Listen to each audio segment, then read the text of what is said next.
Moving too fast.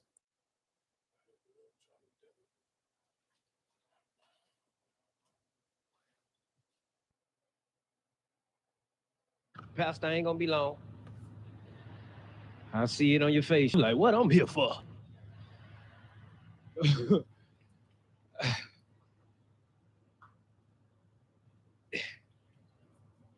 First off, we want to say God is the greatest. All right.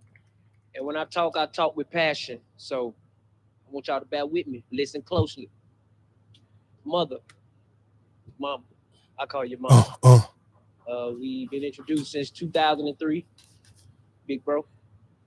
So, you know, it's real family. Corey, what's going on? Y'all gave us an icon. Pastor, I ain't gonna be long. I see it on your face. You like, what I'm here for?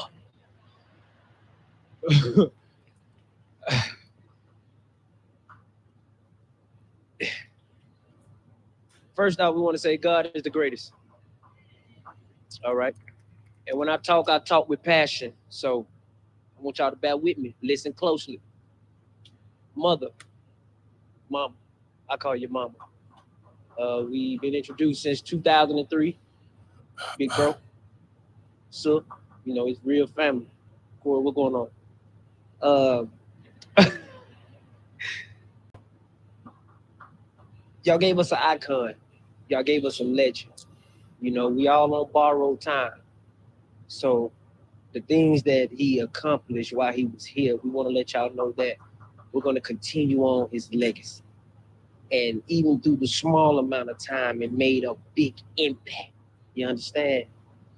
And I know he's the head of the household, and a lot of people in here is probably questioning. Now, there's two ways to ask questions. The first way to ask questions is you're asking because you're trying to learn the knowledge so you can apply it to future understandings. And the second way to ask questions is you're questioning because you want to question the reasoning for what's going on. And the second way of questioning can be disobedience. So we always have to go with the first way of how we ask questions, not why is this happening, not why is this happening to me. No, we have to ask God, what is the purpose? What is the lesson? How do I apply this to my future understanding? Because this is the end. He's at peace. One day we too shall do this. He's still leading. He said, I got to go to see what's going on. But as you can see, I'm still leading. You shall follow.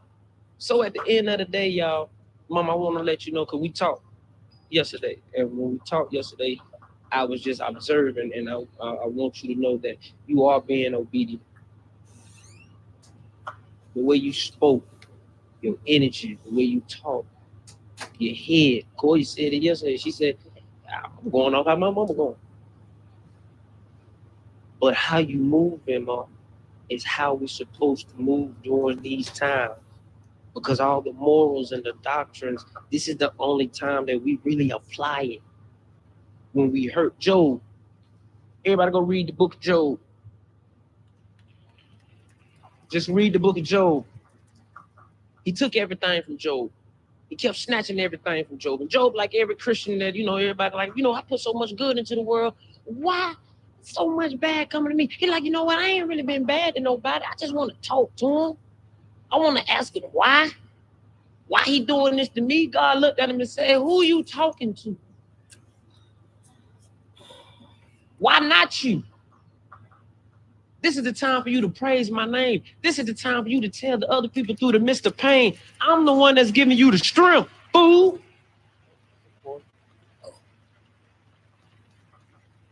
So when people think you crazy, Mom, you ain't crazy. You being obedient. And I'm here to tell the family, big bro, so it's time to be obedient. It's time to take charge. Because I know the Twilight Zone is real, but guess what? It's real. This is the real. And I understand the pain. This is a familiar pain. And I'm here to tell you as a soldier, I'm scrapped up with you. I'm ready to fight with you. You understand? So continue to be a leader to the family. Listen, it ain't over with, y'all. It ain't over with. He did what he was supposed to do. We all on borrowed time. Nobody in here know how they gonna leave. But when you leave and we meet our maker, we want to make sure, hey, wasn't I obedient? Didn't I do the best I could? So we're going to keep his name alive, and I want to tell the family, I love y'all, and I'm here with you forever. Keep God first, everybody. Quan, I love you, big bro. You're a legend. The reason why I wanted to start the episode with that, one, because DC Young Fly did an amazing job. He did an amazing job at speaking at Rich Homie Quan's funeral. Again, rest in peace to Rich Homie Quan. And what I guess one of the reasons why I wanted to play it is because representation matters. And I know we always say it when it's like just on TV screens or in sports or whatever it may be, or even in the corporate America where it's like, oh, I just want, like I want to see people who look like me do well or be in these places. But I do believe when it comes to speaking on a sound or area, I do also believe you need it as well, because even just for something like me hearing him talk like that and then having that relationship with Rich Homie Quan's family. And if y'all haven't watched the 85 South episode with Rich Homie Quan, I think he was on there sometime last year, and you can tell that one, to him and DC Young Fly went to high school together. But again, when I'm talking about just that relationship and that bond, I do always kind of sit here and say, I feel like Atlanta needs that type of voice when it comes to just even in this media podcasting space. I feel like they need that, because I mean, the 85 South show is different because they really kind of just do interviews. They really don't do hot topics or really break people's music down unless they are there. But sometimes I just be listening to, like, even when I was just listening to Joe Budden on Saturday, and I kind of was just hearing it, and it was just like, that whole little breakdown on Future, or even their energy towards him dropping the project, I was like, that's when you kind of know it's like you need that space where people can kind of be like, all right, where's our person? Because of course, like for most people, you probably don't, even local radio stations don't have, I can't say Atlanta may be different because they do got Ball Alert and stuff, but I'm just even thinking for here, I'm like, dang, it made me kind of miss having representation on the radio where you can turn and people, and you can kind of know that people from a certain area, you kind of all know what's going on and how you feel. So hearing that from DC Young Fly and him being still such a large figure in the Black community now, on Wild and Out, on social media, and for him to still, man, the way he can quote the Bible to me is just so fire. Like, it's just because it's like, if you really don't listen to DC Young Fly long form, you probably never would think, like, you just going off of clips or you just going off what you've seen him a while and out, you would never think that that's how in depth he can go into the Bible just off the wing. Like, that was literally like a pastor, and that's kind of even when he joking with the pastor and the pastor, like, oh, well, why I'm here then, because he got in his bag. But I just like how he was so relatable and had such a rapport with the family. I mean, I'm not gonna play the clip of Rocco, but Rocco also got up and spoke, and he spoke the same way. Like, and it seemed like Rich Homie Quan dad obviously got some real relationships with people in the community, because that was just one of those that was a conversation piece. It sounded like a lot of people have real rapport with Rich Homie's dad, and that was what I took away from listening to Rich Homie. I mean, listening to DC Young Fly speak of him, listening to Rocco speak about him, and just even, like he was just even mentioning how him and Quan's father still be on the phone like every day. So it was kind of, just throwing that in there to let people know, like, especially for somebody on the outside looking in, it kind of just let you know how in touch that Atlanta community still is. So, like I said, again, rest in peace to Rich Homie Quan, and the kind of just a little bit of the foolery going into the Rich Homie Quan. You about to say something? Yeah, I think you about to talk about it. With Rollo? Yeah, that's what I was about to say. Yeah. I was so Pretty Boy Tank, for people who don't know who Pretty Boy Tank is, he was the original DJ for Travis Porter and also the DJ for 2 Chainz. So basically they was all at Rich Homie Quan funeral, and Pretty Boy Tank basically called out Rollo for recording at Rich Homie's at the funeral, and not necessarily actually in the funeral, but he was recording outside of where the burial is. So I guess, I mean, that's different. That's not the actual in the funeral. But Rollo has been doing a lot of little cringe-worthy things to kind of just like for clickbait. And it was kind of just like, it's corny because it's like, people gonna look at it where it's like, dog, when you do certain things, they look at it like, dog, you don't even really have no music with him or nothing. Not saying that y'all don't have your own relationship, but a lot of times in Atlanta, especially for people who don't live in Atlanta, we judge off of how much music do y'all got together, because that's how we judge if y'all cool or not. And even most time when you hear people do interviews, that's kind of how they even acknowledge it. Like, even when Takeoff passed and 21 Savage was on Academic Zone, the way he spoke on Offset, you can tell him and Offset got a project together. So him and Offset relationship is completely different from the relationship that he had with Takeoff and Quavo. So you just can hear it. So I think that's, for a lot of people, that's kind of what realistically what they judge it off of. So I will play a clip of when Rollo tried to defend himself if they didn't delete it, because I mean they be deleting so much stuff on my mixtapes. They be blowing me. Let me see if I could. Is this one? I want to go play Boosie Boot Bun. So that was him talking about he wanted to pay Boosie. Just real quick, while I'm looking for that, just to go down the list of corny things he done this weekend. Rollo, I mean, basically went to Mo3's, and rest in peace to Mo3. He went to Mo3 funeral. I mean, not funeral, but his graveyard site, taking a picture, whatever he was doing there. And people were just like, and let's be clear, Mo3 manager took him, but that still doesn't not eliminate how corny or what he was doing was still corny.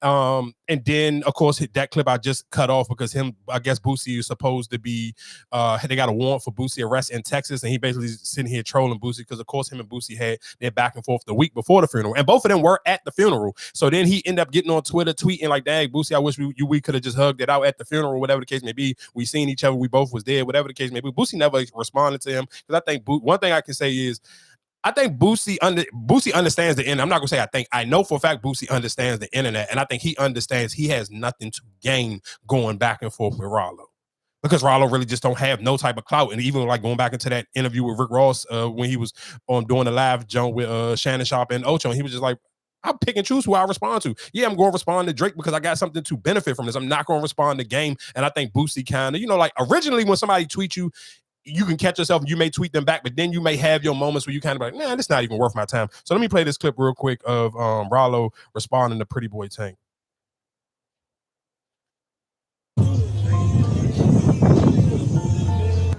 We love you, mama. Thank you. Yeah. It's homie, baby. Anytime, family. So, and it's just my whole thing of just like, what are you doing all that for? Or why do you even feel like you need to just like, bro, you at a funeral? Like, I feel like people just don't have like no type of decor about themselves or how they supposed to act or maneuver when you at somebody's funeral. And it just be like, bro, that's just corny to me. I ain't gonna lie to you. Like, it's just certain things just like, I get it, like maybe to take pictures, because people will, and I do like the way they did even the what is it called, the obituary, like they had the junk like made like basically like a CD cover, and you can it like it had a QR code on it or whatever the case may be. So of course for people who don't live in Atlanta or couldn't make it there, you can still get to see the funeral, you can still have it on your phone or whatever the case may be. So I mean that was cool, but just like it was just certain things that just be like, dog, you just reaching and just being corny, just like wanting attention. Like, that ain't the way, especially not nobody, and you in your 30-some years old, like you can't be acting like that, especially at somebody's funeral. Like that to me is just corny. But again, rest in peace to Rich Homie Quan. Were the young ladies there?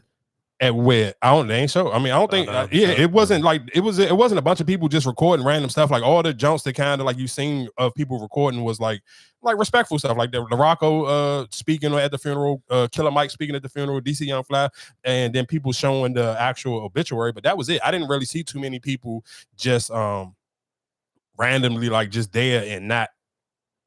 But there wasn't like somebody important anyway, so I didn't see all that. But when I seen Rocco giving his words, like somebody paying to the audience. Matter of fact, because he said something about it. He was like, yeah, we, what I'm saying, Rich Homie still, packing out shows. We performing at, he having his funeral at Creflo Dollar's church. And of course, people who don't know who Creflo Dollar is, he probably was the original mega pastor at a mega church. So he has a church in Atlanta that is a mega church. And of course, like this, it's realistically probably maybe not as big as where the Atlanta Hawks play at, but maybe just a little bit smaller. So it could still hold thousands of people. So that was still a good turnout for Rich Homie Quan. So it wasn't like it was at just like some small, regular, rinky-dink church. Now it was at a mega church. And again, like I said, rest in pease to Rich Homie Quan. Rollo was just corny, bro. He just do a bunch of corny stuff. Like I almost really didn't even want to talk about him because it's just like, bro, he's so corny and just such an attention whore. Like I'm like, dog, you supposed to have been like a street dude. Like you were supposed to be the dude that the rappers was shouting out and really not drawing attention to yourself. But it seemed like since he came home from jail, it was just like he just want to be seen, or he wants some type of attention. And that to me is just like, bro, that's corny. I ain't gonna lie to you. That's the one that was locked up with Bobby Smurder. No. That's the Roddy Rebel. No, hell no, they from two totally different places. He actually from Atlanta. He from have you ever seen the movie? It was like a bootleg joint, but it's called Snow on the Bluff. Yeah, you talking about the little fake joint? It ain't fake, it's real. Snow on the Bluff. The one with the dudes was selling the it was like the little Blair Witch Project. Yeah, but that's real. It was real though. Oh, I thought it was fake. No, hell no, that was real. No, I thought afterwards they said it was. I thought it was fake. Yeah, because niggas didn't want to go to jail, but no, that was real. That wasn't. But yeah, that's where he from. He actually from that neighborhood. So and let's be clear, he was a big time drug dealer. He got locked up. He did some time. He got caught like I want to say on a private jet with like. Was it like 50 pounds? It might have even been more than he. Just trust me, he is a big time dude in the streets, but just the rapping thing ain't for him, and that's just what even when him and Boosie had their back and forth, that's what he was just saying. He's just like, you just corny, like whatever. But I do want to kind of, y'all know I am a fan of spiking the ball on heavy when I told you so. And this is a debate me and Marcus have every week on here about social media, and his favorite thing is just put the phone down. It don't matter. I always tell him, if you create content or you actually need social media to engage and make some bread, or you cannot just put your phone down and not look at social media, you will learn the hard way. And Chingy had to learn the hard way. Chingy was supposed to perform somewhere for the Republicans at some convention that they had coming up, or whatever the case may be. And social media smoked them out. Social media did what they were supposed to do. They turned him into a pack. And at first, let's be clear, he was in the comment section kind of fighting for his life. Like, y'all ain't about to give me $500,000 to perform, which realistically, to be honest, they wouldn't. And if I was Chingy, I may have still took the 500. I don't know what the rest of his calendar looked like. I don't know if he probably in his mind, or him and his management team probably got together and was like, yeah, you can take this 500,000 now, but I don't necessarily know when the next time you're going to see 500,000. So you kind of got to weigh it out, where it's like, do I want to cut my nose to spite my face just to make this 500 grand? And he could have been lying. I don't necessarily know if he actually was going to get paid 500 grand, but that was his number that he was trying to use as a clapback. But like I said, again, social media got a strong hold of him and made him tap out. And he sit here and said, hey, I'm not performing no more. I don't want to be in the middle of this mess. Y'all got it. But my question, why not then? What you mean? Why not what? Why he didn't take it? Because if you were saying like you didn't care and all that, why? Because the same thing I tell you all the time, social dog. I swear to God, I wish you make some fucking. I wish you do anything, dog. That social media, you keep saying it's nothing because you ain't had 10 people in your comment section. If you get thousands of people atting you and mentioning you every time, you can't open your phone without seeing people drag you to hell, dog. I promise you. But if Chingy's not getting booked for nothing else, and but he may be though. If you got booked for that show for you saying 500,000, you saying I'm not going to do it because people in my comments. Well, listen to what I'm saying. People in his comments, but they could probably I'm sure his manager and went to him and said, This is your real core audience. You can take this lick right now, or you can sit here and really piss off the people. Because guess what? What's the other girl, Chrisette Michelle? You ain't seen her since she performed the Donald Trump inauguration. Like, don't make it like, nigga, right? If people don't want to see you, it's a dub for you. But that's what I'm saying. But Chingy ain't did nothing else. So I'm just, and neither did that girl, and she ain't done nothing since then. But that's why I'm saying. So why would you take the 500,000? It's because it's not a guarantee. He could have just been throwing out a number, just saying. So that's you lying on yourself. Then that's what I'm saying. If you got offered that money, I'm taking that 500,000. I don't care what y'all say about in the comments. I'm gonna take that 500,000. Yeah, but you can sit here. You can sit here and say you can take a song out. It's not about a song. He can still do shows. Right. So I'm just trying to figure out what when I saw that fly, I'm like, what was the point of them even booking him from the first place? So I'm gonna take it if I ain't got nothing else going for me. I'm sure I'm 100% positive he been on that Lovers and Friends fly. All them flyers when there's some big festivals in a bunch of 2000s. Chingy was a huge artist in the 2000s. So I'm sure when they do those festivals, the one that can come off the top of my head is Lovers and Friends. I'm sure when they get booked for Lovers and Friends, I'm sure he don't want to get left off of that thing just to catch this one lick. Because like I said, he could have been lying. I don't know the real number, but let's just sit here and say if it was 500,000. But let's just say Chingy real number right now, maybe 7,500.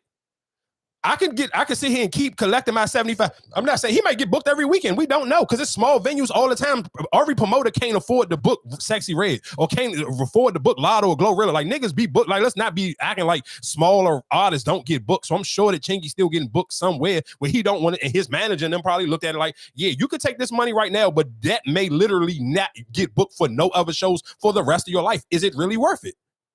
Because you ain't about to put out another song, so you realistically only living off your legacy. So do you want to piss off your core audience just to sit here and thumb your fucking nose and your neck up at people sitting here saying, well, whatever, I'm gonna still do this show? It's no way in hell you're not doing it, and that's why he ain't doing it. But okay, so my question is, did he debunk that whole story because of the whole what he was getting accused of before? What you mean? With the trans and all that? What are you talking about? Chingy. What? I'm lost on what you trying to. Then they was saying about him about the dude that came out about him or whatever the case may be. I thought he was getting. That's why it was like an LBG. That's why they said him with the LGBT rally right there. That was an LGBT rally. I thought that was before when they was whatever that what's name came out and said Chingy was they was messing with Chingy. The Sydney Star girl.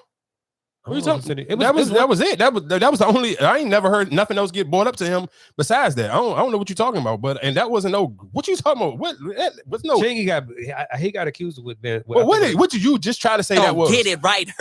No, I'm saying is that why he tried to debunk because it was an LGBT rally. That's why he was like, nah, he ain't doing. That's why I thought that's because he didn't want to catch backlash for that. No, nigga, he didn't want to catch backlash because people were smoking him in the goddamn comment section. It don't have nothing to do with, dog. I'm sure. Listen to what I'm saying. I'm sure he don't have nothing else to live, no other leg to live on. So I'm sure realistically he wouldn't just because they booking me for an LGBT red, white, and blue concert. I'm sure he wouldn't care. I don't necessarily know if everybody on. I don't know none of these other people on here, but I'm sure all of them are not gay. Donald Trump Jr. on there. So I mean, his son ain't gay. His son married. So what do that got to do with anything? But that's what I'm saying. That's why I thought he was debunking it because of the whole. No, nigga, he was debunking it because nigga, you get on social media and you want peace in your comment section. You gonna debunk it too. Like I'm cool. I don't want no smoke. I don't want no type of bump. Like, and he did it. And that's why I just literally when I started off with this, I just wanted to like nigga when it's close to the rim and I could dunk on you. I would like to prefer to dunk on you. So I just wanted to. That was an easy alley. But even like with Amber Rose, like she took the money. So that's why I'm just and she's doubling down on it. She cool with she's standing firm in how she feel or what she believe in. That's Amber Rose. But that's what I'm saying. That's what I'm saying. But Chingy, we ain't seen Chingy doing nothing else. So yeah, but the difference between Amber Rose and Chingy is Amber Rose got a vagina. But Amber Rose can always rely on her vagina if all else fails. Niggas is still gonna want to sleep with Amber Rose. Let's be clear, Amber Rose is still Amber Rose, so that don't have nothing to do with it. Chingy cannot spread his legs and get no goddamn type of money like Amber Rose can. Amber Rose could start to flick her coochie and cut on that phone and get on her OnlyFans and do some money. So yeah, it's cool. Amber Rose is gonna be all right. But Chingy is not going to be all right. If Chingy says, I'm going to take this money for this little, whatever this function is, and never get put on Lovers and Friends, never get put on Essence Fest, or none of these other old head festivals no more, I'm not doing this. No way in hell. If that was his manager, I'm sure his manager told him that ain't worth it. However, he probably thought, man, they going to just put me on the fly. Nobody going to care. I ain't really getting booked for no shows. He probably thought nobody was going to care. But that's the power of social media. If people care and it's a loud enough uproar about it, trust me, they're going to drag you to hell, and you're going to have a decision to make. Is I'm going to piss off my core audience, or am I just going to be like, all right, cool, it is what it is. And obviously he wasn't cool with it just being is what it is, so he backed out. Shout out to Chingy. I'm not mad at him because I would have did the same thing. I wouldn't even have took it in the first place because I would have known off the rip what was going to happen, but I ain't mad at him for sitting here not doubling down on it and sitting here and trying to make himself look like a fool. I guess the other news, I do want to get to it real quick again when I like to just spike the ball in the rim. This is one alley-oop, clean, fast break. Shout outs to MIXTAPE PLUTO. Oh my God again. And this is why I just like I'm saying, if you was a diehard Future fan and you felt like the urge to want to give me some pushback when I told y'all those first two projects was this was my point. I knew the difference and that's why the numbers are showing it. Though he literally had all the top 10 songs on Apple Music with no features. He didn't need no features. I think they said he projected to do between 125 and 135 and literally just off of a mixtape drop, no leading singles, no nothing. Future is still really him, but that's what his audience want to hear. Dog, I swear. And you know what? Again, that's why I said representation from your area, or what people did you follow, or people did you congregate with on the basis you need a voice. Because I was so happy that I wasn't the only person who felt that way when I heard that song. I seen endless Future fans that I follow and just was like that song cranked, that Pluto ski or Pluto ski, whatever you pronounce that song cranked so hard. That mixtape cranked so hard. I literally only skipped one song, and that's that MJ song. That's the only song I don't like on that project. That song, I literally have let that project go from beginning to end the entire weekend. Only other song that I listened to two other songs. I listened to Glorilla, And it was one other song. It was Glorilla, and who else put out a song that I listened to this weekend? Meek Mills, the Cybertruck jump, but the Cybertruck by Meek Mills, that was cool. Like, it wasn't nothing crazy, but I listened to I would literally force myself to listen to the rest of the Future. I mean, because I already knew what the Glorilla was going to hit on. The Meek, I played it maybe like 2 or 3 times. It was cool. Meek just dropped on the wrong day. You can't drop on the same day as Future, but that Cybertruck from Meek is cool. I love the Glorilla jump. Glorilla is literally another person who helped me look like I know everything about music, and most of y'all niggas just don't know nothing. So I'm cool with, I appreciate Glorilla dropping another hit. That is 5 for 5 from Gloria this goddamn year. Oh, yeah. She has had literally, and go ahead, what you about to say? No, she could have took that deal if that was the money. That nigga ain't got no damn shows. In the last 2 years, I think he booked 5 shows. And I think he on the next show he got is with Soulja Boy for New Year's Eve. On concerts. Yeah, he was on a Loving Friend. I know he was. Yeah, but that's what I'm saying. So you could have took the money. You ain't getting booked for nothing else. I mean, he could have, but maybe he felt like that money wasn't worth however he felt about his social media. I don't know. I don't follow Chingy. I honestly don't care. But I just wanted to prove to you that the power of social media, because you think it's just something that you can sneeze at. And I'm telling you, you can't. You just said you ain't following, so that power ain't that much of a social media for him. Well, he can't. Well, guess what? He canceled his stuff. Obviously, it means something. You're trying to argue a point that you're dead wrong, nigga. He canceled. He listened to what I'm saying. He canceled his show. I'm just telling you. You think social media don't have an impact on people, and I'm telling you it do. Because guess what? I can tie this in. You're making me fuck up my future take. We can tie this into Usher real quick. Because guess what he's trying to do? Save himself by the goddamn chins on his little ass head. Let me delete all my tweets. You keep thinking social media ain't real because you don't use it. Everybody else use it. Niggas know that you need social media if you want to generate some type of income for yourself. And then Usher try to sit here and get out and lie and sit here and say his Twitter got hacked. Nigga, please. Ain't nobody hacking your Twitter to delete 7,000 tweets. Cut the jokes. Like, tell that to a lie to somebody else. You know how long it's going to take unless you buy a software to delete. I'm sure it is a program that can delete all your tweets, but I'm 100% positive they wouldn't have deleted all 7,000. You can sit here and lie and say you got hacked if you want, but nobody ain't trying to hear that. But we can get to Usher a little bit later. But I do want to go back in the future. Like I said, to me, the top songs off of this Future project is Ski, Ready to Cook Up, Pluto Ski, Too Fast, Ocean, Press the Button, Oat, and lost my dog, and say gang. And I can kind of, when listening to the project, you can kind of hear, like, even early in the projects, like I can tell, like, he's heard certain words he was saying or ad-libs he was saying, and then I'm going to come back and use it as another song late towards the end of the project. Like early in that joint, like if you listen to Lil Demon or Teflon Don, like you can hear him saying that, like stay gang, say, like he was saying it like as an ad-lib or just like a bar in the song, and then you can say like somebody probably told him, oh no, that's catchy, use that towards, make that into another song, in which he did later on in the project. He did that a few times. He even did it with Ski. I want to say, what was one of the earlier songs? Lil Damon, he may have said it, or it was in Teflon Don, I can't remember, but in one of them he was playing around with the ski part in there, and then he changed and turned that into a song. Like I said, to me, this was the project I was actually looking for from Future. This is still by far better than both of them other projects. And I do think the cool thing about Future, it was kind of, he probably had the realization to himself where it was like, I kind of gave Kendrick an alley-oop that I didn't think that was going to go my way. So let me kind of help cut the lights off a little bit. Like I threw him this pass to cut it on. I got to kind of quiet it down a little bit. And that's all realistically, even to water down other hot songs, all you just need is more other hot projects for people to talk about and start to listen to, and then it will easily knock off songs down. The Billboard charts will slowly fall down. I mean, of course, Kendrick's year is already solidified because he's going to perform at the Super Bowl, but to kind of erase the momentum, if you're a Future passing that torch that you probably didn't think completely out, I'm sure that's why he dropped this project. And I'm sure Future fans are absolutely happy, and that's one of the reasons when I'm just listening, I'm like, damn, niggas was talking about you ain't rushed to go hear the Future. You're not a real Future fan. Like, or if you even felt like he didn't need this other project,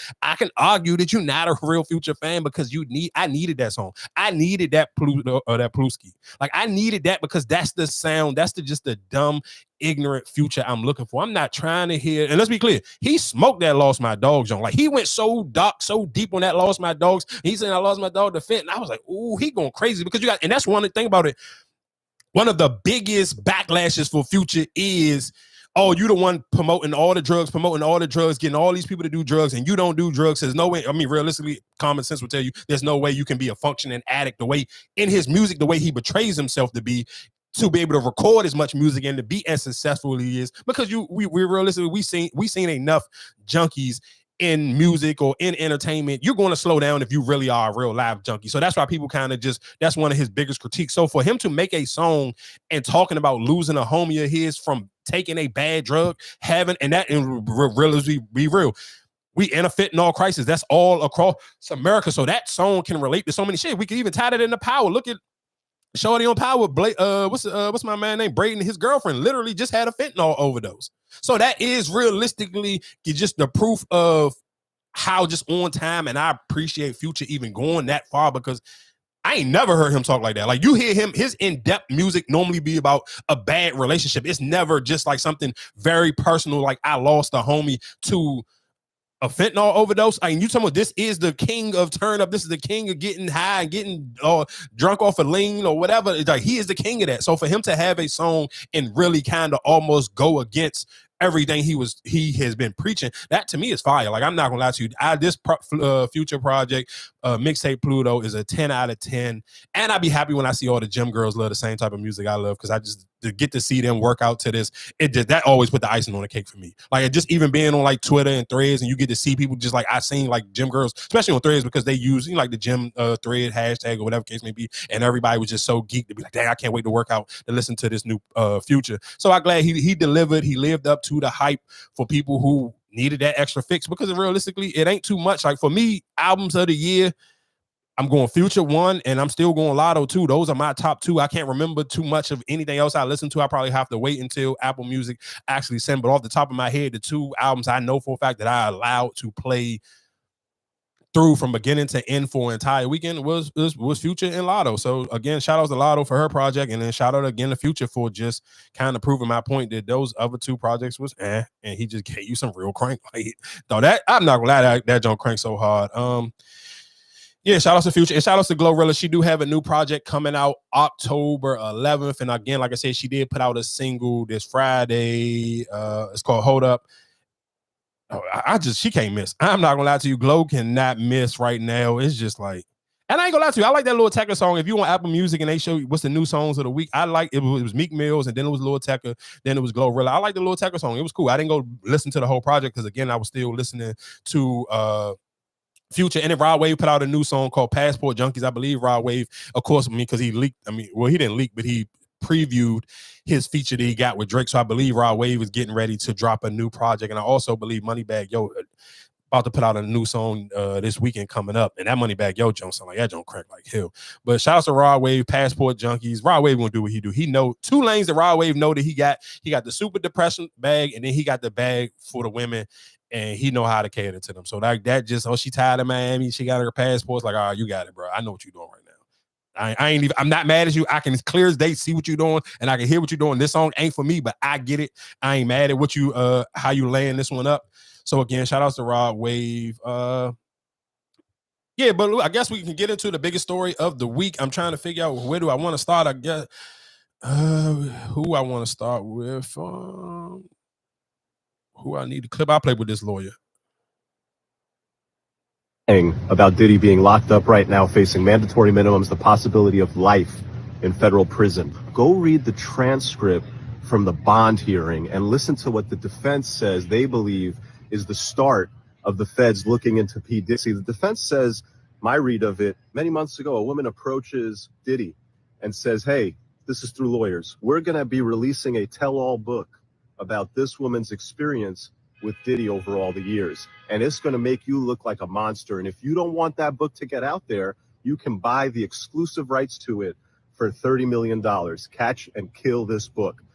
Diddy's team says no. Woman comes back with a lawyer. We're going to file a civil lawsuit against you because it's not just stuff that makes for good print. These are civil claims that we can bring and we can win millions of dollars. Diddy's team says, okay, bring the lawsuit. They bring the lawsuit, and within like hours, it's settled for, surprise, surprise, $30 million. After those things happened, a line of people came with stories to get their check too. Hey, if she got 30 mil, what can I get off this guy? I was there, I saw this, I heard that. And that then led to a federal investigation. See, people think, oh, somebody's out to get him. He pissed off the wrong person. It's the alcohol company that, nah. You guys got to understand that there's prosecutors out there who want big, sexy cases.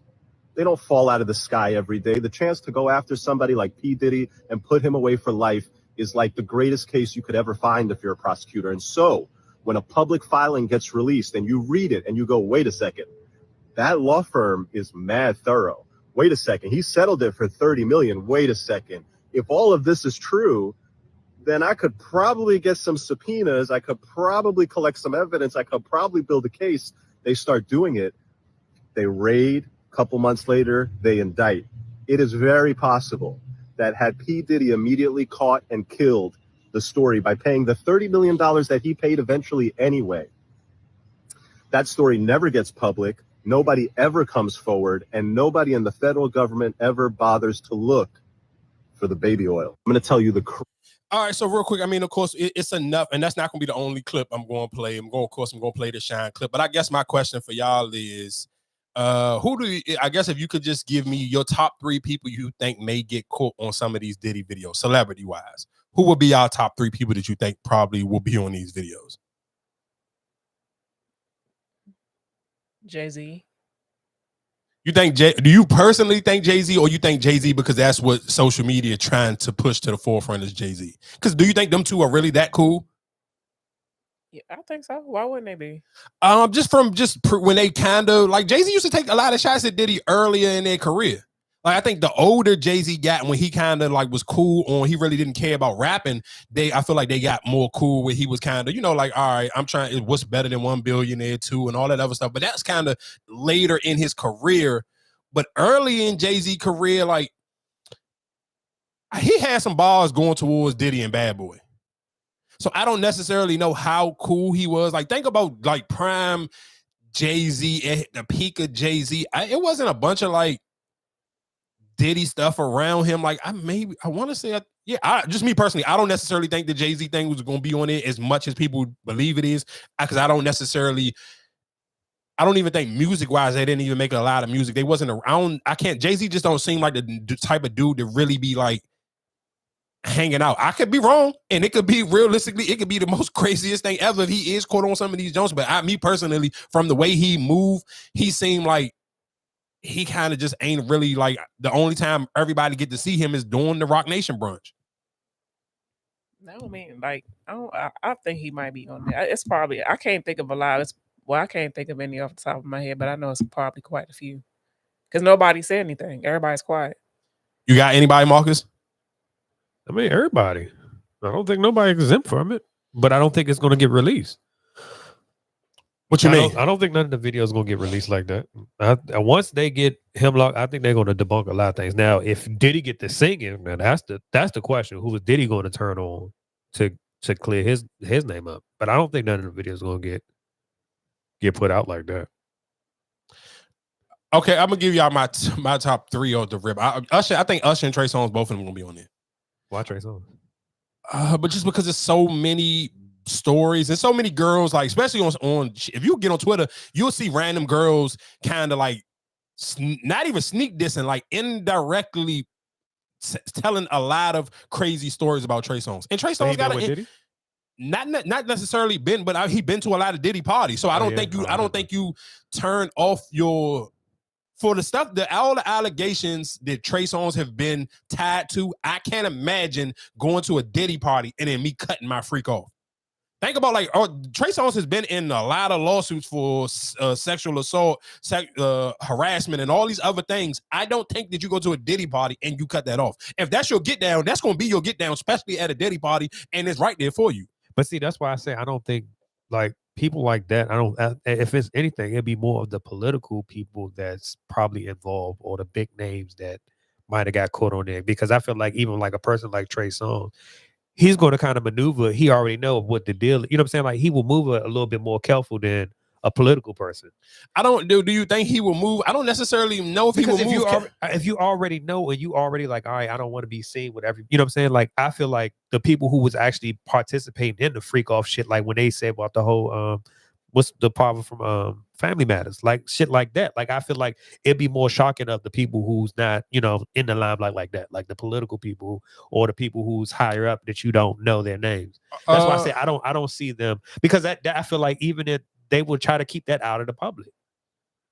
Especially like somebody like a Jay-Z or something. I feel like I'm not saying Jay-Z. That's why I went completely further down and I said but that's what I'm saying. I can't. So you don't see Meek on there? He might be. Meek might be on there too. I mean, trust me, Meek's behavior when Diddy started to get locked up and Meek just started tweeting random stuff like, hey, I just bought a Meek. Nobody don't care, dog. Like the worst thing Meek Mills can honestly, the Twitter stuff.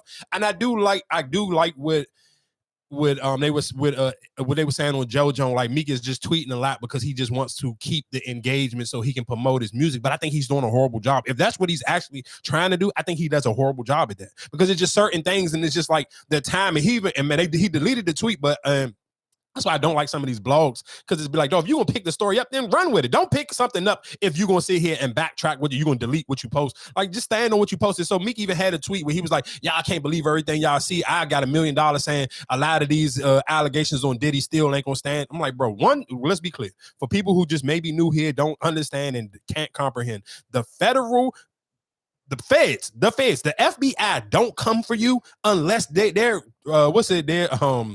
I use the word turnover rate, but they're literally their percentage is 90%. So 90% of the cases they get in front of them presented by the FBI, that means they win those cases 90% of the time. Right. So that's why I say, once if we get Diddy, then I think that stops everything. Like I don't think they're going to keep going. That's why I say if Diddy sings and say, oh well, hey, I was part of this, or this person was there, then that's why. But if once they get Diddy, they lock him up or whatever, I think that's it. I think that's the end of it. Just like even with the whole Jeff Austin, when they said that list or they found the papers, that shit ended. You ain't heard much else about it. That's why I say I just feel like once you get, but you got to think about it sometimes, because it may be that list could have been different. I think realistically, it's easy for it to make it disappear if his list had the Clintons or whatever the case may be. But if Diddy list just got all black entertainers on there, or just all some black entertainers on there, you can't. How do you know that? You've been to a Diddy party before? A lot of people been at Diddy parties. You can't say that because there's a lot of people who say they ain't been to one. Shit. Okay. A lot of people been at them Diddy parties. Diddy parties was the thing. That's what I'm saying. A lot of people go to those Diddy parties. But yeah, everybody don't like you saying that, but a lot of I listen also. So tell me who you think. Give me a list of people you think that been to a Diddy party. Give me your top 10 people. I'm telling you, everybody that somebody's been to a Diddy party at least once. So what about what's his name? What's the pastor? TDJ. I'm gonna play that right now. The relationship you and I got, your biggest enemy can't make me turn my back on you. Yes, sir. That ain't how I roll. But now,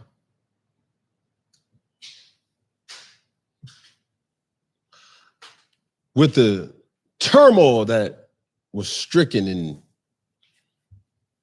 that has been looming in ministry, with him, with others, with this, with that,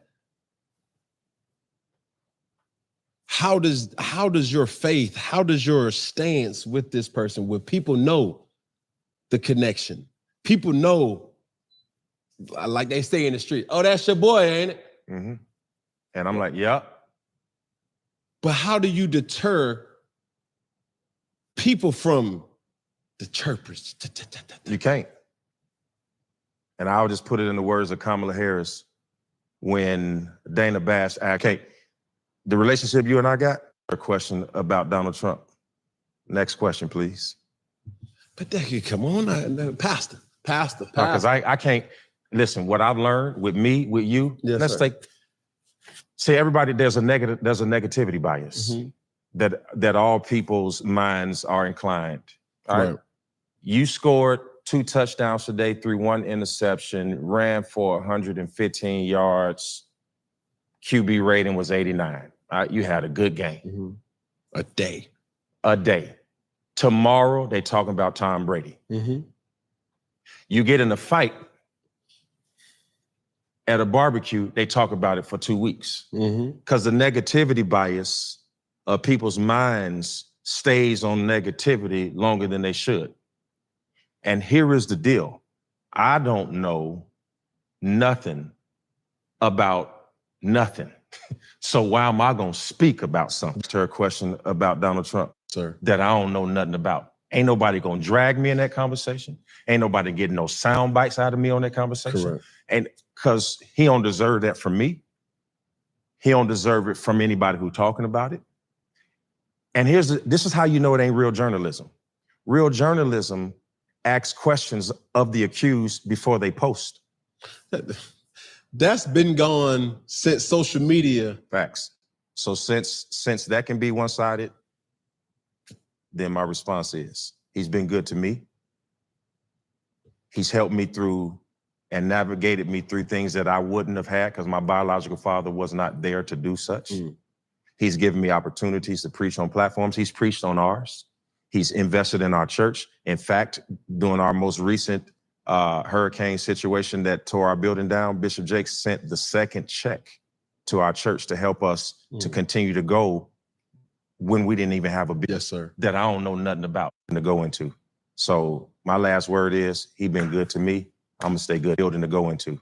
So that was, for people who don't know what that was or who that was Cam Newton speaking to Pastor Keon. And of course, for the women who are not familiar with who Pastor Keon actually, I'm not gonna lie to you, he kind of lost his swag dealing with Shawnee O'Neal, and that is Shawnee O'Neal's husband. He was he was in my top 5 pastors, like on YouTube, on social media, and he has fell so far from grace doing with this Shawnee O'Neal thing. And I think it's just because he linked too much into the social media thing. Like at one point in time, he was just like the good dude on YouTube that people just knew about. And he had maybe a few clips that went viral here and there, but he really wasn't the super social media dude, and he just turned into the corny social media pastor. So I mean, that's Pastor Keon, and I'm not mad at him because I am somebody who stays heavy on YouTube and really follows and listens to a lot of pastors. So I know for a fact I've seen his interview he done with TD Jakes. I done heard TD Jakes speak highly of him on interviews with Charlamagne. So I know for a fact that they do have a real relationship, and I can respect it the same way people like Ray J aren't trying to sit here and really turn on Diddy. Like Diddy still got friends that ain't really done kicked his back in. I think just for people who got 2 eyes and seen the Cassie situation, and then you kind of just know how the feds move, they're not just coming for play. So it's kind of a little bit easier to sit here and be like, bro, it's a dub for him. But for TD Jakes, I don't necessarily know. Like, dog, I can't sit here. I wouldn't even, me personally, I wouldn't feel right spiritually to sit here and try to throw TD Jakes in there, because I just know through some of my rougher times, I've literally listened to a whole TD Jakes book. What was it? Fly Like an Eagle, and that joint was like 8 hours long. So I can't sit here and be like, I'm about to, if I ain't got no hard evidence where I can actually see TD Jakes do some wild shit, then that's different. Like the Diddy stuff, I've watched my own 2 eyes. I watched that Cassie video. I've heard too many people. You ain't never heard nobody say nothing about TD Jakes. Niggas is just doing what Cam just said. It's like, oh, that's your boy though, right? And that's basically what people trying to do, because TD Jakes and Diddy should not have no relationship, quote unquote, to the regular person's eyes. Like, y'all two should never be in the same room, and that's how people feel. And I'm not mad at people for feeling like that, because you're absolutely right, but which could be wrong as well too, because shit, every sports team got pastors that come in there and preach and say the word for them. Like if every Washington Redskins, the Wizards, all of them got pastors that come in before every game and pray for them, or they got different days that's just for them to have, where the pastor sit here and preach to them. So because they may miss, like especially for the football teams, they can't go to church on Sunday because they miss. So whatever, they got a day out of the week where a pastor come in there and they preach. So I can't sit here and say they shouldn't have no relationship, because I don't know what Diddy's spiritual relationship. I don't know when he was trying to get his life right, because he probably knew, realistically, he knew all the shit he'd done before. And that's why, because I listened to the Breakfast Club and I listened to Hot 97, and that was one of shit. Even Joe even mentioned it. He was like, dog, when he was doing his press run for that album, he really wasn't talking about the music. He was more trying to sell himself like he's a new person. He's turning over a new leaf. But still, on my list of people, going back to originally what we was talking about, I'm telling you, it's a lot of them freak nasty niggas, like a nigga like Ray J, like niggas like Usher, Trey Songz, who else? Stevie J. Because I don't really be, I never even followed, but shit, his son's probably on a couple of them jumps, if I'm keeping it a buck. Especially the one that looked like him. People was making a joke like, yeah, lock him up too. I'm sure he probably on some of them videos too. And for people like Boosie who getting up and down like, oh, so since when has it been illegal to sit here and pay for girls to get flued out and give them a little bit of cash? Hey, I listen to him tell you. Some listen to him say, I ain't the sharpest knife in the drawer, but some of you black people are so stupid. I wanted to say the N-word, but I'm not going to do it. But listen to what I'm telling you.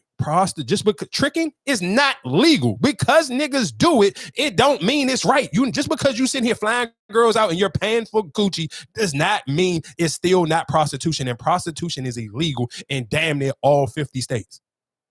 So just because you think it's just because that is the new way people date. Oh, I got fluid out. Can you buy for me this, then the third? Guess what? It's still illegal. So I'm not gonna lie to you. If I like you and I keep seeing you on your Instagram and you keep talking about how these niggas tricking off you, start tagging them niggas. I'm gonna call the police and get cases on all you niggas. Because guess what? It's not legal. You're not supposed to be selling vagina. So you better figure out a new way. And I can't believe Boosie was literally on. So you're crashing out and trying to send yourself to jail, trying to defend Diddy for something that just because everybody do it, don't make it legal. People's been smoking weed for years. It literally just became legal. So just because everybody do it, don't mean, hey, when the police want to catch you with it and say, hey, we can lock you up, though, you can get locked up for it. Paying for box, buying all these things, flying girls out, it is called trafficking. It's called prostitution. I'm sorry. I hate to just Google the definition of prostitution. So you think that the rappers are the only people that's into it? You don't think the higher ups and like CEOs or whatever of companies, white men, they're not into that type? I don't. To be honest, I think a lot of men. I think a lot of higher up white men in corporate America think they don't like black people. So I don't think you're going to see a bunch of white people on these things with Diddy. Yeah, sure. They might not. They said he had a tunnel from the house where Hugh Hefner and all that. They got a tunnel under the ground from the Playboy Mansion to where Diddy was at.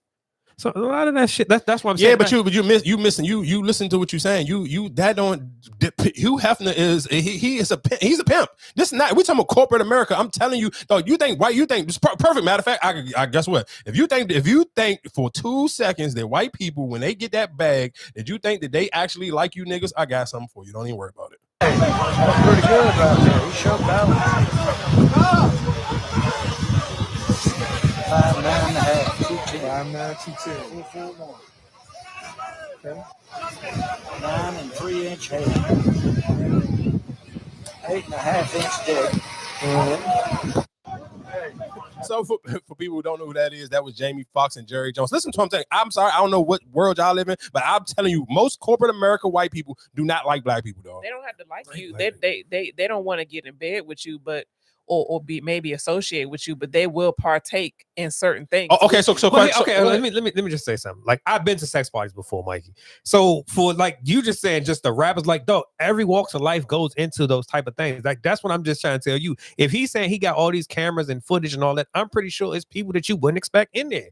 And they probably thought, yes, well, going to this Diddy thing, oh, I ain't nobody gonna know me. I'm keeping low profile, all this other stuff. People go to these parties for a reason. They probably like, oh, well, I know Diddy. He got a security tight. Oh, I ain't got to worry about it. Them people go to these parties. That's why I'm just saying, for you to just say, oh, it's only rappers and athletes and all that, I'm pretty sure it's some corporate people on there too.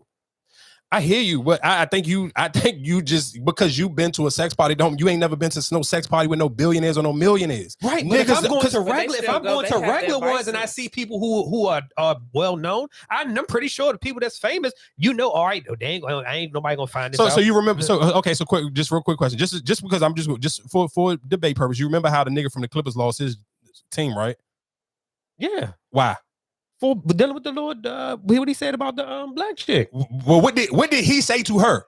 What did he say to her? Yes, so just for people who don't know, so just hold on, just to prove my point of what I'm telling y'all. So for people who don't know, just a quick backstory, and you can go watch it on Hulu because they got the little docu-series or TV show, whatever they did on Hulu, whatever, about the Clippers. So for people who don't know, the Clippers owner, Magic Johnson, is a billionaire. Magic Johnson and this girl, whatever girl the Clippers owner was dating, her and Magic Johnson was cool, her and Carmelo Anthony was cool, and I believe her and Chris Paul was cool. And he was mad, was like, dog, I don't want, and he said this, he was on the phone, she was recording her phone call, and verbatim, Magic Johnson is a billionaire. And this is another billionaire saying, I don't want you by them niggas. Okay. Don't embarrass me in front of the So what? So what? I'm trying. You said so, but he still think. Listen to what I'm telling you. No rich white man don't be wanting to fuck behind a bunch of niggas. Come on, dog. Can we be serious? Okay. Like, dog, that's not about to stop because it's Diddy. It's cool. Niggas Magic Johnson and this owner who owned the Clippers was still like, I don't want to be sharing my girl with these niggas. Like, you gotta cut that out. That was verbatim what he said. He lost his team because he was so fucking racist and his girl was too friendly buddy with Magic Johnson and Chris Paul and them niggas like, I don't want you sitting by these niggas. You too friendly, too hee kiki. Courtside. This is just at a basketball game. He telling her he don't want her nowhere near them niggas. That's what he said. It's no way. I don't know. That's what I'm saying. I'm not even talking about TD Jakes or nobody else. If it's a rich black entertainer or black CEO owner or whoever, y'all can throw them under the bus. I don't care. Cool. We can keep the conversation going. But I'm telling you, I don't think it's a long list of what y'all thinking like it's about to be some Epstein Island shit with Diddy and it's about to be Bill Clinton and all these other people. It's not going to happen, dog.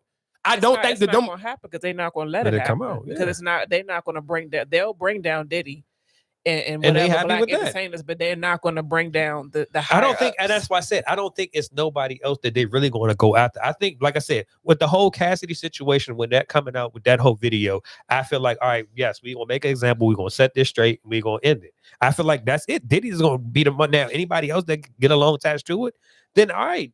But I feel like it's just going to be Diddy for real. Like everybody else, I feel like they're going to try to clean everything else up. I mean, we're gonna see. It's not going to come out. What's going to come out is what they present, but they're not going to present the whole story of everybody that was in it. Because so if that's the case, why are all these people stepping down all of a sudden? After he got arrested, it's a whole lot of people that's been stepping down. But all of them people been black. No, it was a few white guys. It was. Well, I didn't see him. All the people, but even still, but perfect example, even with them, they all still in the music business. Who?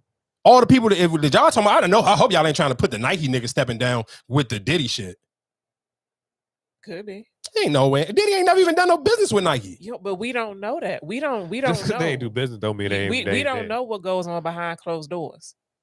Yeah, they might not associate with him on camera and be out in the streets with him, but okay, if I know he be having these freaky ass parties, that okay, let me and I have what I like, or whatever goes down there, I like it, I'm gonna go. When Diddy was running around doing that vote or die, who was running for president? Obama. That was Obama? Yeah. I thought it was somebody else. No, it was Obama. When I was a 18-year-old kid, just wanting to do nothing other than make my mother proud and make Belize proud and do what all of us want to do, be recognized for our talent and take over the world. I was defending him and he turned around and called witnesses to testify against me. And he contributed, he pretty much sent me to prison. So that is the context by which you must always describe that relationship. Yes, I forgave, I moved on, but let us not pretend as if I was in Miami for Thanksgiving and Christmas. Well, I went a birthday with him once. I saw a birthday cake. I went again to do a charity event for impoverished youth in London. So let us not lose sight of what the cold hard facts are. This was not someone who I vacationed with and who he and I enjoyed this great intimate relationship of brotherhood. This is someone who destroyed my life and who I forgave and who I moved on, and for the better interest of Belize, because he was in a position at that time to give scholarships and to maybe invest. I would not deny attempting to bring the investment to Belize and to bring the contributions to education to Belize, but don't distort it as if, he and I were bombale. This is someone that destroyed my life, but do I take any joy or any satisfaction with what he is going through? Absolutely not. I am different than maybe other people. No one needs to fail for me to succeed. No one needs to suffer for me. At the height of your profession of what the core relationship, or thereafter through the reconciliation, when he was an instrumental part of promoting you through Revolt Media. Did you? So basically, for people, if you don't know or you kind of can't really hear in between the lines, that was Shine. People don't know who Shine was. He was signed to Bad Boy at one time, and of course, he was the guy who sounded just like Biggie. He had big songs up under Bad Boy, and then realistically, one day in a New York club, a shootout came and he hit a woman. And of course, that woman is even coming out now saying that it wasn't Diddy, it was Shine. And Shine ended up doing 10 years behind that shooting. And realistically, I'm sure Diddy probably padded his pockets a little bit, but he didn't probably pat them the way he should have. And that's why Shine kind of feels some type of way. He's saying it now, like, yeah, all right, cool. We had a business relationship. Don't make it like me and him be key. And I think a lot of people realistically are going to have to come out and sit here and make a firm like stance on like, nah, yeah, we had a business relationship. Like, cause perfect example, like I said, I listened to Hot 97. I listened to I listened to shit. I listened to the Breakfast Club. Both of them, DJ Envy, Charlamagne, both of them. Like, I never been to a Diddy party. Everybody on, I mean, of course, you can probably see and say everybody on Ebro show may not just even be cool enough that they never been invited. But I think some people, and I think I think again, that's one of those reasons why I always say and say getting married or being in an actual happy relationship keep you from doing a lot of the extra freaky stuff. Not if your partner's into it. Yeah, no, if you and your partner into it, then I mean, then that is what it is. And that may just be, I mean, y'all gonna have to take them charges together then. I mean, that's just all that is. But just because you married don't mean that you're not gonna partake in the festivities. There are people that still do it. Being married. Oh yeah, listen to what I'm saying. If you listen to what I'm saying, for the people who are, trust me, the people who are married and they come out and some of these videos come out, guess what? The public of court gonna smoke you out. The social media gonna smoke you. You're gonna get smoked in jail as well. I just think sometimes. But when would you get smoked out? I mean, is it more so? All right, you just into freaky shit, or you dealing with minors? I think because I think we talked about this before. They never have brought up minors, so I don't necessarily. So then why? I mean, why would you think they would get? I guess canceled or even. No, I ain't saying canceled, but people still going to judge you because but everybody do something behind closed doors. No, Marcus, but you're missing the point though. Let's be clear. The same way nobody never cared. Realistically, think about how two things people didn't care about. People didn't care that Diddy was just on some freak and he was paying prostitutes or whatever. Perfect example. Because why? Because it came out. Look what first name Boosie sit here and say, "Oh well, Diddy he do the same thing everybody else do. He just a little bit more freakier." Nobody didn't care until it came out. The Lil Rod dude sit here and accuse him and Meek of having sexual relations and sit here in the Nicole Winslow story and all those. That's when people started to care, and that's how it's so sad that everybody fake like they Pride Month and they got it in Target and all this, but the things that trigger people is two men having sex. Niggas wouldn't care if it's two women, they don't care. But when you start to throw around gay sex with men, that's when people get up in arms, and then that's when niggas wanted Diddy to go to jail. That's when the whole No Diddy came out, and that's why when people debate, think about how the biggest story originally was he got caught with 1,000 bottles of baby oil. You know that ain't the warm up no coochie, nigga. That's the warm up them booty buttholes, nigga. So that nigga, you're absolutely right. So if niggas get caught, you think about. I don't even want to sit here and throw no, but just think about if a basketball player get caught and he and a nigga playing in the NBA right now get caught on a goddamn Diddy tape, going to Pound Town on two niggas. How he gonna be in the locker room no more? What you talking about? So yeah, it's cool. Like niggas act like they okay with everything, but I guarantee you, them tapes started to leak out, and it's just a bunch of straight men who present themselves as straight, married and got kids and all that. But you on tapes with Diddy, taking cock, sucking cock, nigga. It's gonna be a long day for you on social media, and in your career may be over. Cause niggas is gonna look at you funny. Niggas is gonna violate you. Think about Dwight Howard. Like, look at how niggas try to treat Dwight Howard. Like, yeah, like good. The great thing for Dwight Howard is a very charismatic and a very funny nigga, and he can take a joke and he can dish a joke out. So that's why Dwight Howard still can move around, and you still see him on Gilbert Arenas podcast, and you still see him on this other podcast, and this, that, and the third, because nigga is funny and he got good stories, and a nigga can actually hoop.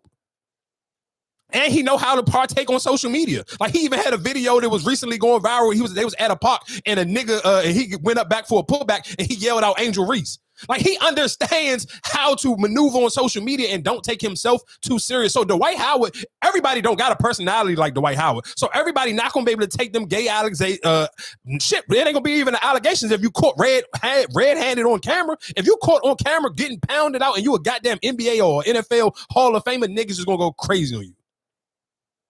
Imagine, I mean, and I don't even want to throw people's name out because I don't even want to put no gay bodies on niggas. But dog, it will be a long day for a lot of for some niggas, it may get a pass. Like if you see Trey Songz getting his dick sucked by another nigga, you probably wouldn't care. If you see Usher or Ray J, some of them niggas, you kind of like, them niggas a little fruity anyway. But if you smoke professional athletes, that's when it's going to hurt because people feel like professional athletes don't have no room to be gay. And guess what I can tell you? Listen to what I'm saying. Of course. And I was about to tell people, all you got to do right now is only 2 episodes in. Go on that goddamn, watch that Aaron Hernandez joint on FX. Man, Jesus Christ, boy. Like if y'all thought the joint, what was it on Netflix? They did the docu joint. This little TV show. Hulu, right? That's on Hulu, right? It's on Hulu. I mean, but it's on FX, FX. But you know, of course, FX and Hulu, all of them got the same jump, so you can watch it on Hulu. But if you got cable and you got FX, you can watch it on FX. But it is on Hulu. But all I'm just saying is that there are only 2 episodes in it. And this is just high school and his first year in college. Boy, this nigga was running. They was having him and his whole team. They just have of course they in college. He play in Florida. They having a freak off. They having a freak off. It's every nigga is one of the offensive linemen. This nigga in the corner with 2 white girls. The other nigga right on the side of the bed. But this nigga, Aaron Hernandez, was so gay. He in some pussy. He couldn't stay hard. Besides, he had to look at other men. He was getting horny off of looking at other niggas having sex. He looking at their ass. He looking at them get their meat sucked. And I'm just like, bro, this is so goddamn crazy. This nigga literally, like, bro, he cooking. He's starting to get more popular in Florida. He on these goddamn on the little junk on the computer. But it's like a live chat junk. So it's this dude on the junk. So he don't even see Aaron Hernandez off the rip. So he don't even know it's him. And he just like, can you come for me? And all this other stuff. I'm talking about this nigga get no shirt on, strong as shit, just jacking off on the goddamn lap. So I'm like, bro, you got roommates in your junk. Anybody can just bust in here, dog. This nigga was crazy for real. Like, he literally was like, he did not have all them screws up.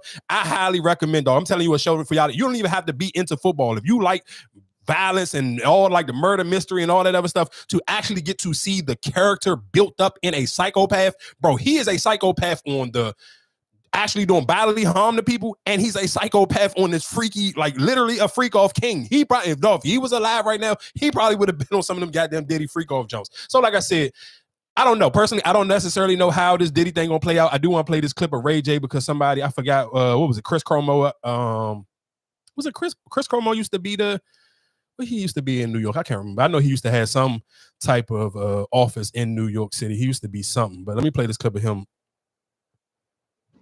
Why do you think we haven't heard from anyone until now? You know, I just feel like a lot of people are in shock. A lot of people are dealing with it in their own way. But in times like these, I mean, we should come together. We should talk about it as a community. It's easy to divide and point fingers, but unity is where you build. You can have a stronger future for the culture. I mean, Diddy's been an icon for decades. We've all listened to his music. We've all been around him, that at least in my era, and have looked up to him. And in this situation, it's super unfortunate, but it's important to learn a lesson right now and ensure the next generation understands how to move differently with transparency and integrity. And I think transparency and integrity moving forward should be non-negotiable. I hear you. And look, we need that in every culture. Why do you hear and may know what I hear, which is people aren't coming out because they either suspected this about him or they don't want to have any connection to him. And then I guess there's another group who's worried they're going to get pulled in, which is one of the suggestions from prosecutors. When you were with him, you had to have heard the kinds of things that other people heard about what Diddy could be about on the dark side and excesses of his. What did you make of what you heard, and what did you ever see for yourself that gave you an opinion about what he was about? Well, for myself, and I think a lot of other people in this industry, I mean, it's all a shock because, you know, we've never seen the stuff that's being said and the stuff that people are finding out. Like, I've never been in rooms that people are talking about, and I never knew they existed. You hear it, and a lot of people in the industry can agree with me on that sense. Like, you all wanted to go and have a good time at a Diddy party, you know, and you wanted to be inspired. You wanted to go out and have a good time. And then you wanted to go the next day to work, and you wanted to work hard in this good vibe, you know? And so to see where we are now, I just think everybody is still trying to digest it and still trying to understand it. And even though, you know, there's still allegations and it's not anything that's just allegation factual yet, but it's hurtful and it's confusing to a lot of people. I mean, we all grew up, you know, listening to Puff and Bad Boy, and they represented success and resilience, but it comes with responsibility. And a lot of people, when people fall, right now we just need to use it as a moment to reflect, not to criticize, but find a better way to move forward as leaders, individuals, in this culture that we're in right now. And when people fall. So, I mean, I guess my only takeaway from that is I don't necessarily know if you can move with integrity and you pushing liquor. I don't necessarily know, and that's not me to sit here and thumb my nose up at people who drink. Cool, you drink, that's your thing, knock yourself out. But I don't think there's no real integrity. Even listening to what he's saying, like we just went to, like, how you go to a party to get motivated? I've thrown 1 million parties. I've been to 1 million parties. What about a party motivates you to do what? Besides to try to get some cheeks, to get drunk, feel like you lit, feel like, oh yeah, I'm at this party that everybody else can't get into. And now it's kind of just like, all right, so you telling me you never, like, come on, dog. Like, how stupid you think we are? Even if you sit here and say, I ain't never, let's be clear. Even for him to sit here and say, I never seen none of these things, and the reason why people can't take it serious, because we all have been to parties where, especially if it's a house party, maybe it might be a little bit different because most of us probably went to parties when we were younger, so it wasn't really drinking and getting high, so you kind of can't. But if you ever been to shit, we can just go back to just like strip parties at somebody's house, like when they have, like when niggas do after hour parties, or they basically in the strip club world they call them fuck parties. So it'd be a bunch of strippers in there, and it'll be like at an empty house, or somebody got like one of the promoters may know somebody who got like an athlete or something, and they out of town, they got a big house, and they'll rent it out, and it'll be rooms that you can go and pay to fuck. You're not about to sit here and tell me you was going to these parties, and even if it wasn't no attention, and sit here, you about to tell me nobody wasn't snorting, no coke. You ain't never seen a nigga hit no line, suck some titties in front of you or nothing. You never seen, to the average eye of somebody who may not experience that, can sit here and say, shit, that may have been enough for me. That may just be too much. Look at how Tariq be spazzing out on Braden because he ain't never done no coke. So yeah, it may be normal for you, your girl and her friends to hit a line or something, but that's not my get down. So you're not about to sit here and tell me you've been to all these Diddy parties and you can praise this man, but you sit here and tell me you ain't never seen a nigga bend somebody over in the corner. Like, that's never happened. Like, come on, dog, stop. Diddy fuck with too many young girls for niggas. And when I say young girls, I mean 30 years younger than him. For you to tell me you ain't never sit here and sing, like, stop, dog. Come on, dog. Like, niggas just gotta stop. Like, that's my whole point of that's why you see so many people quiet, and that's why so many people trying to not talk about it, because niggas don't even know how to have real conversations about it. You can't even be serious. You cannot make nobody listening to Ray J. I feel like Ray J didn't been in one of them parties and he'd have had a little bit too much fun. Yeah, that's the way of him clearing his name. Say he'd never been involved. But that's why people not speaking out, because you don't want to be attached to it. You don't want nobody to start looking at your background or your history to see what you was doing. And you know what's so crazy? And I totally agree with what you're saying. And that's why even when I was listening to Joan on Saturday, I almost want to play this fucking clip of when the nigga Queen Flip was talking, and it was just like, bro, it was so irritating because it was just like, dog, you sound like a nigga who's just trying to, but like you sound like somebody who's done some wild stuff to women before, and you're not trying to be hypocritical. You're not trying to sit here and pile on Diddy for real because you feel like your skeletons can easily be shaken out of the closet super early. Yeah, and that's why I said that's why I said a lot of things can touch, and that's why my thing is just the whole Cassie situation and how that played out in the video, actually seeing it, and then it's just like, well, what other stories that we didn't heard, and it's to say necessarily they're not true. And guess you were high powered, so how we know you didn't, got rid of this? It's just so happening, yes, this video came out, but how many other videos that you got hide and were you doing whatever, and it didn't come out? And that's why I say, and even like when he was talking about it, I'm like, but dog, like the way you said is like you trying to take up for like, oh, it's okay to get a little rowdy or whatever. I'm like, nah, yeah, it's not, and I think, and to me, that will be my only thing that I would tell, and that's one of the reasons why I do even believe just having hot topic conversations with people when you're in the process of dating. Like if I'm a woman right now, this will be the go-to topic that I would want to ask a man. Hey, what's your thoughts on this? How do you feel? What's your opinions on this Diddy situation? Because somebody who comes very defensive for Diddy, that means, nigga, you have done something just as foul, and that's why you're trying to find so many M's, ands, buts, or what about if this is what happened, or how about if this happened? Because I'm like, nigga, what are you talking about? Like, huh? But then sometimes I do kind of like people got their past, and yeah, you might have did it. You probably, like I said, you don't think nothing about it. It was the past. Because like I said, I seen a joint on Facebook like, oh, y'all keep talking about Diddy, but when we gonna talk about all that shit that was going on in the Go-Go's? So that's why I'm saying I get it. And a lot of people, they don't want to talk about that type of stuff.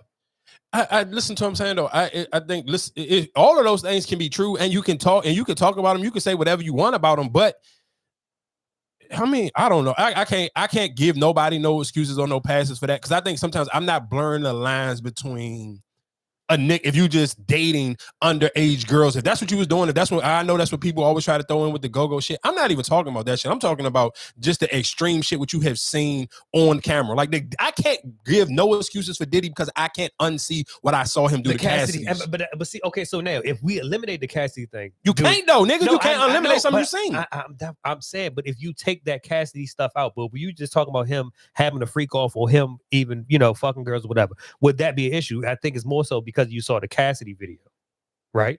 You saying what? If that Cassidy video never came out, right, and we just going off of the whole allegation of him being gay to freak offs or whatever that case may be, this really wouldn't be a big issue. It's more of an issue because we saw the Cassidy. Of course, because now, let's be clear though, it still opens up that door. People thinking, what about the rumors that people hearing that he may have some foul play to do with his kid's mom? Yeah, because you can't say that's off the table now because we all watch what he did to Cassie.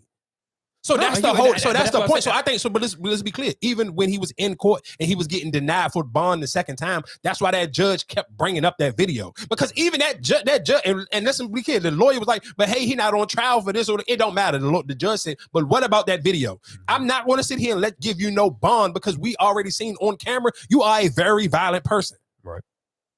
Him reaching out to sit here texting people. They said he was texting people he ain't talked to in 30 years.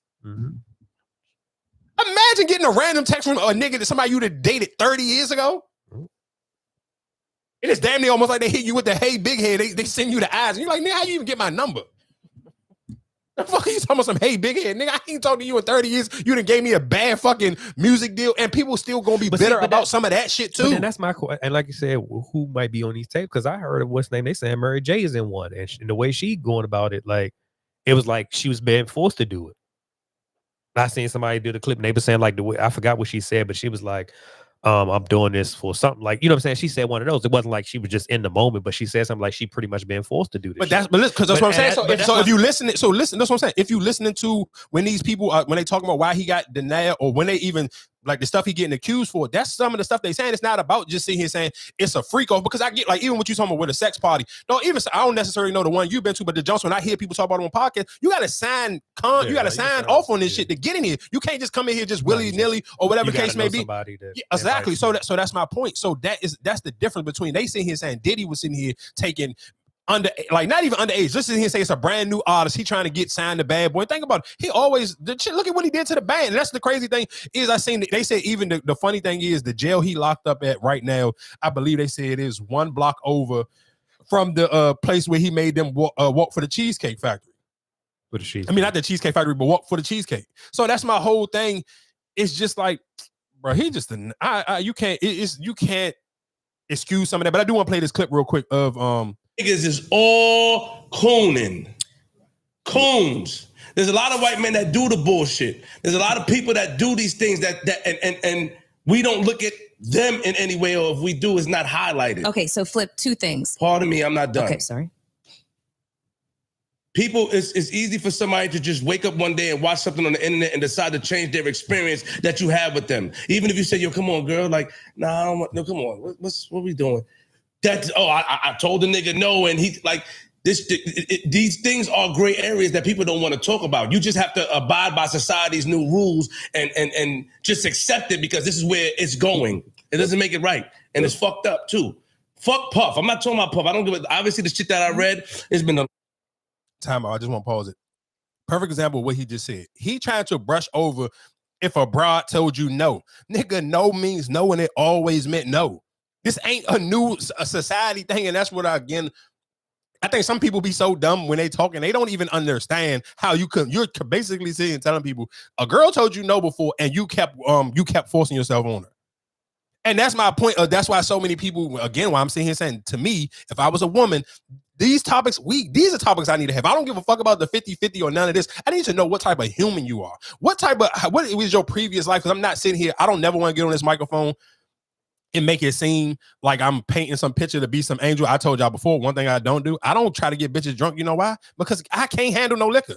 So I'm not trying to even waste no money on no fucking bottle. I'm gonna be the cheapest nigga. I'm trying to buy the cheapest liquor. You want some liquor, bitch, you bring your own bottle. I'm not sitting here trying to buy no bottle because I ain't gonna never drink this shit. I had a bottle of Don Julio. I mean, not Don Julio. What was it? Patron. Literally in my freezer. I lived in fucking Upper Marlboro for 5 years, and that goddamn bottle literally stayed in that junk for 5 years, and May just got a little drop off, a little drop here, a little drop there. And the majority of it probably ain't really get done because only reason why I did because of the pandemic. So listening to, and I have no for a fact I fuck way more bitches than Queen's Flip with my eyes closed. But just listen to what he's saying is still my point of just you can hear a nigga snitching on himself and sitting here trying to justify the foul shit and trying to say it's now this is the world. No, nigga, it was never cool to sit here a bitch tell you no, nigga, that means it's a dub. It's not happening. Move on to the next motherfucker. Tom, it's this shit that he's been going through and he's been doing, not going through, he's been doing to people. So, nigga, if you did it, you got to wear that. But I'm just talking about just everyday people that experiences these things that somebody could just wake up and decide to change exactly what happened. And we're going to go with that and go with them.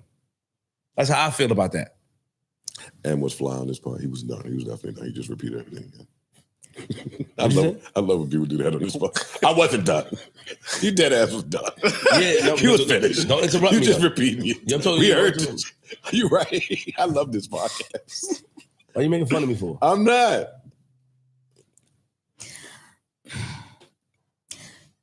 You did two things right here when you were what you were talking about. There's a lot of whataboutism in what you're talking about. There's like, white men can get away with certain things that niggas can't get away with and blah, blah, blah. Yeah, okay, there may be a double standard and that's something that fucking sucks, but it is a reality. Mm-hmm. There's that. The other thing that's happened is our understanding and vocabulary has changed and expanded as time has gone on for people to understand that something that might have been a very uncomfortable and experience that they didn't necessarily have the words to describe, as time goes on and you have time to process, and then also your vocabulary and understanding expands, then you are able to actually vocalize what happened to you. So listen, I agree. It can be very uncomfortable for somebody who thinks that an experience that they had with another person was on the up and up and completely consensual and stuff like that, only to find out that they did not view it that way. Mm-hmm. But the reality of the situation is, at that point, it is up to that person to listen to what that other person's account was, because they might have had blinders on to the situation or not really understood that what they were doing was, for lack of a better word, wrong. Like, I can't tell you how many times I ended up in that. When it came to being a woman in this industry in the late 90s, early 2000s, it wasn't just accepted that shit was going to happen to you. It was expected. And it was also expected that you keep your fucking mouth shut. It was expected that if you said anything, nobody was going to listen to you. And so you just... Again, with that being said, and like I said, I don't necessarily, and not saying that it can't happen, not sitting here saying that one day you and somebody could be dealing with each other. And again, I think now that part I kind of do get what he was kind of trying to say, or what he was trying to, like, we was all good at one point, but then now you kind of switch the story up, like, oh, I did such and such to you, but when we was in the moment, everything was good. I listen, but I'm saying, but I think a lot of those things, the reason why the lines get blurred is because niggas be so pressed to get drunk pussy. Because how many, like, it can't, I don't know, I feel like the lines can't really get blurred if this woman sober is October. Like, if you're not sitting here trying to get her drunk, you ain't trying to get her high, and y'all real lives just, hey, we just playing a game of Uno. Hey, well, we adults, you want to sit here and play for clothes? That nigga, that's consensual as fuck. We playing a game. But then, but okay, now let's stay right there. You can say it's consensual. You saying we both grown, but then she's like, I really don't want to do this. I don't feel comfortable. Then let her leave.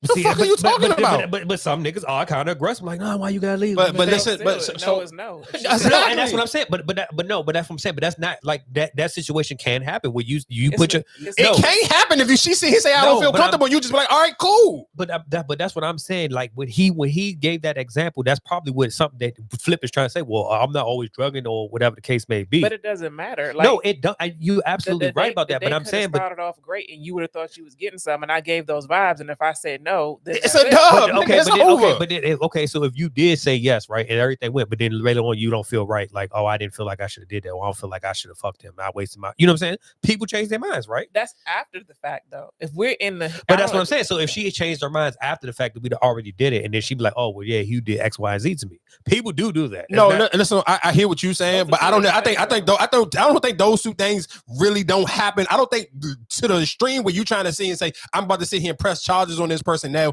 if there's no liquor and fucking drugs involved. If this is just a sober activity, me and this girl just go out on a date, and then she sit here and the vibes is right, and we go back to the house and we had sex, and then maybe my dick was trash, or just my stroke game wasn't right, or whatever the case may be, or I nutted too fast, and then she was just like, damn, I should have never fucked this nigga. Girl, that nigga dick was too small. That's complete, like, nigga, that's just regular people shit. That shit happen all the time. But not sit here saying, oh, I shouldn't have did it to him because you sit here and bought this girl 20 fucking drinks while y'all was out on the date because you was trying to get her drunk and take her back home. That's what niggas be doing, and that's why the lines be blurred, because niggas be trying to get pussy from drunk women all the fucking time. Niggas feel like I'm going on a date, I'm gonna keep buying this girl a bunch of fucking drinks. Nigga, I'm not doing it, one, because I'm cheap as shit, and them fucking drinks at the fucking bar and at the restaurants is expensive as shit, especially if you at a half decent fucking restaurant. Them drinks is gonna be damn near a dub each.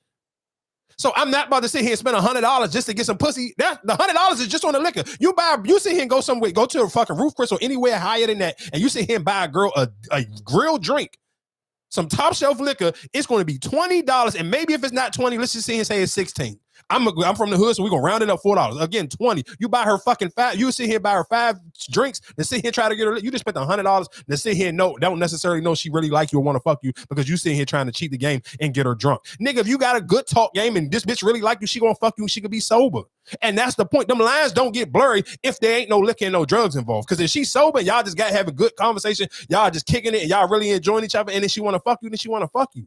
Okay, so all right, because I just seen one that came across, and they was like, they said there's videos with Kim in activities too, and they saying that she's drugging. So my question is, would we give the same to the women too? That women that, like, even when Cardi B came out said that what was that when she used to be stripping? Melissa Ford just said it out of her mouth. Nigga, she just said it in this clip. She just sit here and said that women, you sit here and maybe put on another homegirl, or if you into it, you can be, and listen to what I'm saying. It's not necessarily, well, let's sit here and say if she was into it and she was in here taking drugs too. Yeah, that don't necessarily, she not the one on trial. Everybody may have not been into it. All it takes is, you can sit here and say you could have had sex with 1,000 women and every last one of them could have been happy with it. But let's just sit here and say it's 10 girls and let's say if it's 10 girls who didn't have a good time and they wasn't down for it, they only did it because you was Diddy and they were trying to get their foot into the music business. Or it's 10 men who wanted to become producers or singers or rappers or whatever, and they felt like whatever the case may be. Like, nigga, all it takes is them 10. It could have been 1,000 people who was okay with it. It could have been 1,000 people at these parties with absolutely, all them tapes could get leaked, and everybody who on them leaked tapes could sit here and say they was okay with it, but it could be that one person and it get leaked and they sit here and say no, they wasn't with it, they forced them. Dog, all it takes is one. It don't have all 1,000 people who was affiliated with this stuff don't have to sit here and hate Diddy for what he did. All it takes is one person. And one of them charges, that shit came up to 25 years. So all it takes is one person to say they wasn't down with it. Cassie could have been originally down with it until he got physically abusive. She could have been cool with the sex. She could have been cool with the first time. Oh yeah, this is what my nigga into. He a billionaire. I'm just trying to keep him happy. Yeah, the first time, maybe even the 5th time. But nigga, now it's 20 times. I'm tired. Now you got 20 niggas coming in here running a gangbang on me. That was in her documents. Mm-hmm. I wasn't cool with the 20. I might have been cool originally when it was 2, but now you taking it overboard. Now you bringing 20 niggas in here. You went from 2 niggas to 20. No, nigga, I'm tired, and I'm not cool with this shit no more. Originally, was I cool with it? Yes, but am I cool with it now? No. Mm-hmm. And if you sit here and say I'm scared for my life, look at what they said. She was trying to get into a relationship with Kid Cudi, and they blew up his fucking car. So you can't, like, the niggas use their power. Like I said again. Ladies, I highly recommend it. If you entertaining some dude right now, start these conversations off, because it's a lot of niggas who just, I don't even know how y'all blurring the lines or why y'all think it's okay to blur the lines. It's not. Prostitution is prostitution. You shouldn't be wanting to sit here and pay for no box. You should want to be able to get it off of good favor and good grace. And while we're talking about that, we can kind of switch gears a little bit. Because I feel like we diddied out. We didn't talked about Diddy for like 40-something minutes. I do want to kind of say we keep it on relationships and keep it on kind of even tied into sports. Bryce Young, for people who don't know who Bryce Young is, he was the starting quarterback for the Carolina Panthers. He was the #1 draft pick last year by the Carolina Panthers. And he lost his job last week, and he also lost his girl. So he lost his job to Andy Dalton and he lost his girl to Tyrese Maxey. People don't know who Tyrese Maxey is. He is the starting point guard for the Philadelphia 76ers. He did just sign him a max contract over the summertime, I believe, for $250 million for, I believe, 4 or 5 years. I can't remember which one of them is, but it don't matter. Tyrese Maxey got him a huge payday, and his girl left him. I mean, Bryce Young girl left him and went for Tyrese Maxey. So my question to the room is, would you rather lose your job or lose your girl? Lose your girl.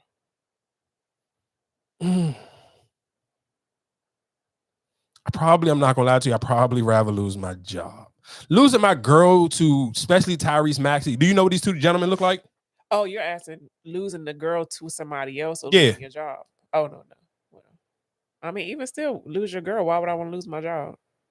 Because you're not really losing your job. You just lost your starting position. It ain't like you losing your money. You still getting paid. Yeah, but they said that girl been with a bunch of other people too.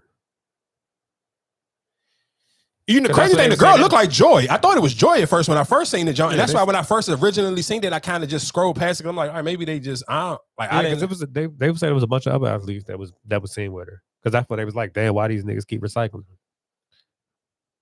I still don't never understand that. I just don't want no girl. Because you kind of know people know how to maneuver. They know how to maneuver. Because then you saying you keep saying they know how to maneuver. Then I'm gonna be wondering, have you been at a Diddy party since you know how to maneuver so much? Probably. Yeah, I'm cool. I don't want that. Then give me something brand new. That's my point. I don't want that image though. That's the image though. What's the image? No, you can pipe. If you rich, you can pipe up any girl. What you talking about? What's the image? Yeah, but you can pipe them up. But I'm saying, but you're attracted to that image, the Instagram models and all that. So it's a million Instagram girls that ain't never been touched before by another athlete. I don't think you want that though. Nigga, why not? Who like when do I want why do I want the same hand-me-down, pass down? Niggas want, listen to what I'm saying. Again, and I'm sure this girl that took me out of her close friends probably because I talked about this girl too much on this podcast. No, Rick Ross got a good friend of mine. Nigga, literally ain't no other nigga touch her because that nigga ain't posting her. He ain't doing nothing. He keeping her way the fuck put. She can post him all day long, but guess what he is not going to do? He's not posting her, and she is very well kept.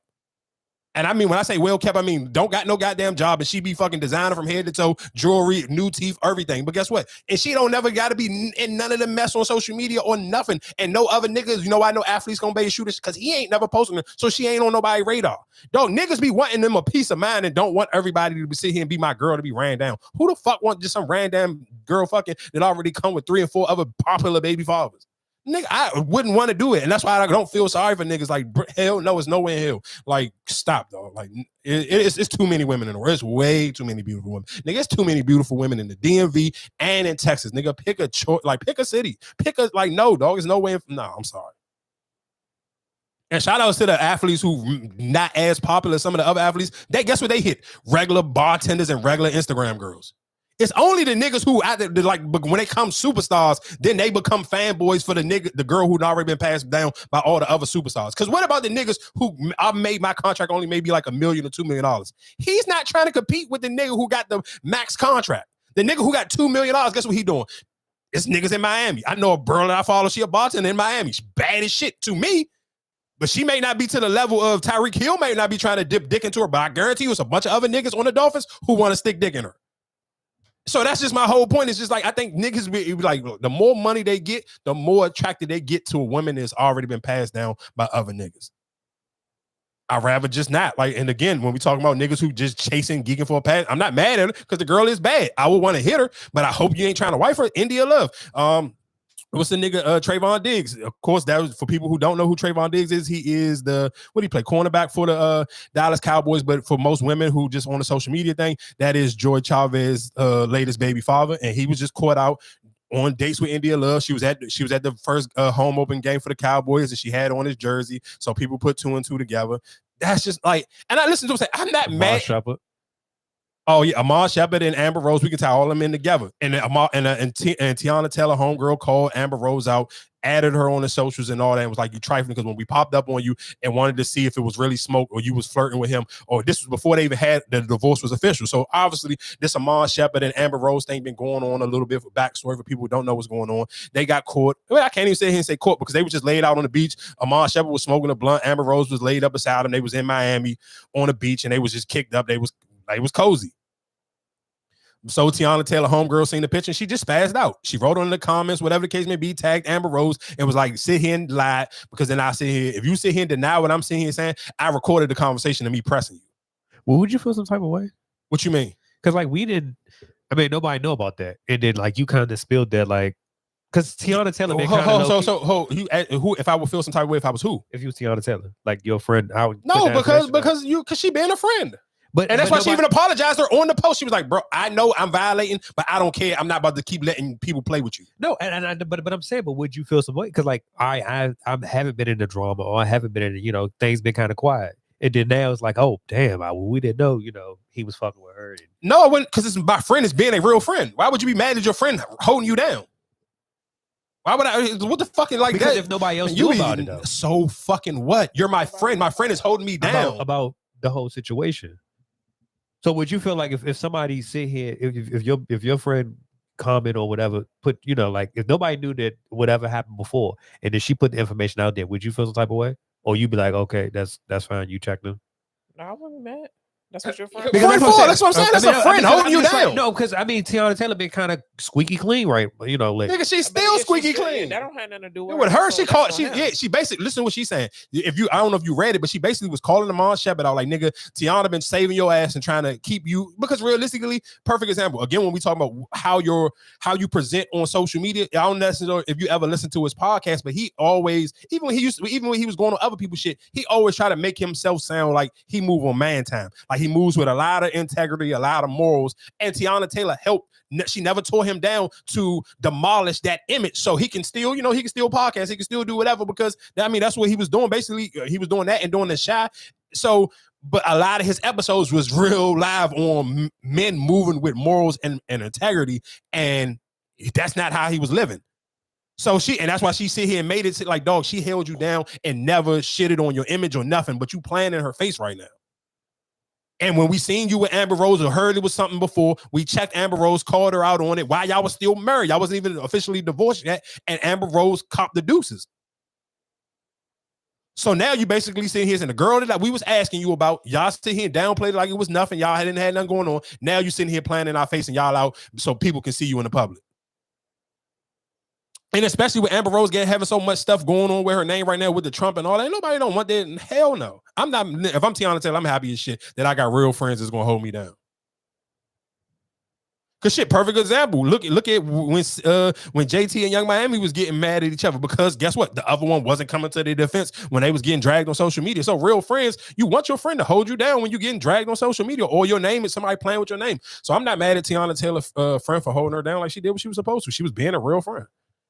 What else? Talked about it. Oh yeah, I'm gonna play this since we talk about messy relationship stuff. Play this clips from Johnny Blaze. I guess one of Johnny Blaze's friends leaked her text messages. I don't know if she was trying to store her for some money or what she actually had going on, but she leaked these voice messages. One was from Drake, and the other one was talking about Big Boogie. How would you feel if you were supposed to be friends with somebody and you find out that your friend has been bashing and talking so bad about you for 7 years? Your personal, go inside your phone, screenshotting your bank statements when you accidentally left your phone, screenshotting celebrities' numbers to hit them up. How would you feel? What would you do? And then you find out that the person did this to you and they send you flowers to your house. I'm curious to know what somebody would do if you found out that somebody was bashing you like that.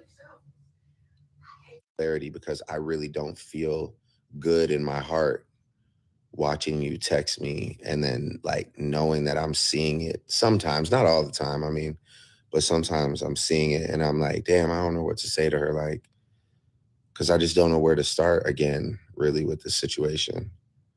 Like, I really don't. I don't know where to start. I don't. I wouldn't be able to, I wouldn't be honest. I wouldn't be being honest with you if I didn't say that, like, oh, if I told you, yo, let's go for dinner, or I'm at the Posto, come kick it, that I wouldn't be nervous. I'm just nervous. And I'm not saying it to make you feel bad. It's just kind of a result of your actions, in the past, no matter how long ago it was. it just makes me nervous. I just don't know what's going to happen to me as a result of like getting close to you again. Clarity, because I really don't feel good in my heart watching you text me and then like no. Girl, why I was fucking with Big Boogie and he tried to fuck me raw, right? Why when I went to go and try to like give him head, bro, why it smelled like straight motherfucking padussy, bitch? Like he just rammed up in a dead lamb. Girl, why I was So hold on. I want to play Big Boogie defend himself, but I do just real quick before I play the Big Boogie clip.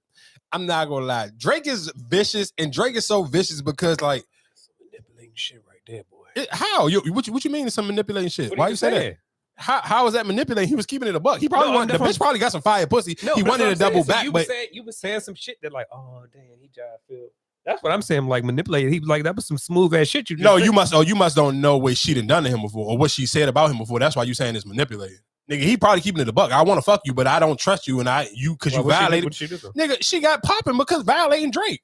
Like that's how she got her name out there. She put Drake on blast. Like nigga, she was like I want to say Johnny Blaze originally was a stripper. I want to say she even had some porns out on Pornhub before. But what really was her claim to fame was her putting Drake on blast. Like she put out a bunch of she told a bunch of shit about Drake, like and just like intimate information and a whole bunch of stuff that they had going on. She put Drake on blast, and that's how she kind of really got her name. Like, and this was like when Drake was like just becoming like scorching hot. So it was like a big thing for her. Like did she go on Vlad and say this? I can't remember, but she went on some platform because this was a long time ago. This was literally probably like 10 years ago, but she helped build her name up off of spilling tea about Drake and their intimate relationship or what happened between him and her or him not giving her songs and he promised her songs and shit like that. So it was kind of just like it was one of those things. So I'm what he's saying is not manipulating. He probably really, if she really got some fire, I know it's bras out here that realistically I know for a fact got some OD torch, but they so toxic.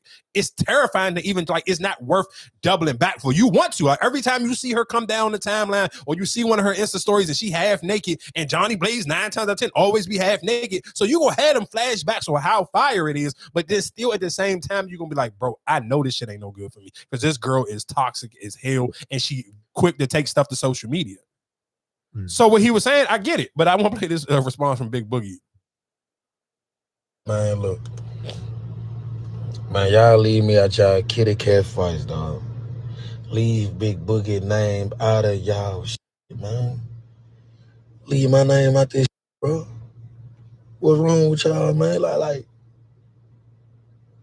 man, y'all leave me out. Like, hey, bro. So I got a question for you, Marcus. Would you be more mad at a girl saying you stink and smell like you fell into a box of trash, or would you be more mad at a girl saying your meat was small? Or you was a one pump chump? Those like out of those three, which one would you be the maddest about? Yeah. I don't think I care about even any of them for real. Nah, you tripping. I'm trying to think which one would I be more upset about. Probably being the one pump chump, to be honest, because all the other like your meat, you can't control that. Stinking, you can control that. Like you can real life like. Yeah, all right, but I fucked you after playing basketball or some shit like that. Like, all right, cool. Yeah, but if it's somebody when they get picked up on the shade room, let's be clear. Listen, what I'm saying. Big Boogie, you can still hit whatever random girls who come to his shows and still want to have sex with him. But I'm sure other women of a certain caliber going to think twice of it because they're gonna look at him like, oh, you look like a nigga who may stink. And women can do that. I'm sure women look at niggas and be like, oh, you kind of look like you stink, or you don't take care of yourself enough, whatever the case may be. I think anything if a girl saying that I gave her something. Like an STD? Yeah. I may not even care about that as much as I would about being a one pump chump. I care about that. Because nigga, what? Okay, nigga, it's 2020. It's listen. If you saying I'm a one pump chump, but that might be to you though. But I could have gave somebody else hours alone. You know what I'm saying? Yeah, but what if the girl you give hours alone don't talk and ain't gonna never tell nobody? Right, but you just said, but that's just one person saying, "Oh, you was a one pump chump." Okay, all right, cool. But you talking about I gave you this shit? Oh hell no, you can't. That you can't beat. Like that one pump or my dick stink or my dick was small. All right, cool. That's your opinion. But you talking about somebody I gave you something? You can't beat those. I mean, you can because you could the same way you can. But she lying. I ain't give her shit. I ain't never had nothing. But who willing to try? I'm not willing to. You would try everything else out. You would. All right, let me see how big it really is. A female would try to if they hit it. Yeah, y'all might got a point. Yeah, I'm not trying. If somebody tell me they got an STD or they got like, especially an STD is not uncurable, yeah, I'm not trying it. I don't care. I'm taking your word for it. Curable or not, I'm not risking. I'm not doing it. Yeah, that's what I said. Everything else, I'm all right. Cool. That's your opinion. No, listen. I hear y'all with the if it's curious, like if you sit here and say like whatever celebrity crush you may have, if somebody be like you heard they got gonorrhea, you still may chance it. I'm not. Yeah, I'm not. I hear you. I don't want to put it on a celebrity, but there's a few celebrities I still try with. Why? Because they who they are. They're a celebrity crush. If you tell me they on your top 5, there's some top 5s I can sit here and I can put you can put a rebel on. I can chance from fucking getting clapped up for fucking whoever. Okay, but let's stay right here, right? Is it more so of because who it is or what they can do for you? Because know who they are. I don't want no woman to do shit for me. I just want the pussy. I'm talking about like, nigga, if I'm saying that the top 3 female rappers out right now, nigga, I'm chancing the ST or something. A little, you talking about they just got a little bit of clap. Nigga, I'm taking the clap for the top 3. Because like I said, I don't want to put that shit on nobody's jacket using them as an example. But y'all know whoever you feel like the top 3 female rappers are, them top 3, I'm taking a chance to hit all 3 of them if they sit here and say they got a little bit of the clap. You crazy as hell. I wouldn't care. And you know, would you tell anybody? What you say? If I listen, that would probably make the story 20 times better. If I listen and say the number 1 or number 2 female rapper clap you up, I'm telling anybody. You crazy as shit, nigga. Right? Listen, get what I'm saying. Women get famous for less shit all the time. That's what I'm saying. I can go on No Jumper and be like, oh, splurge, such and such gave me the clap. And here go my paper. And here go the text messages that I'm telling her she burnt me. You crazy as shit, nigga. I'm up. Nigga, you get a drug for that shit. Oh yeah, you probably can. Because what's that shit? It's a law. What's that shit called? HEPA. It's a HEPA law. Yeah, whatever. Yeah. But just real quick, because you know what's so great. But listen what I'm saying. But women still do it because it's a popular R&B mother. He may be not as popular no more. But it's a like he got this shit. He got some shit. And bitches still be on his dick every time he perform at one of these little holes in the walls. Of course. But I do want to play this. Hold up. I had a question for you. I meant to ask you a while ago. But just speaking on like just people airing shit out or whatever. So let's just say, all right, you know how you listen to a lot of podcasts, and you know how some podcasts be having people call in or whatever the case may be. Like, how would you feel like you just stumbled upon a podcast, right? And let's say your girl or whatever is basically, you know, like she called in to get advice or was bad mouthing you. Would you address it or would you take that advice, like just take it on like, oh, I'm gonna try to fix it? Like, would you address so you say, okay, so are you saying she called into somebody else's show? Yeah, she called into somebody else's show and she, whatever y'all going through, or she trying to get advice about dealing with you. Like just how you just said how of course, yeah. I would take it, I would just take it on the chin and I would fix it. I wouldn't address it. No, I would act like I would never heard it. I would act like I never heard it. Hell no. And I would never mention nothing about that podcast ever in my life, just so she would never think, oh, maybe he heard that episode. Hell no. Nigga, I just want her to think like, damn, I don't know how he. No, because I would think it was probably Royal Mall. I think I was listening to a recent joint, and the girl called in, but she accidentally sent the clip of her actually talking about the nigga. Yeah. So that's why I'm just wondering, like, how would you react if you listen to a pod and you just, oh, your girl called in, like, would you I wouldn't feel no type of way. You would just fix it. No, I wouldn't feel no type of way. I won't play this clip of Zero. The crazy thing is I was reading the comments. I think he got 2 baby mamas that passed, but he made a song, and I guess one of his biggest songs of his career is like a diss song to his baby moms, but he don't say they don't perform the song no more because she passed. Is, you know, like, I mean, when you go back to I Hate You, this is a song I don't perform no more. Really? I didn't even realize perform that. I Hate You no more because my daughter mama died. Oh, wow. So I don't perform that one no more. Oh, wow. I've never known a that. lot of people. I had 2 of my baby mothers to lose life within the last 5 years. And I mean, it ain't something that I talked about, you know what I'm saying? But it's definitely something I got to deal with. So, and then out of respect for the kids and stuff too, because whatever happened, it happened. But you know, that song gonna always be there. I'm just not gonna perform it no more. That probably would have been the biggest song, though. Respectful. Yeah. Like it's, you know, So I got a question. No. I got a better question for y'all just from off that clip. Could y'all date somebody who had 2 significant others pass? Yeah, why not? Oh, Well, y'all did you feel crazy like as it's- shit. it's like how do you depressed? yes, how do you believe in fucking the shit off the TV show, but you Nah, okay with growing behind somebody that already got two dead baby mothers? Ain't no way. You crazy But as what shit. if it was What? like a natural death or Man, I car don't give a accident? fuck, nigga. Nigga. Nah, I'm not about to be deaf in threes. I'm not about to be the third. Ain't no hell fucking no. That would be dog. Listen to what I'm saying. But you would still hit her, right? Yeah, I probably still hit, but I ain't trying to be in no relationship. I ain't even trying to hit multiple times. You're still risking it though, right? No, I'm not, because I feel like it's that they had some actual Don't real they have sex demons or whatever. Man, that I shit don't is? know what it is, but all I'm telling you is shit that I pay attention to a lot, and like I think women don't be knowing it, but I be paying attention. And when you post too many rest in peace shirts or oh damn I missed such and such, that should be a red flag for me. Like if a lot of niggas you deal with or the type of niggas you like to date keep getting killed or keep getting, I don't want no type of parts with you, because that means you are attracting a type of energy that I'm trying to stay far as hell away from. And like I think, like I'd be watching like, damn, you post a lot of different niggas who done died. Like, nah, dog, I'm sorry, I don't want no parts in any of that type of energy. How long you gonna wait? What'd you say? You gonna pass that up, but you gonna have sex with somebody that has an STD? Yeah, STD you can get rid of. I don't. Not all of them. But that's why I said the clap. You can take a shot or a pill for that. You can't sit here. I ain't talking to you. I'm not messing with you. If you got the H, I'm cool. I don't want no parts of that. And while we talking about that, it was a clip of a woman. I mean, not a clip. It was a tweet that a woman posted out, and she said, "Why all the single and successful men scared to date women with kids? Y'all niggas need to be real men and sit here and take up some responsibilities. How do you allow kids to make you miss out on a good woman? That's weak." I seen that picture. I would stay away from you. She looked like it because she looked like that's a lot of baggage right there. That's a lot of baggage. Yeah, she got like 3 young kids. That's a lot of baggage, and they all got designer on. That's a lot of baggage. I would stay away from you because you're probably asking for a lot. So if she just look regular, you be.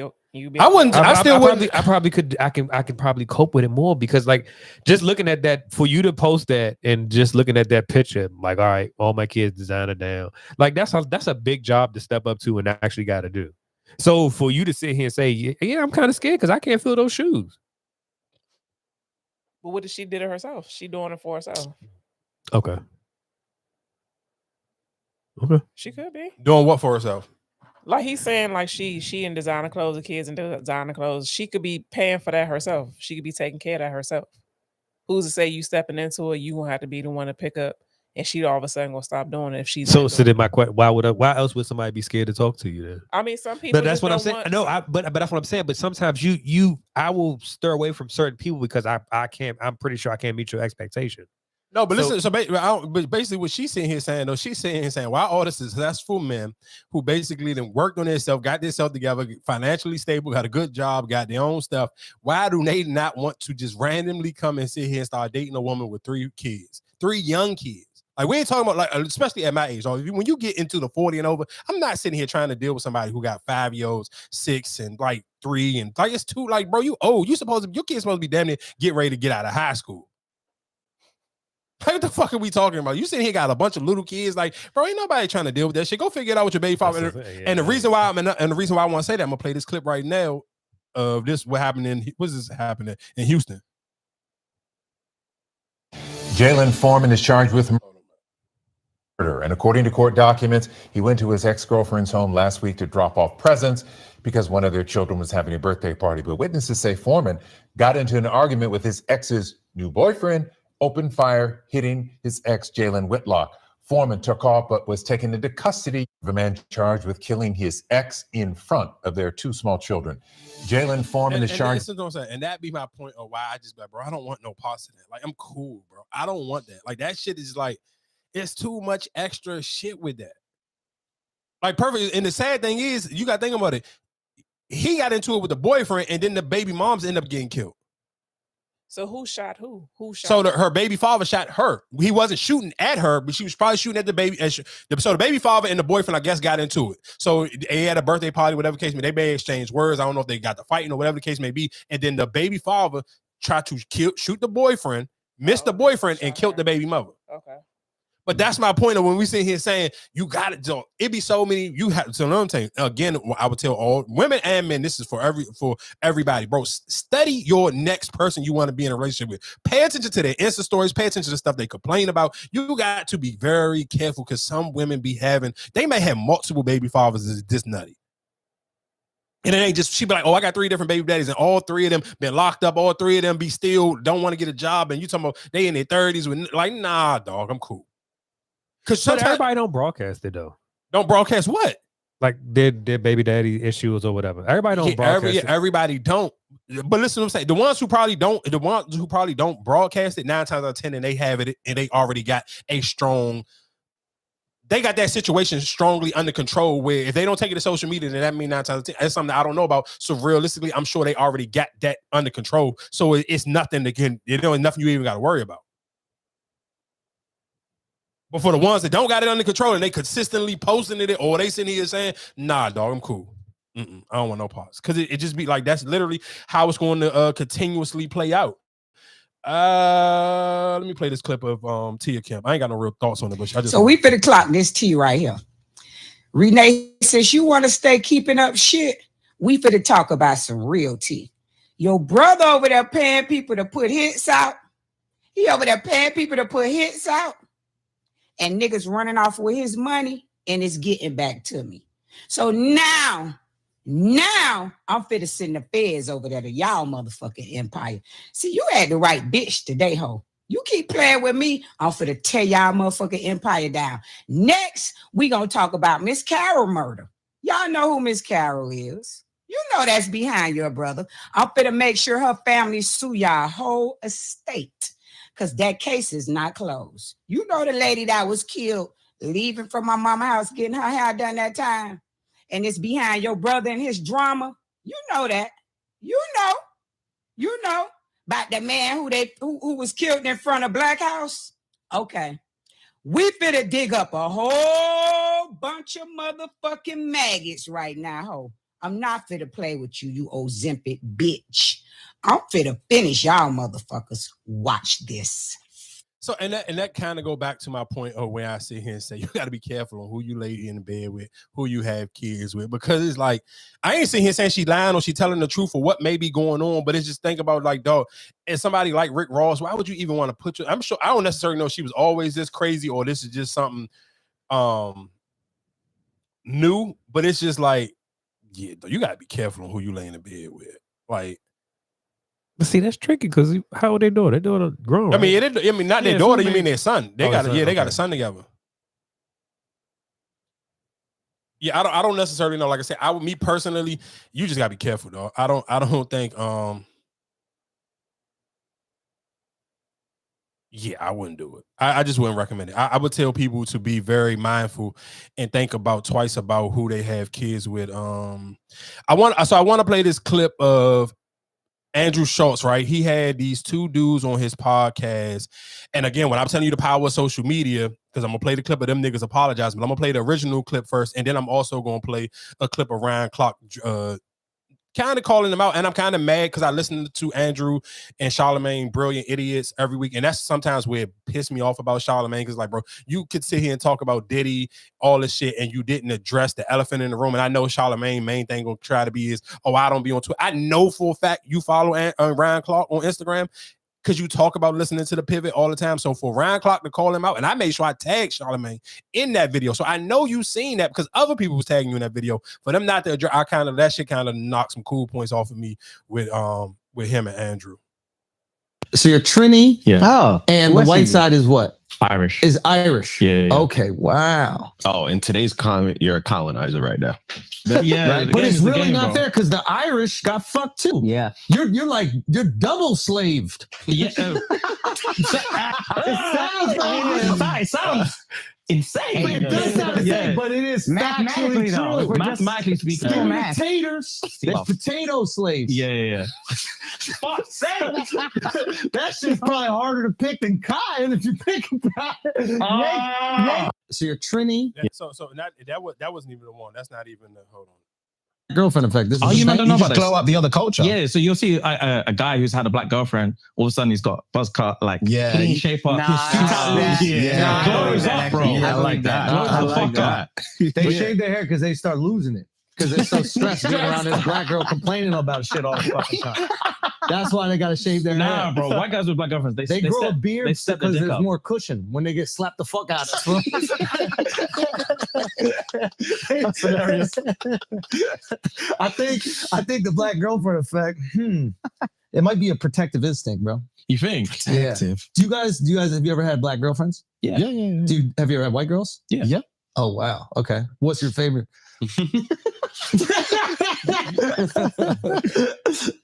We love them all. Yeah. Oh, really? We love them all. Yeah. That means white. Yo, who gets that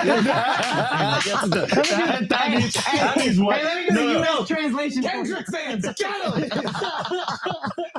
So listen to what I'm saying, and because I am, and that's my first time actually listening to it. So me listening to it, knowing, and I don't want to give Andrew, I can't give him no benefit of the doubts because black women felt some type of way about it. So I can't tell black women how to feel when they heard something, and they felt, and these dudes, I guess, I wasn't even familiar with these dudes that they had on their show, but obviously these dudes must have built their platform and their podcast off of black women, and I guess, and that was supposed to be the large amount of their audience. So obviously the women wasn't rocking for it, so these two niggas had to go on an apology tour. Say quick acknowledgement. So if you know, you know. If you don't, that's fine. But we just wanted to address something that's happening at the minute. This past weekend, there's been a couple of clips going around from when we did a session on the Flagrant podcast while we were on our US tour. And there were a few jokes made that were incredibly inappropriate. One specifically pertaining to black women. And in the clip, Andrew was making a joke. I'm not even going to get into specifics. Making a frankly racist joke. And we were laughing at it. And to give, there's first of all, before we get into like specifics or anything like that, obviously there's just literally no excuse. There is no excuse. Agreed. And fight or flight is a real thing. Like it is, fight or flight is a real thing, and it's so not easy to say, but when you're in those situations, you look at it through a lens of like, bro, if it was me, I promise you I'll stand up, I'll kick them cameras down, I'll smack homeboy in the face, I'll say this, I'll do that.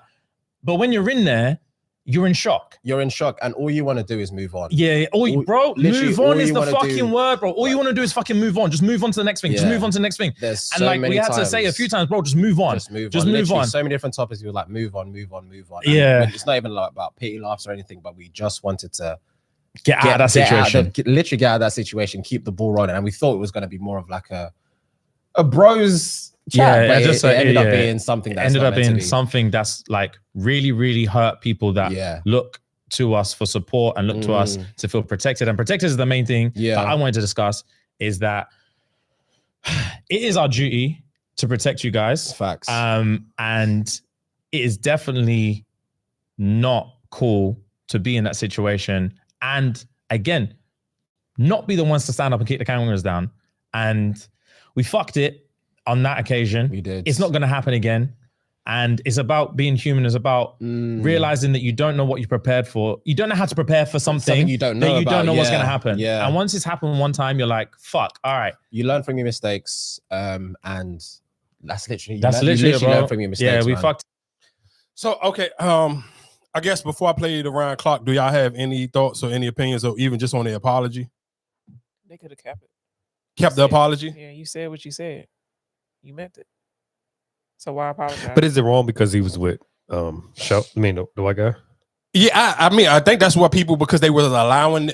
I didn't really hear the apology, but was it they was more apologizing for the racial jokes that they let him get off, the slavery jokes, or they apologized for the dating the black women thing? I think it was I don't dating think the it's the black black. women. You think it's the black woman? I thought it was more sort of racist. The black women thing was kind of racist if you heard what he was saying. But that's what I'm asking. He was making it a joke about it, but it was still a racial joke. But that's why I'm kind of asking if it's because Schultz is white. That's what I'm saying. Like if it was a black person asking, making that same joke, would it be an issue right now? Would he be apologizing? That's why I'm saying like, oh, you let this white man say and talk. I think that's what it was more. I think more people got upset because it was I think more people got upset because it was Schultz. It was because it was Schultz, and because Schultz is a white man. And then I think some people, they played a clip right here of them before. Chick that I went to uni with, her name is it doesn't matter what her name is. She was on a TV show. I can't remember what TV show it was called actually. And this girl that I was fucking with at the time used to watch that TV show, and she was like, "Oh, there was this girl that because she wants mixed race kids. Like her heart is set on it, so she wants a black man. That's all she goes for, black men. And there's this girl that she used to watch on a TV show who was obviously black. She was like, "Oh, I wish I was her." I'm thinking, what? Jesus Christ. She kept on saying, "Oh, I wish I was black. I wish I was black." I'm thinking, Jesus Christ. What? For starters, if he was black, you wouldn't be getting any black men. So I'm just saying.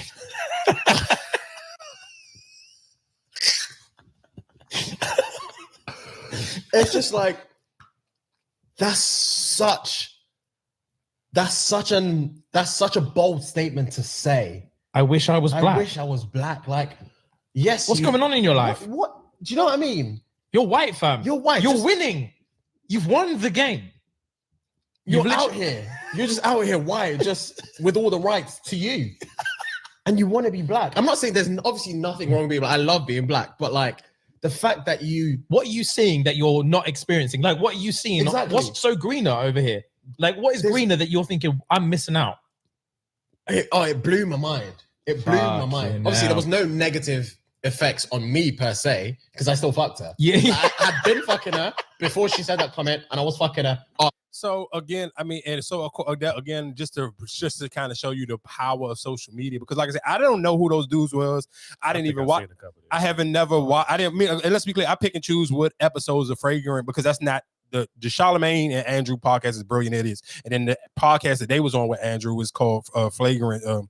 It was a Flagrant 2, and that's Andrew John by himself with him and some of his comedy friends. So I don't, of course, I wouldn't listen because I don't know who those niggas are, but I do think there are just certain types of that clip started to go viral of Andrew. So people started to pick up other things because people were trying to, of course, you know, you got your own podcast. You talk to people for hours on a weekly basis. So people, and they may even promote, they might have more than one episode. I'm not 100%, but people were trying to defend them. So that old clip, the one that I just played, was people. So people, when other people was trying to defend him, like, all right, give him a break because, you know, Andrew is just very witty. He may have caught him off guard and they didn't know how to, you know, whatever. After the apology, people try to shoot them some bill, especially people who already listen to their show. And I guess realistically, they have a huge female following. So women was like, okay, well, if we was gonna get him a pass for the Andrew thing, because we have seen Andrew say wild shit in front of black people all the time. That's just Andrew thing. He is like one of them type of people. He don't, and I think that was one of the reasons why some people was giving a lot of people pushback, because they was like, all right, Andrew talk about all races. He don't just, and he talk about all sexualities or no, he's don't really have picks. So it's not really just like Andrew is one of these people who pile on black women thing. But this, so the women were like, all right, cool. We'll say we give Andrew Schultz a pass. He be with Charlamagne, cool. Let's give him a pass. But what about these two niggas and this thing that they said on their actual show? Y'all trying to defend him for this. So what about this? So now it kind of lets you know where it's just no, y'all two niggas is black. And you sitting here like laughing or clowning a girl because a white girl says she wanted to be black, and you basically sitting here saying, why would you want to do that? Like, you already, like, what the again, that be some niggas like, what's the favorite line? All skin folk ain't kin folk. So I'm gonna play this clip around clock and then we can move on to something else.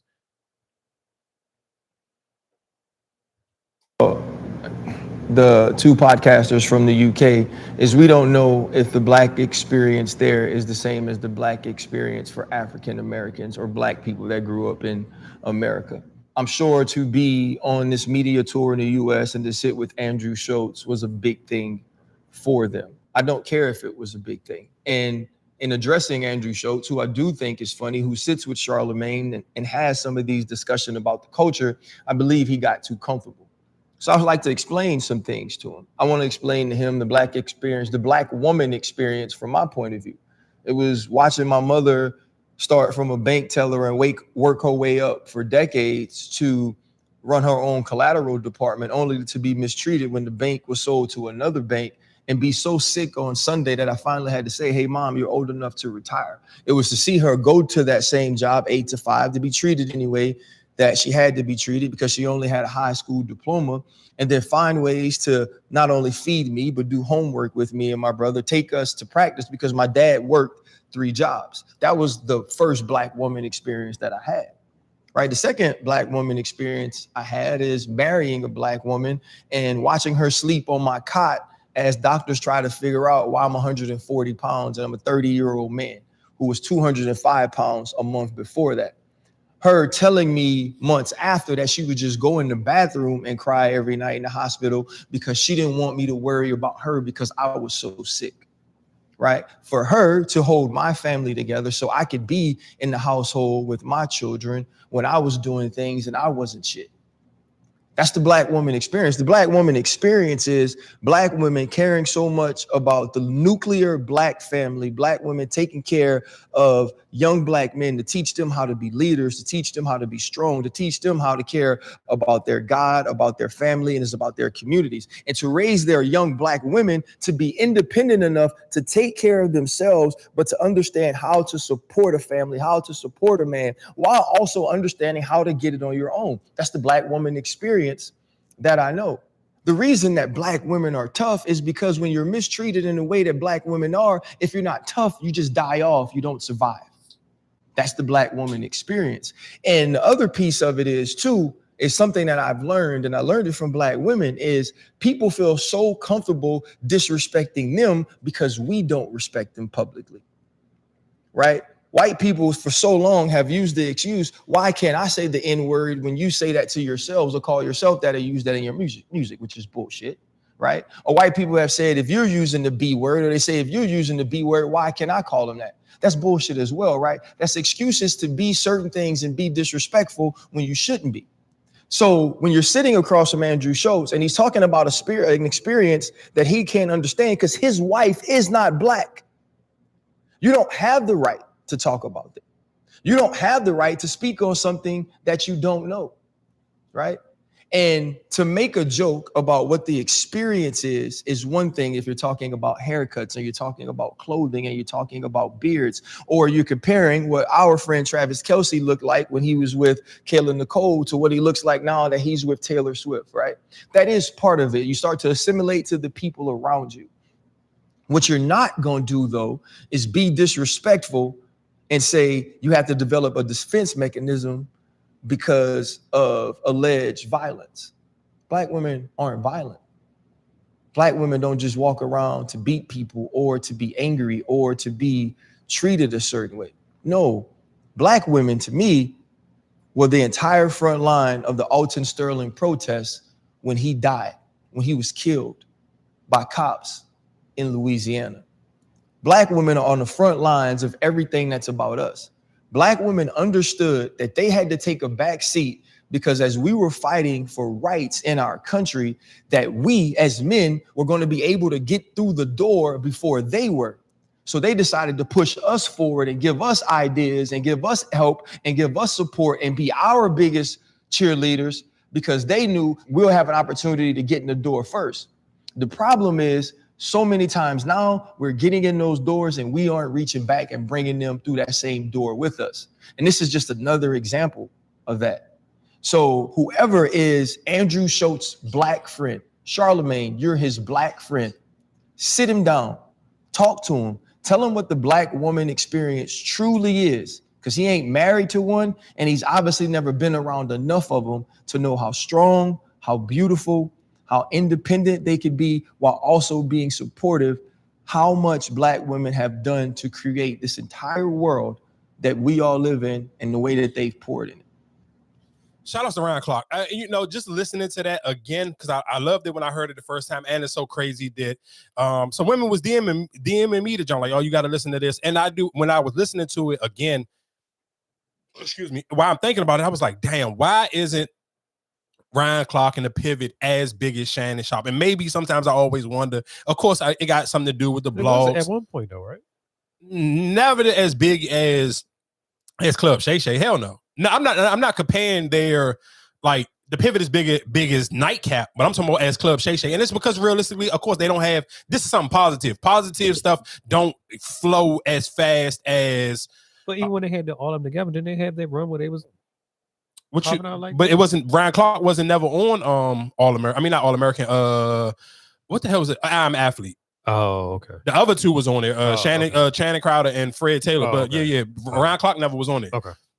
So, but my whole thing, but it's just, and I'm not saying that they're not big. They still got they still have interviews and episodes that do millions of views, but not as like people, everybody and their mother know what Club Shay Shay is now. Everybody and their mother know who Shannon Sharp is. Like, you know who Ryan Clark is because he played for the Steelers. You know who Ryan Clark is because you watch ESPN. So if you are somebody who, you know, really into sports, you know who they are, but they haven't really, when I'm saying then why they're not big as Club Shay Shay, because they haven't crossed over in the cultural, like speaking, like they just did a good interview with Fab. Like they do great interviews. Like, and I'm listening to this, I'm like, though, Ryan Clark is so great at talking, and I've listened to him talk enough where he doesn't waver on how he really feel about black people. Like sometimes you can hear Shannon Sharp and he teeters the line, like he really don't know because he's a number whore. Where even when we talked about it last week, even him faking the going, you know, faking having sex so he can have his moment. So it just, when you know somebody's willing to go that far, then you know that they willing to like teeter the lines on, I'm a tap dance a little bit harder for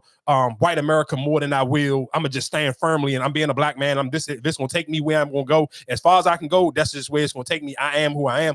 And I appreciate that about Ryan Clark, because every time I hear him speak, I kind of know what I'm going to get from him as a black man, as a father, as a husband. He kind of just, and you listen to that, literally that last 4 or 5 minutes of him just speaking, you can hear his deliverance on just like, you should never be that comfortable. And I think a lot of times people do be that comfortable. And that's one of the reasons why I always speak like, it don't matter how much you like, we could just tie it into, because I'm about to give Asia Wilson her shout outs anyway for being the unanimous MVP of the WNBA. But again, like I told y'all, just maybe however many would last, whenever Angel Reese messed her wrist up, and I told y'all, I love Angel Reese, but I do think she kind of just like, I'm cool. She didn't force it. I think she could have forced it if she wanted to play on that wrist, but I think she didn't, because she kind of knew, if I take myself out of the equation, in which I've been paying attention, I watched, like, the WNBA playoffs it was the day, it was Sunday. And I watched more people and watched all the blogs still talk about her podcast episode. She literally got picked up on every major blog. Her and Latto and fucking Mariah the Scientist, and you didn't hear a goddamn word unless you follow all the WNBA pages or all the women's sports pages, even talking about the playoffs. So I knew what was going to happen. I know if I can't attach Angel Reese to Caitlin Clark, it ain't no more conversation. And I think that goes back into just how black people got to understand. I don't care if you can quietly in the house, if you want on 2K and you want to play with Caitlin Clark, cool. But just as men coming out on public platforms, you can't just be like, you shitting. You're not gonna hear nothing about it's over. They gonna get swept. She just shit the fucking bed her first playoff game. You're not gonna hear nothing about it, and they just gonna move on so smoothly about it because they don't have nobody compared to. If you don't have, you ain't seen people talk about it. You seen way. I guarantee you seen way more. You probably, I don't even know if you watched it, but I know for a fact. Well, so just a question real quick before you try to give us some excuse. Have you seen more Angel Reese podcast clips than you seen people talk about the WNBA? No, I haven't seen. Like I said, that besides that, I was just looking at it, how they was talking about the ticket prices, the ticket prices in the finals last year. You can buy a ticket for 130, but for the Fever game, the ticket started at 130 for their first game in the playoffs. And they was talking about how the game in the final at the Aces game cost 130 for that ticket. And for this, that's cool. But I'm talking about people talking about the actual games. I don't give a fuck about the ticket price. Who cares? They can tell you about the game though. All right. Well, they got beat by 30, so it don't matter. So it'll be over. She got one more game for you to fake like y'all give a fuck about her. Like I said, anyway, like I said, I know for a fact you have not seen more people talk about the WNBA than you've seen that. I literally seen that Angel Reese shit on every major platform. Literally every joint. That's not me exaggerating. Pick a platform, and I guarantee you it's clips from her joint with Latto on it. From the Shade Room, Say Cheese, WNBA, Bleacher Report, everything. Like everybody picked and choose which different joints, and it was just so hilarious. I'm like, dog. If I'm playing in the playoffs right now, I would be so pissed that Bleacher Report care more about who Angel Reese want to date, seeing him saying she want to date somebody 6'7" or and play in the NBA, than you actually see him promoting our shit. Like, that to me is crazy. So I will be pissed about that. But that's, again, when I'm just sitting here saying, tying all that in to sit here and say. But that's what I'm saying. But even looking like right now on it, I don't see no Angel Reese on. That's the court, nigga. This whole week in the past. That's nailed. They Bleacher Report. The Latto, what's the name? She just did that this week. Nigga, but it's on. You may not see it right now. Maybe not on Bleacher Report, but you've seen it on everything else. Marcus, you follow the Shade Room. It's on Shade Room. Like, stop. It's on everything else. That's what I'm saying. But Mikey, you talking about a podcast, but we talking about when it comes to sports. They're talking about Angel Wilson. They talked about on Bleacher Report. Listen, but let's be clear. Everybody, and I can show you. Everybody was pissed on WNBA Twitter. Was so mad that they announced that Angel Wilson fucking got the finals MVP. I mean the unanimous jump, and they fucking put it out at like 10 a.m. Eastern time. And they was like, dog, why would y'all do that? Nobody not even gonna talk about the shit because look at what you just said. It's in the middle of all the football shit. But that's what I'm saying. When you say that, right? Like I'm looking on the WNBA page, the Instagram play. I don't see them posted about no. Of course they. Why the fuck would the WNBA post about fucking Marcus?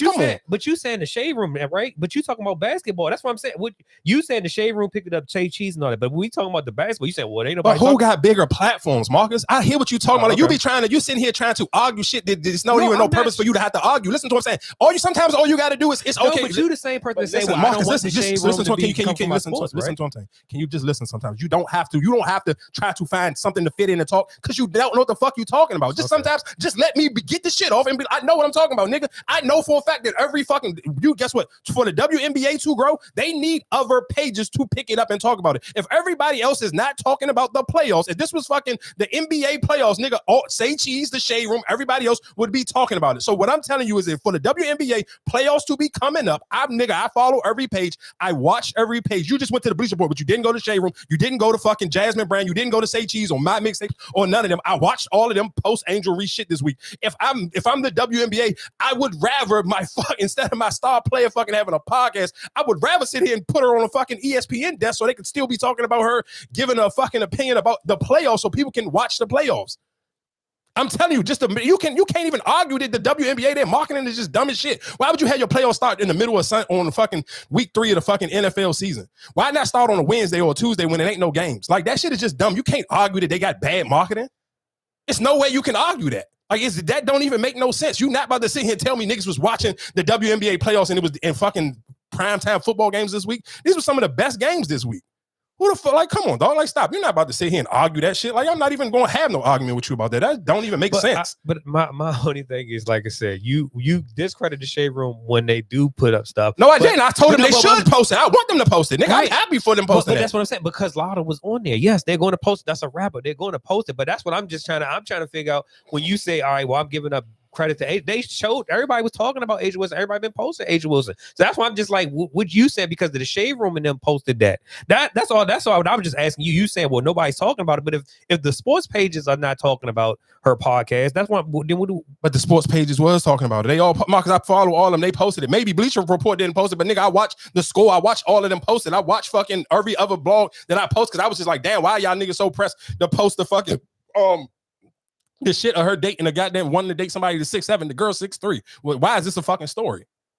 I know exactly what I've been seeing because I was fucking like, dog, why y'all keep posting this like this is a big deal? I know what I'm talking about, dog. I literally sit on the internet all day long. That's my point. I'm telling you, sometimes it's like you don't have to argue with me about shit that I'm looking at all day long. I'm not trying to argue with you. I'm like, if it was talking about sports, and that's what I was talking about. Like you said, the shade room. Okay, all right, cool, that's fine. But we was talking about sports. But listen to what I'm saying. Listen, I hear what you're saying. But for the sport and for the players to get bigger, they need to get on those platforms.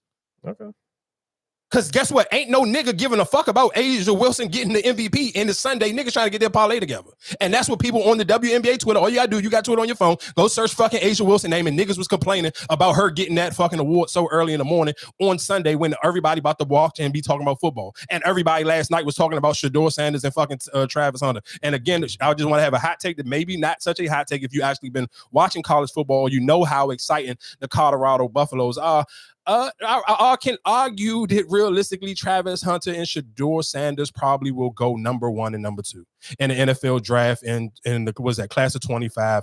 I believe if they keep playing, and I'm not saying here they don't have to win no bowl games. All they need is every other game to have big games and big moments like they had last night. Literally, the game was going down to the wire, and it was literally 2 They're gonna have to win a bowl. To get to be number 1, number 2, you got to be something in the Heisman talk. Yeah, you can still win a Heisman without winning a bowl. How you getting a Heisman compensation? Nigga, regular season. It's a regular season award. That ain't a playoff award. You're right. You got to be winning though. I don't think they give no because you have a good season. Everybody that got the Heisman has been in the bowl games. Nigga, Jalen Daniels he was in a bowl. I mean, he played for LSU, but they lost. They was losing games. They was in a bowl game. No, of course you're gonna be in a bowl game, but I'm saying you don't have to be in the bowl game. You can be in a bowl game. Yeah, they got bowl games. But I'm saying, but if you said if they don't get in a bowl game, if they have the same season they had last year, like he's putting up the numbers, but they losing. I don't think they're going to be no. That's what I'm saying. They have to get in a bowl game. I'm talking about they don't have to get in the bowl game. Like they don't have to sit here and play for the national championship, or they don't have to even make it to the NCAA they to play in the bowl game. Yeah, just a bowl game though. Yeah, they got to play in a bowl game. Yeah, they can't have the same losing season like they had last year. If they win, let's say 8 games. I don't know because what they won 4 last year. So if they win 4 more games this year, I think both of them could easily go number 1 and number 2. And this reason when we had this argument before when we was talking about LaMelo Ball, and I think because sometimes it's hard for you to understand. It's about ticket sales. It's about jersey sales. Organizations care about that. For people who even think you can tie one back into the WNBA. Watch how many of the Chicago Sky players, the veterans, ain't gonna return because guess what? Who sell more jerseys? Who fucking like that's what people. If I'm an owner, I care about my return on my investment. Who gonna help me sell the most jerseys? I'm not sitting here about to be like. Just because you're a great player, I need to move some jerseys too. If we're gonna lose or we're gonna have a winning organization, can I at least still sell some tickets and can I still sell some jerseys? So that's what people gonna care about. Travis Hunter and fucking Shedeur Sanders, literally, nigga, it's Saturday night and they got everybody and their mother up on the internet tweeting and talking about a game damn near almost over at midnight. Like niggas ain't think about watching college football, but those niggas do it every time. When Colorado have them moments, like they be having people up until 12 o'clock at night, just so excited for them to get a win. Like they just are box office. Like I couldn't tell you, and I be watching other games, but I don't be knowing who they is. Like I know Alabama got a black quarterback and a fire black wide receiver right now, but I don't know them niggas' names, and that people knowing your names, that when we talk about draft stock, that's what matter. Look at shit, look at Bronny. Like, but I mean, again, like I said, shout out to Colorado. They won a game. That was their first game of the Big 12. They are in the Big 12 now, and they beat Baylor. And literally, like I said, went down to the wire. Shedeur Sanders threw a Hail Mary, literally with 2 seconds left when the ball left his hand, hit his man in the back of the end zone. Boom, no seconds left, going to overtime. They cleaned up overtime. They handled business in overtime, and Travis Hunter forced a fumble in the end zone to win the game. Oh, this nigga played literally both ways. Pause. I feel like you're supposed to say a pause playing both ways, but dog, he is immaculate. I do feel like those two realistically will go number 1 and number 2 in the NFL draft. And it probably depends on who get the number 1 pick. Travis Hunter may go number 1. Like, and I know most of the time it's normally a quarterback to go number 1, but I can feel like the way Travis Hunter, especially if he can get a few more big plays like the one he had on the defensive end, I definitely feel like realistically he could go number 1. I really don't care about the Lil Durk and the $200. I do want to play this lady because we were just talking about sports. But again, real quick, the end of the sports, I do want, again, shout outs to Asia Wilson. And it was so crazy. I'm mad that I didn't bet on with the WNBA players. So the homegirl of mine hit me yesterday, and she was just sending me her slips before she punched them in. And I kept telling her, and she was like, she wanted to go. Matter of fact, and this is again like the power of sports media. And she was wanting to bet on the Fever. I said, bro, let me tell you something. I promise you. And I told her, I said, what I tell you? I'm telling you that the Connecticut Sun gonna beat the living breaks off these people because but all the betting Jones was telling her, like trying to like persuade her to bet with the Fever. And I'm like, bro, listen to what I'm telling you. I watch all of them games. They will not do nothing with that team. And shout out to Marina Mayberry. I don't fuck with you after this series is over. I don't fuck with you, but you getting this shit done. I respect your gangster because you did say you wanted to lead the Chicago Sky because you wanted to play for a championship contender. She came off the bench, dropped 27 points. She looked like she want to play for a championship contender. So shout out to Marina Mayberry. But I told, and then it was she was about to go under on the Minnesota Lynx versus the Phoenix Mercury. I think the under, what the fuck was the under on that game? I want to say it had to be under, what was it? Under Phoenix Mercury. It was under 158. So that means it would have had to been less than 8. Both teams would have had to have less than 80. I told her, I'm like, bro, the Minnesota Lynx is like the closest thing y'all gonna see to the Golden State Warriors. And niggas just don't talk about them because they don't got no super sexy girl on their team. They don't got no young, crazy people that everybody know their name. Outside, they do got the girl from Utah with the cool leg tattoo, but she don't get no playing time. But people don't really talk about them. But I told her, I said, bro, they gonna. What was it? You said under 80? No, it was the final score would have had to be under 158. So she was about to take the under, and I'm like, bro, don't take no fucking under. Hell no. And she asked me could the Connecticut Sun do the spread? So the spread was 5. So basically the Sun had to win by 5. They won by I told you like almost 30. Yeah, so I told her to still get it. Yeah, I hope she got him. I mean, I told her all the jumps to take. The one, because they won more. Yeah. They won by more than 5. But I'm talking about she was about to take the links under the one. I'm like, bro, they gonna score. Because, you know, she's going to Google looking like the last game. I'm like, she looked at the last game of the season. I think they only had like 50. I'm like, bro, it was the last game of the season. They already had their seed. And they already knew they was going to be the number 2 seed. They didn't play nobody. And the same thing with the Liberty. I was telling like the Liberty game may be a little bit more closer because, may be under because the Atlanta Dream is kind of wishy-washy. They really don't score a lot of points. But anyway, Minnesota end up winning a close game. Well, they ain't not close. They won by, what was that, 7? Yeah, they won by 7. It was 102-95. So, like I said, they was going to score. I knew they was going to score the over because the Minnesota Lynx, they shoot the shit out of that goddamn 3 ball. But like I said, I want to play this clip from, y'all know my favorite show is the Balloon Joint. This shit was hilarious.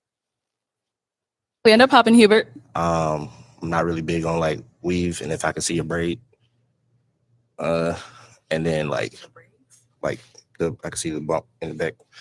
I don't mind because he was so wrong with the braids. You want to take it off? Don't do Yeah, that.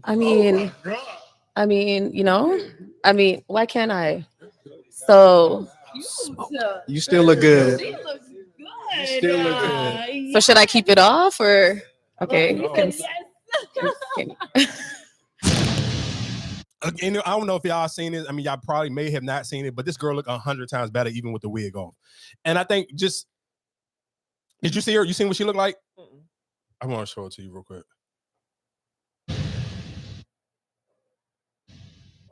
Oh, why did we end up popping Hubert? I'm not really big on like weave and if I can see a braid. And then I can see the bump in the back. I don't mind because he was so wrong with the braids.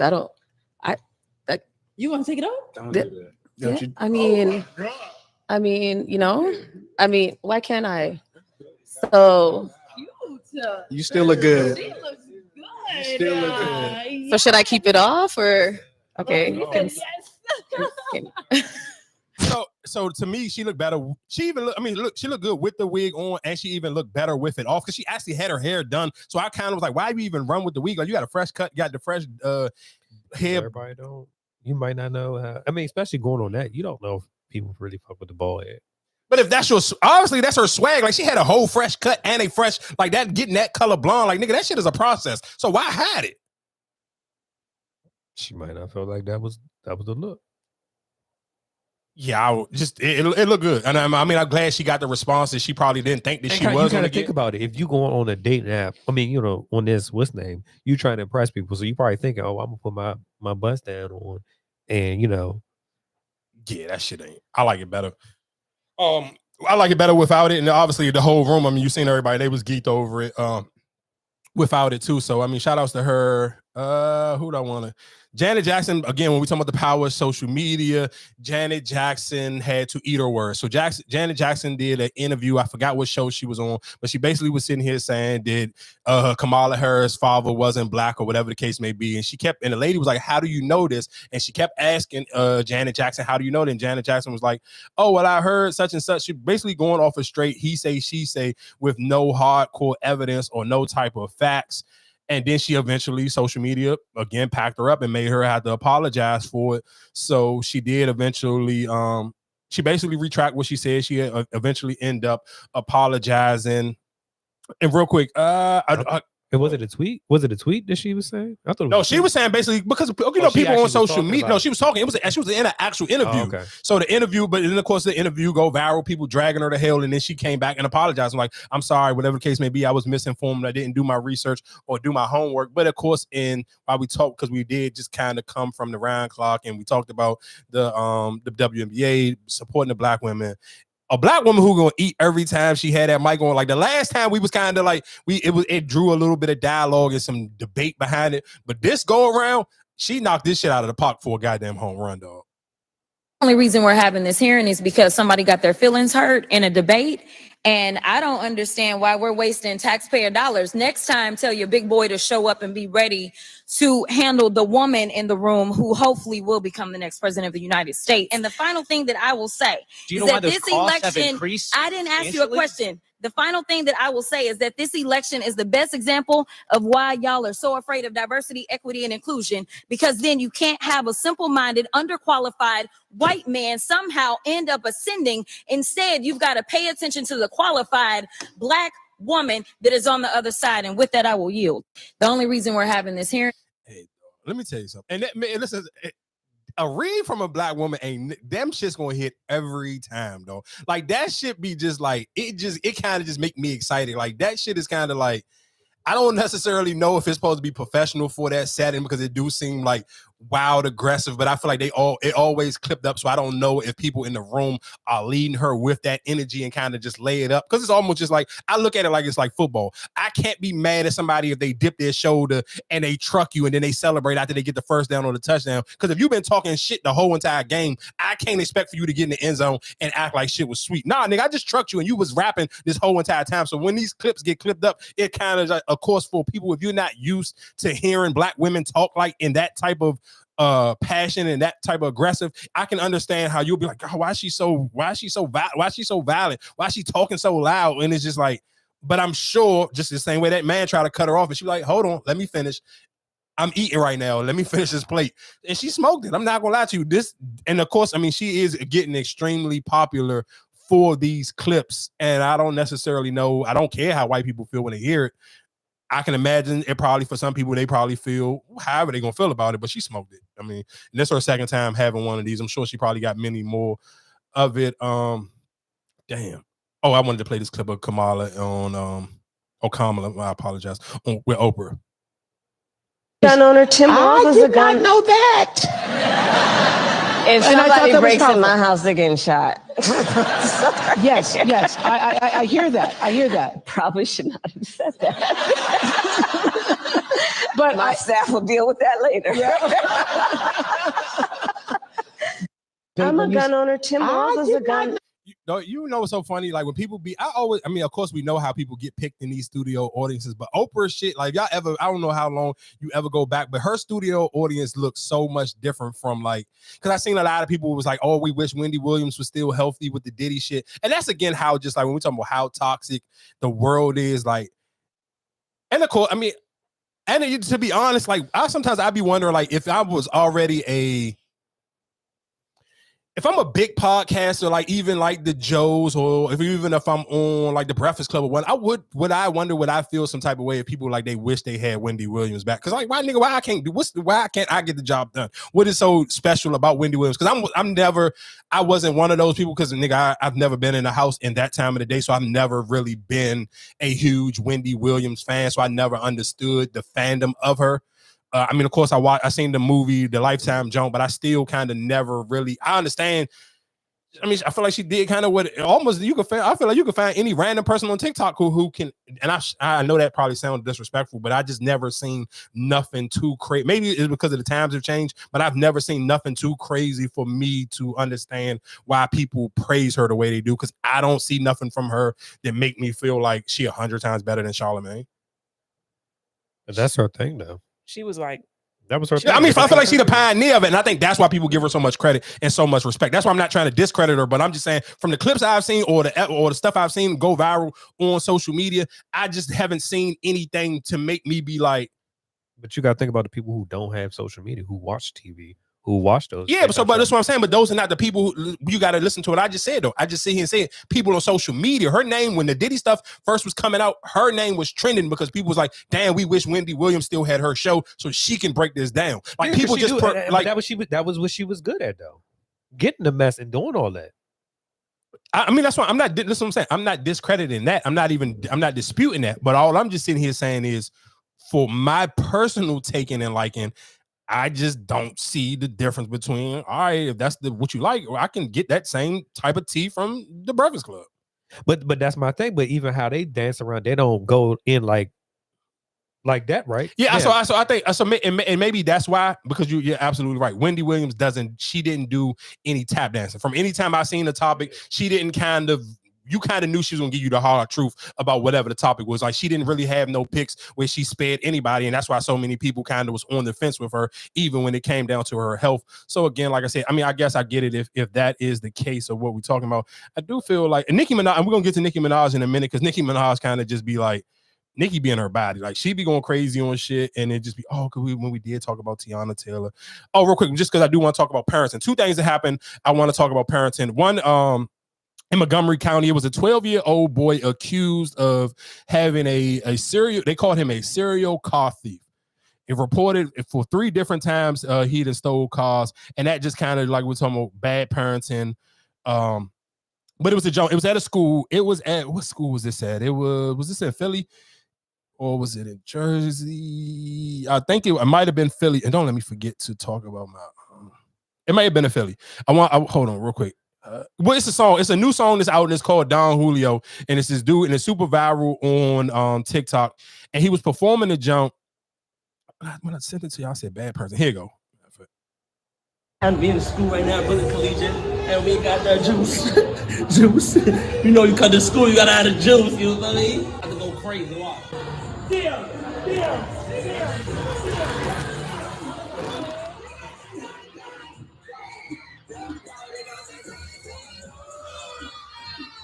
So, but anyway, so the kids went crazy in the school. So Top sent me this, and I sent it to y'all, and I was like, "That's just a perfect example of bad parenting." I don't. What's his dude name? Is it Hot Little TV? I don't necessarily know, but anyway, he got this song. It's called Julio. And my thing was, why do these high school kids know? And let's begin. He performed it. He had a regular juice in his hand. In the video, he do the little stupid thing I told y'all: take the Don Julio and braid it around your head. But he did it with a simply mental made. But I'm still to my point of it is when I'm talking about bad parenting. It's like, why do a bunch of high school kids know a song about getting drunk? Because that's what they do in high school. Get drunk? Yes. Yeah.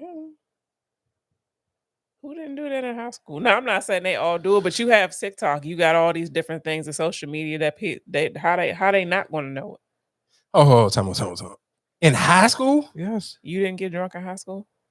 Yes. No. Nigga, when did you drink? You drunk? You might not be drinking all the time, but you had a drink, right? In high school? Yeah. Hell no. You getting confused. You forgetting. So listen, you're forgetting. No, I graduated from high school and started to drink, and you were still in high school. I wasn't in high school no more. Nigga, I didn't drink in no fucking high school. You never tried? Hell, from where? How was I gonna get it?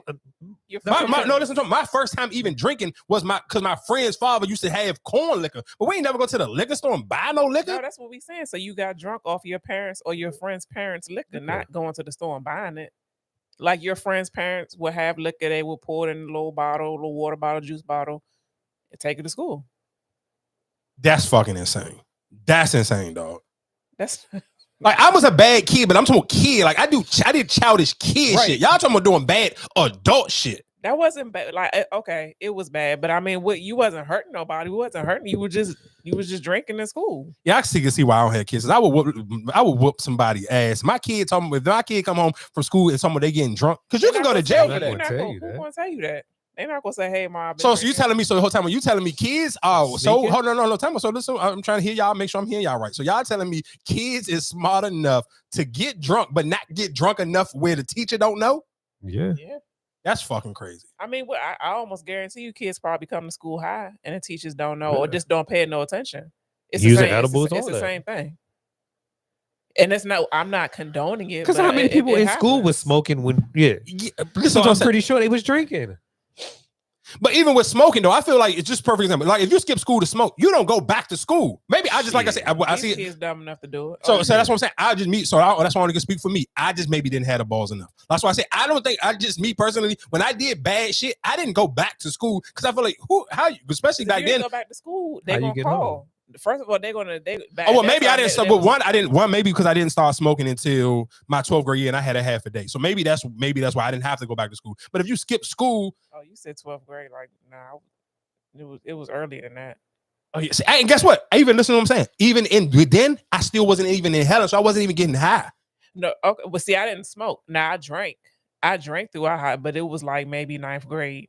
9th grade, you was drinking? Get the fuck out of here. And you never got caught? No. I mean, I didn't get caught per se, but then it got to a point where they started banning us bringing our own bottles and because all the kids was doing it. That's bold as shit. See, that's what I'm saying. They're not going, we wasn't falling out. We wasn't throwing up. We was just going to class. I don't even know how it got cut off, but yeah. It got to the point where we couldn't bring no outside beverages inside. See, so that, but this is what I'm saying. So maybe just, and I'm just one of the people. One, I don't. If I'm gonna do anything, I'm gonna do it to the fullest extent. So I've never been that's why I don't drink or I don't smoke, because if I'm gonna get high, I'm gonna get high for real. And if I'm gonna get drunk, I'm gonna get pissy drunk. Like I'm gonna get drunk to the point where I'm gonna black out. I'm not getting like, I never just sip for fun. Like I'm one of them people like, oh, this shit tastes like, what would say back in the day, what was it? Like gin and juice. So of course I'm gonna pull a bunch of orange juice, the fucking get the big $20 fucking gallon of fucking gin, and we gonna punish this whole fucking gallon of gin every night. And that's my whole point when we was talking earlier about I never could have been to the point where I'm trying to get over on a girl getting drunk, because I'm not gonna fuck my body up halfway fucking it up. If I'm gonna fuck my shit up, I'm gonna fuck it up for real. So if I'm gonna drink, I'm gonna drink until I'm pissy fucking drunk, and I'm gonna pass out. But see, that's how you get caught. That's how you would get caught in school. You don't want to get caught. So but how do you even know how to how do you know how to not? Well, I guess my question is, how do you know not to drink too much when you were that young? Because I feel like still, even as an adult, some adults don't know their limit. So how as a kid, you know your limit? You have to experience it. But then they taking it from the parents' house, so they can't. You can't crush it. Yeah, you can't crush it. Okay, you can only, and then it's like 4 or 5 of us that we giving it to, or 3 or 4 of us that so you can't take the whole bottle. And then you said now in this day age, nigga, everybody hear everything. You know what I'm saying? Like, you talking about that's a TikTok song, so everybody they got TikTok. That's how they know the song. Yeah, but to get as hype as they did, that mean you had to have some Don Julio before. Like, because I'm not gonna get hip off of a song. Like, I can't get hip off of that song because I ain't never drunk no Don Julio before. So that shit don't do nothing for me. But you just might have heard it or even heard. You know what I'm saying? Like, it's not like, oh, but damn, I'm drinking Don Julio. But you probably like, oh, okay. What's I'm trying to think. What was a popular song when we was? It was some drinking songs back then. By the time you was out of high school already.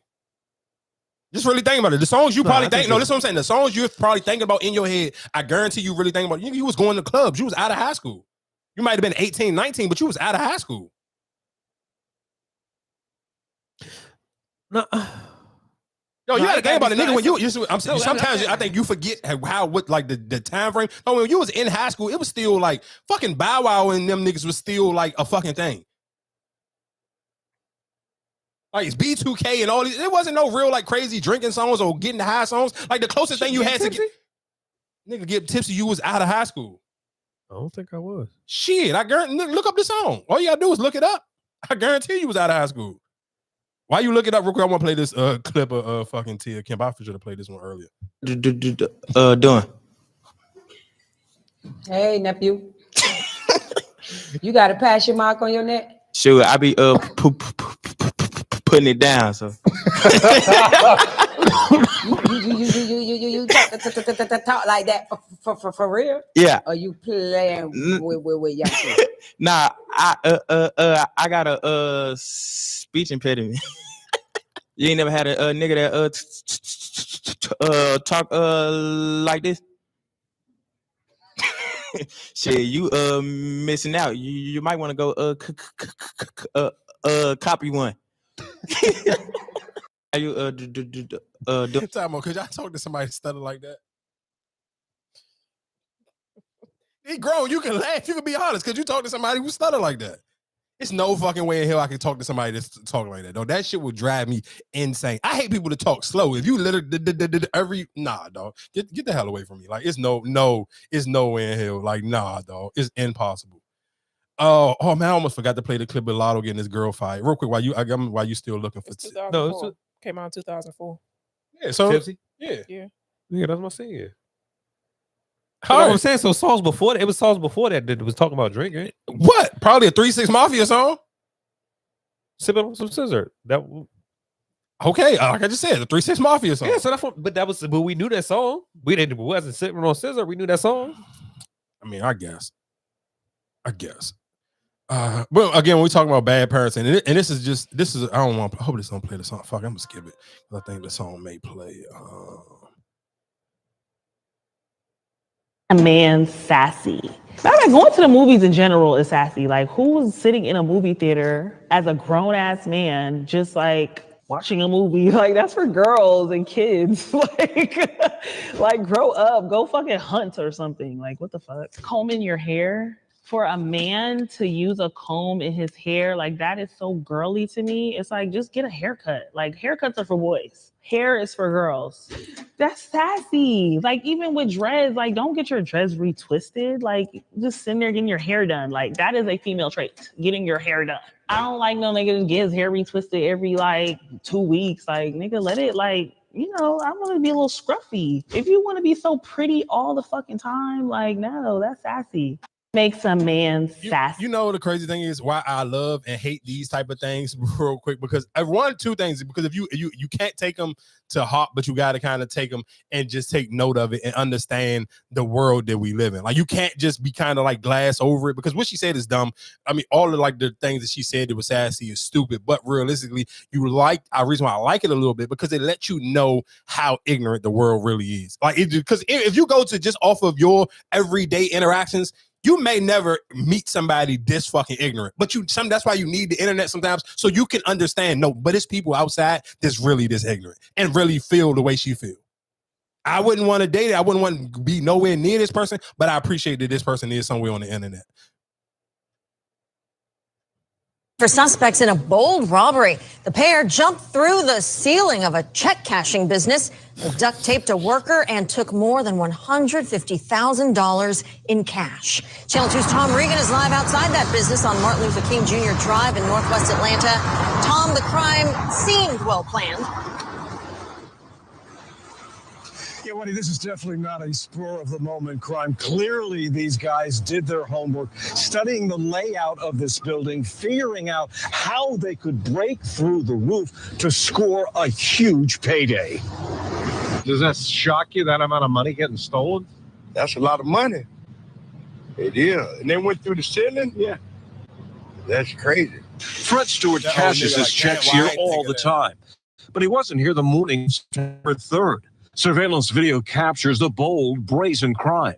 Just as an employee is getting ready to open, two guys break through the ceiling and drop down, knocking the worker to the ground. One is threatening her to tell them where the money's kept.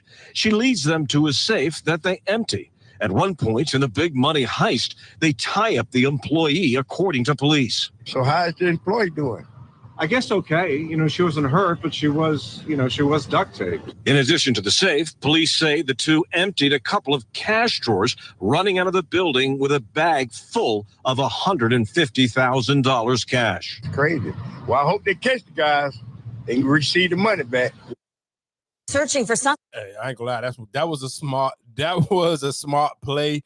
That was a smart play, and I'm not mad. Oh, and I forgot when we was talking about bad parents, and I don't necessarily know how I forgot to go from an 11-year-old boy ready to clap some shit up.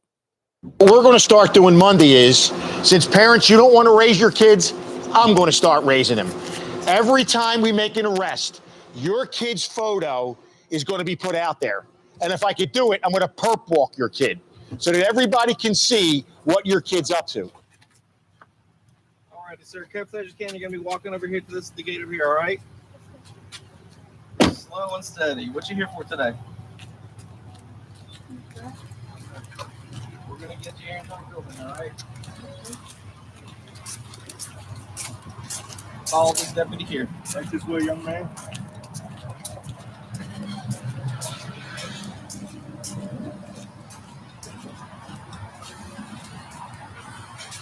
So this was basically an 11-year-old boy who got caught with shit. It was a whole table full of weapons, guns, knives, whatever.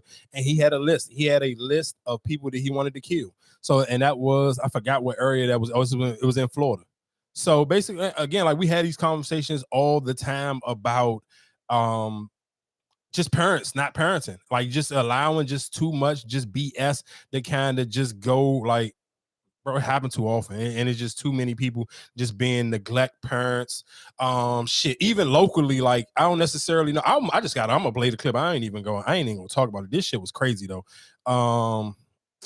So it was basically, I'm gonna tell y'all before I play the clip. It was at a football game. It was at a football game, and it was a shooting. This was over the weekend, and this is one of the reasons why I just don't go to DC. I don't fucking with the hype. Y'all can't sell me on enough hookah, enough ambiance, enough nothing. I'm not saying that it can't happen any and everywhere, but DC, I'm cool. I don't want no parts. A homeboy of mine, he wanted me to come and like, though you posting like he tried to finesse me off the like, oh, I'm having this What's this, man? It's this content creating thing. I'm thinking, like, if this gonna be at like something like an actual place, you not about to create no content in no club, nigga. And no, I'm not. Are you stupid, nigga? I'm not coming to DC for nothing.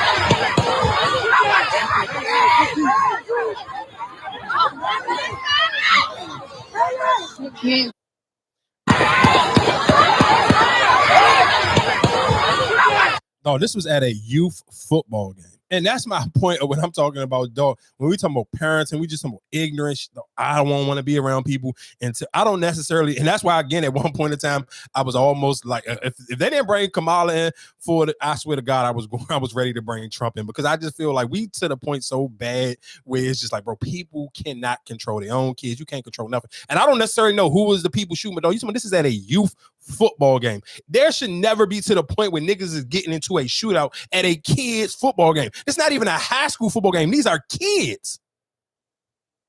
Like, come on, dog. Like, it's like damn, you can't go nowhere where you feel any type of safety at. Like, dog, people are literally, this is supposed to be something for kids to do to stay out of trouble. Y'all brought the trouble to the goddamn game. Like, that shit is crazy, dog. Like I said, I'll be cool on y'all, bro. I'll be really cool on y'all. Where was the other clip? Oh, yeah, this was the shootout in since we here. A shooting at an entertainment area of Birmingham, Alabama, Saturday night. We're learning it killed 4 people and injured at least 21 others. Police saying the shooting happened in a Birmingham area just after 11 p.m., known as the 5 Point South. Initial reports saying club patrons were outside a hookah and cigar lounge. Police arrived quickly and found some victims on the street. We're also learning 3 of the 4 killed were pronounced dead at the scene, and another victim died at the University of Alabama Birmingham Hospital. Now, Birmingham police don't yet know what precipitated this event and whether the attack was a drive-by shooting or whether shooters were on foot. A Birmingham police officer explains what police know at this point. Take a listen. We believe that multiple shooters fired multiple shots on a group of people in the 2000 block of Magnolia Avenue. There's no one in custody, and we cannot stress to the public how important it is for us to have information in this investigation. We have reached out to our partners with the ATF. We have reached out to our partners with the FBI. You will have a plethora of law enforcement agencies assisting the Birmingham Police Department. And rest assured, we are going to do everything we possibly can to make sure that we uncover, identify, and hunt down who was ever responsible for preying on our people this morning. We were told that all of the victims were out in the open on either a sidewalk or the street. So these group of shooters fired upon these victims when they were out in the open. We were not told that this happened inside of any business. This was on either a sidewalk or a city street. Was this a drive-by shooting, or were the shooters on foot as well? Our detectives are working to confirm whether the shooters walked up on the victims or drove by in a vehicle. And that's why we need the public's help. All right, so that was the very latest from authorities in that area, and they go on to say they think the weapons involved could be switch-use guns, which are weapons that can be converted to fully automatic weapons. They're asking anyone with information or surveillance video to call Crime Stoppers. The number for that area is 205-254-7777. Again, this is breaking news we're getting this Sunday morning coming from an area of Birmingham, Alabama, a mass shooting. At this time, 4 dead, at least 21 injured. As we get more information on this breaking news alert, you'll be the first to know right here. And this is one of the reasons why the older I get, thoughts and prayers first, but that's why the older I get, bro, being in a house by like a decent time is just so important to me. It's so, that shit is more a peace of mind for me than anything, bro. Because this could just happen anyway. Listen, I just played two back-to-back things. One was at a football game, and one was at somebody coming from people leaving a hookah joint. Of course, you can't live in fear. You shouldn't live in fear. You should, of course, that's why I always tell y'all, pray as many times as you possibly feel like you need to daily. I would recommend at least twice or 3 times a day, because I mean the world is crazy, and it only getting crazier by the day. Because like I said, this is 2 different jumps that we talking about. Multiple people getting shot, multiple shots ringing out. You're talking about one is leaving a hookah lounge, the other one is at a football game. So it's not realistically, you can't sit here and say in the football game, it was in the middle of the day. Like that was broad daylight. There was no like, you can't, that shit just crazy, though. Like it is the times that we live in. The world is absolutely insane. So yeah, thoughts and prayers to them people in Alabama. That's nuts. That's the one they called a mass shooting, right? Yeah, they called it a mass shooting. Yep. Oh yeah, I wanted to play this clip talking about the girl that got fired from Waffle House. No, the crazy thing is, I'm not gonna lie, the conspiracy theory in me, she didn't actually get fired. She kind of using this so she can win this challenge. Because Latto, for people who don't know, because I meant to talk about it last week, but I'm glad we didn't, because it kind of go better because it's a story with it. So of course, Latto put out her album, and I talked about that at the beginning of this episode. But she had a song on it that's getting very popular on social media. That's called Brokey. Of course, she got a couple little bars. Y'all don't go nowhere. You never go on trips besides on your birthday. So people, again, let's be clear, everybody and their mother, especially on TikTok, using it all over TikTok. But then some people was like, damn, Latto, is you shitting on the working class people. And she talked about it. Of course, she even talked about it on Angel Reese's podcast episode, because they did talk about it. She like, I wouldn't, why would I ever trash working class people? Like, bro, 90% of the audience that listen to me are working class people. I don't want to sit here and be beefing with working class people. I ain't gonna be able to go nowhere or do nothing if I'm sitting here trying to beef with working class people. So her to kind of just, I guess, like basically say, hey, let's have a truce. Whoever win this challenge, I give you 10 bands. So people, basically, a lot of people was doing it at their jobs where they were doing different little things like regular working class people would. So I'm gonna play this clip of this young lady who was working at Waffle House. Fired because of that video of Big Latto's challenge. Yay. I'm glad I put 6 years in a company that would fire me, and literally a day of posting one video that harmed nobody, that everybody was actually literally rooting for and happy about, but whatever, smart decision, smart move, you know? And then they put me on, it's called like an EFR list or something. Basically, I can never get rehired again. They will never rehire me again. Okay, thanks. 16 to 22, thanks. All the bullshit I deal with, thanks. But I just got fired. So, do y'all agree with my conspiracy theory, or you think she actually got fired? She probably did actually get fired. She probably got fired. But that's your fault. You should know your policies and what you can do and what you can't do. You can't. No, you got to use your own brain sometimes. I mean, is it worth going viral? And you didn't even win the challenge. I mean, I don't know. Latto ain't pick her. She ain't picked the winner yet. She might win it. She still got a chance to win it. Yeah, I don't necessarily know. She still got a chance to win. I hope she do win it, because it is like, damn, if you did actually get fired for doing the challenge. Why we talking about songs and stuff like that? Quavo is getting sued for, I don't know, and I'm sure I can't play the clip, but I heard the clip of the other song. The songs don't sound nothing alike, but he had his first album that he put out on his own. Matter of fact, I don't even know if this song was on the album. I believe this was just a single leading up to the album, but he had a song called Bubblegum, and somebody, a rapper from Louisiana, is trying to sue him now and say the songs are similar. The songs are nowhere near similar. This dude's song is very up-tempo, very hype, and Quavo Jones is very melodic, him kind of like really harmonizing and singing. The two songs sound nothing alike. Real quick, while we're talking about music, that 4BAP song and Lil Baby is dog shit. 4BAP is going to be a one-hit wonder, and it's going to be a dub for him. Sorry, I hate to tell y'all. He got more than one hit.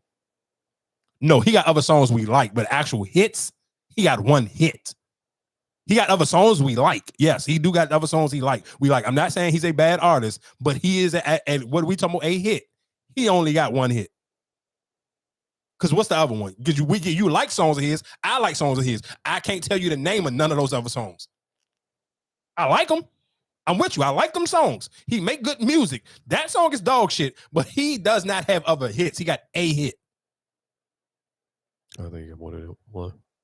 No, just give me another song then. The fuck are you joint with Usher? I ain't never even heard it. So I can't even argue with you, but yeah, the fuck are you with Usher? I can't argue if well, I'm telling you, by definition of what a hit is, that's not a hit. That's my only thing. Like hits is supposed to be, I don't have to be a fan of yours, but I know that song. I don't have to be a fan of yours, but that song still goes. Like Taylor Swift got hits, Adele got hits. That fucking Shabuzi song, you may have heard it or listened to it once or twice. That song's a hit. Like you sit here saying that, like you can't sit here and say that's a hit. Like I know for a fact 90% of the people listening to this probably never heard that song before. Don't even know what you're talking about. Like, especially compared to that, whatever, what was that? Whatever, it's not nowhere near on that one. So that's what I'm saying. If that's the bar, if that's his first jump, we can't sit here and say, like, Glorilla put out a whole little EP. All them songs ain't hits. Like, them songs ain't like, nigga. But that's also who's backing you, too, right? I mean, you got to give shout outs to Yo Gotti. He's putting her in the right positions, in the right places. It don't have nothing to do with who's backing you, because I'm going to tell you perfectly, what's the last Moneybagg Yo hit? I don't listen to Moneybagg. So listen, no, but this is my point though. You don't have to listen to Moneybagg Yo, but you heard something I got time today. That's a hit. Oh, I thought a broke nigga was saying something. That's a hit. You don't have to listen to him, but you heard those songs. You know those songs. And I hate when people say that. Even again, when I was listening to Joe and them, and they were sitting here saying, you cannot want to have, and again, when we had that argument about, are you a critic or do you just create content? And I sit here and say, well, if you feel like Keith Lee ain't a critic, then are they niggas really music critics? Because they sitting here complaining like, oh, well, all these artists going to be going independent. It's going to make it harder for me to sit here and know what music to listen to because I'm used to somebody putting a stamp on it, and at least so I can know, oh, if TDE put this out or CMG put it out, I know to listen to. Nigga, stop being lazy and do your fucking job. Your job is to listen to music and tell people what they supposed to listen to. You want other niggas to kind of do your job for you, and then you just to sit here and no, hell no, nigga, go listen to all the random ass music that's out. It don't matter. It's either a hit or it's not. Glorilla got hits. Four Bats got a song. Did he put out other music? Yes, but guess what? Nigga, so did Rich Boy. Throw Some D's on it. But do he got another hit outside of Throw Some D's on it? No, but he still got an album out. He put an album out. That don't necessarily mean that he had other hits. Like the definition of a one-hit wonder, Joe Budden got other songs. He got endless other projects out. But when people clown him, what they call him? A one-hit wonder.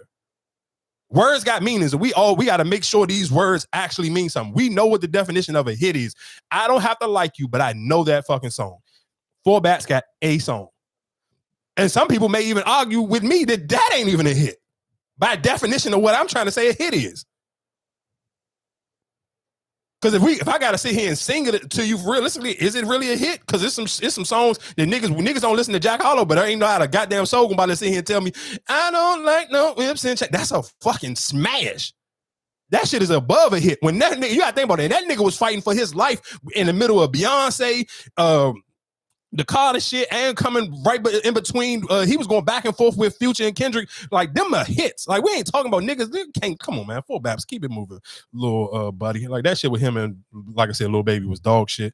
In Houston news real quick. Turkey Leg Hut has been shut down, and that is one of those big like places where I've never been to Houston, but that's one of those restaurants. But outside of Bun B's Trill Burger, those are one of those places that you always hear people constantly talk about who have visited Houston. So that is a place that I wanted to go one day, but they have been shut down because they had 35 health code violations. That's a lot, dog. And because I've heard other little, I don't want to repeat all the other little miscellaneous things I've heard people say about like the people who are running that business, because I've heard good stuff about them as well. But I think they kind of I don't think the government in Houston really fuck with them for real. I think they got some other shit. So if they can find any reason to kind of like shut them down, they're gonna figure out a way to shut them down. Because you're talking about shutting down and you talking about the power of social media. That restaurant that just got shut down because of the viral video of him insulting a DoorDash employee. What was that? I ain't hip. It's here. I forgot the name of the restaurant, but he was mocking. It was like a phone. He's like, you need to learn English. You need to learn English and all this. Like he was mocking his his accent or whatever. Talking about that's not fucking English. That's not fucking English. And they shut him down. Damn. Like was a restaurant owner? Yeah. So what was the person coming to like pick food up or something? Yeah. Damn, that's crazy. He was going like he was real disrespectful with it, like for no reason. Like, and he was just like, "Oh, you need to learn how to fucking speak English. You do speak English. What the fuck? That's not English. Speak English. You learn." They shut it down. Damn. You know, one thing you got, especially in 2020, bro, you have to be, especially if you in public, bro, you got to be very careful on how you talk to people or stuff you do, because damn, 9 times out of 10, it's on camera. So 9 times out of 10, you can lose everything playing around on that goddamn camera. You can hear the dude? Yeah, that's Send some. Yeah, because he was going on. Okay. Yeah. This was an old Diddy joke. You said it?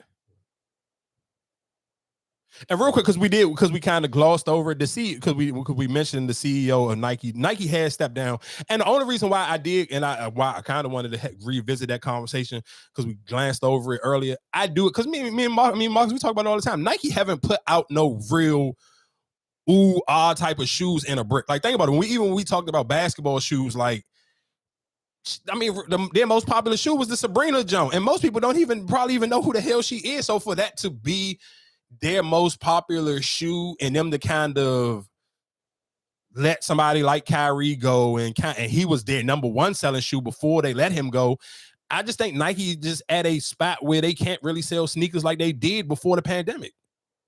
I think people don't really talk about how many businesses took hits since the pandemic, because I think so many people got used to, when you kind of realize, like, I probably got too many shoes. Do I really need to steal? Like, I don't try to buy shoes, so I don't necessarily know, but I pay attention to like those videos that go viral, like when they be at them sneaker jumps and they be like, what's the most overrated shoe? And everybody keeps saying the Panda Dunks and stuff like that. So I be feeling like some shoes, like, they're probably at one point in time, and it may be because of the raffle system or however it went, I don't know, because I haven't bought shoes and I haven't really, especially when it became just an online thing, I really haven't tried my hand to buy no shoes that you even got to do no raffles or none of that stuff with. But I think a lot of that got a hand to play with it. And because, like I said, what's the big gotta have Nike in a long time? And you talking about to kind of try to save face or even, especially if you want your stocks to pick up or something. I think right before the holidays, that kind of makes sense. So at least people who own stocks in Nike, they can maybe use it and say, oh, we getting a new CEO to kind of give people something to look forward to, so they don't want to sell their stocks right before the holiday. I mean, I don't know, because I don't necessarily, I mean, like Marcus, you got kids. I mean, y'all buy shoes more recent than I have, so I don't necessarily know, but I just, me personally, from even just off of what you've been telling me, their most popular shoe is the Sabrina and fucking the Paul Georges. Like, I don't, like, I kind of. They got shoes, they still. They got shoes, they still selling. Like on some, I gotta have type of shoe. Yeah, hell yeah. Shit, the fucking Deion Sanders that everybody wearing right now in the game. They came out. They just came back out. That probably is one of the smartest things that Nike did. One, or even, especially, no, but even with Deion, though, that whole team got them shoes on. So that's like the best fucking, like, there ain't no better promo than that. That whole team in unison got that shoe on. So that, to me, that is one. You said the jump? Yeah. Canna Coffee location in Northwest that recently went viral after its owner was captured on video berating a delivery driver for not speaking English. News 4's learned the DC Health Department has shut down the business. The health department says it ordered the closure before the viral incident was posted by an Uber Eats driver. In a statement, DC Health says the business had 2 infractions in May and August, adding that Canna was first ordered to close on September 11th and then again on Wednesday. DC police told us they were investigating the video as possible simple assault, potentially motivated by hate or bias. The video has been viewed millions of times. On the Canna Coffee. Yes. So it's a wrap for him. He ain't getting his shit back. Trust me, believe you not, especially in DC with no hate crimes or nothing. Because that's one thing I can say about DC. Like, the sad thing is the DC residents that's left, it is probably even still black in some of the spots of DC where you probably, this is really DC for real. A lot of them people don't care about politics, really not into it, but those newer white, Asian, Indian, all the different races and all these people that come from different states that are super Democrats, bro, they don't play none of that shit, because that is like, and that's why even if you be in the city and you actually just like pay attention, like if you on your way to somewhere or you just driving around looking in DC, like pay attention to how openly, just how shit, even with just gay, I always say it, like they be out real live holding each other hands, walking out happy as shit in the middle of parks, walking their dogs. Like if you in DC, you would never know like what some of these areas used to look like the way they look now. So you can't get away with no type of this type of shit. It's nowhere in the hell you about to open no business and you on some hate crime, racist type shit in DC right now. In the new DC, ain't not a day. You don't stand a chance in hell, buddy. I thought that was the clip where he was actually going on. Yeah, I mean, it don't. I mean, it's cool. I mean, he was definitely being disrespectful. Yeah, that one is crazy.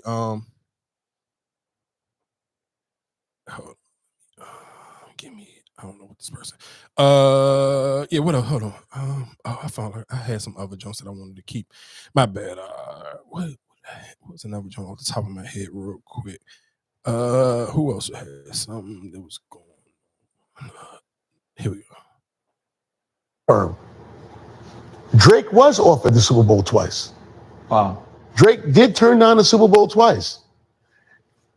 And I'm sure if Drake would have said yes, he would have brought Lil Wayne out at some point, right? He probably would have brought out Nicki, which is probably why she's upset, because she's not on stage.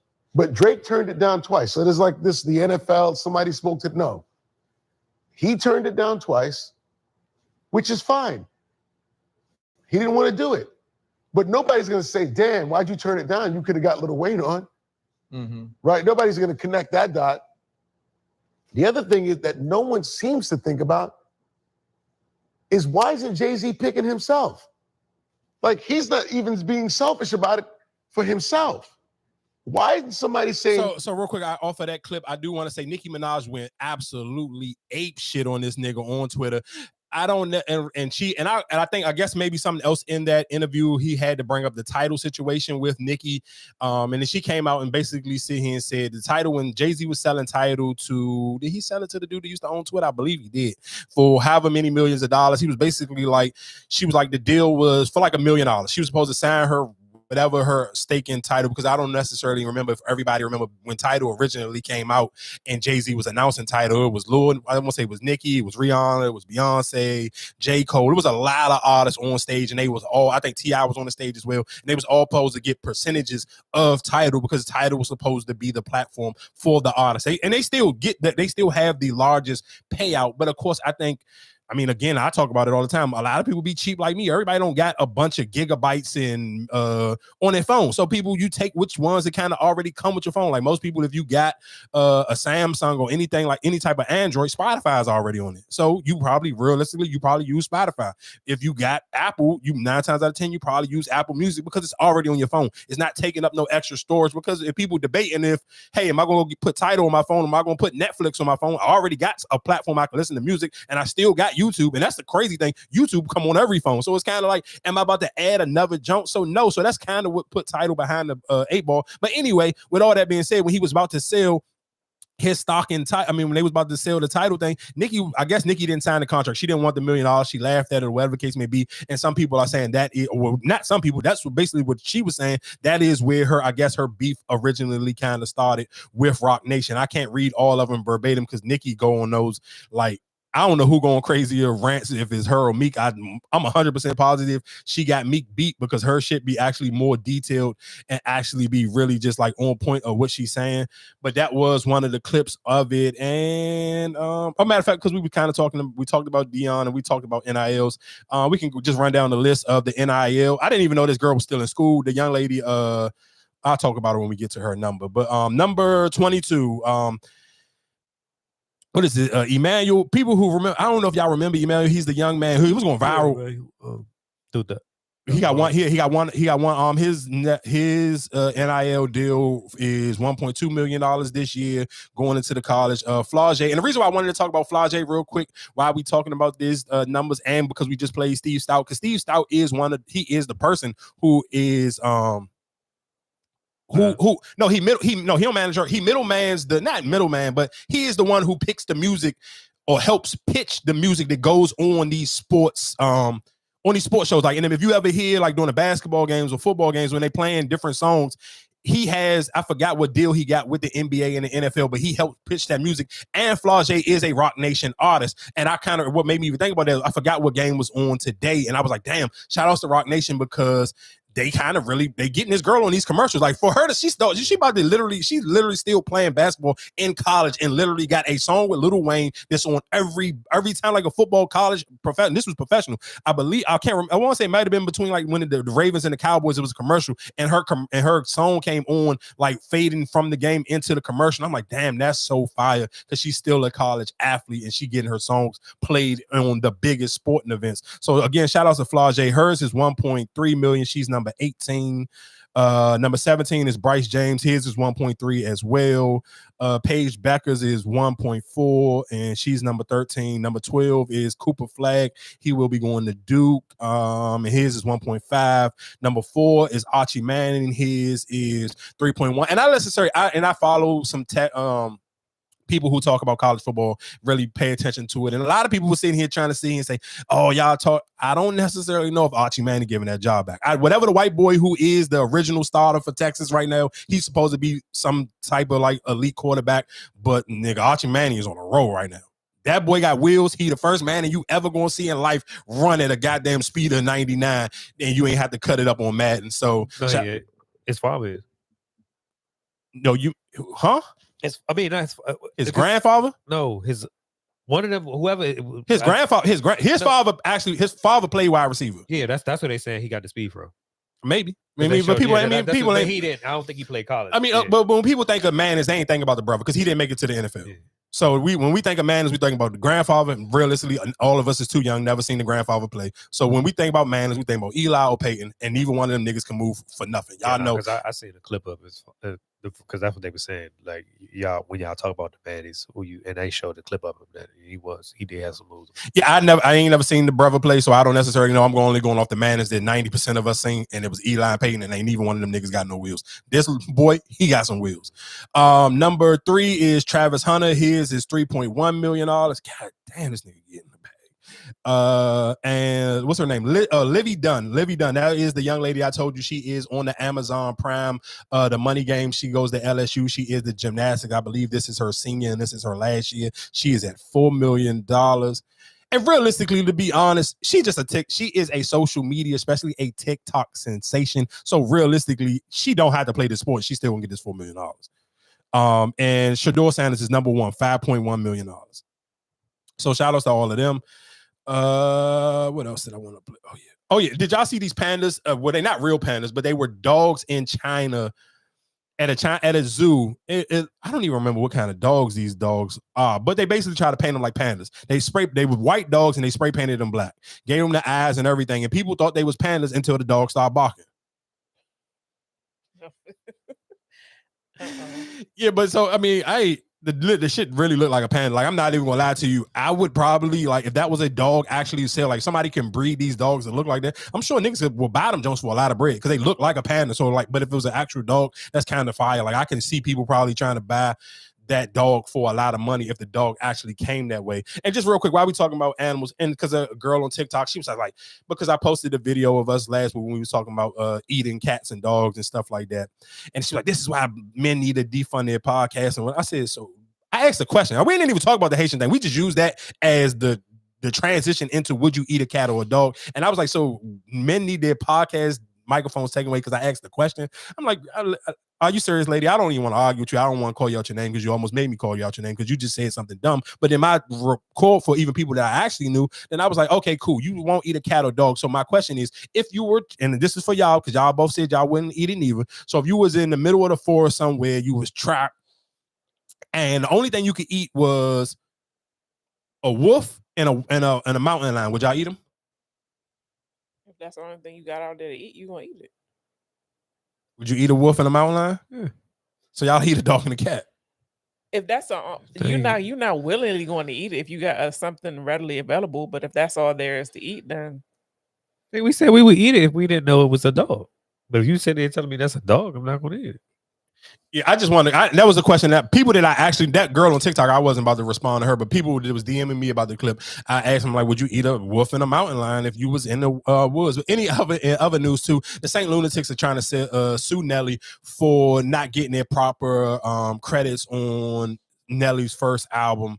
Basically sitting here saying they helped write some of those songs and they didn't get paid. They wasn't on the publishing. They didn't get the back ends that they were supposed to get. So they suing them.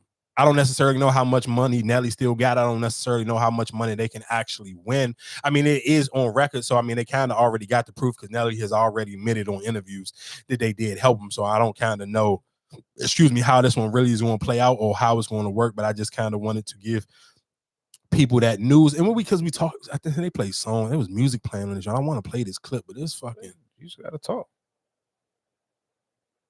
My child don't got shit to live for right now, you dumbass. So this is the mother we just talking about a parent, and she basically blacked out on her kid let me while he getting pressed out by the police.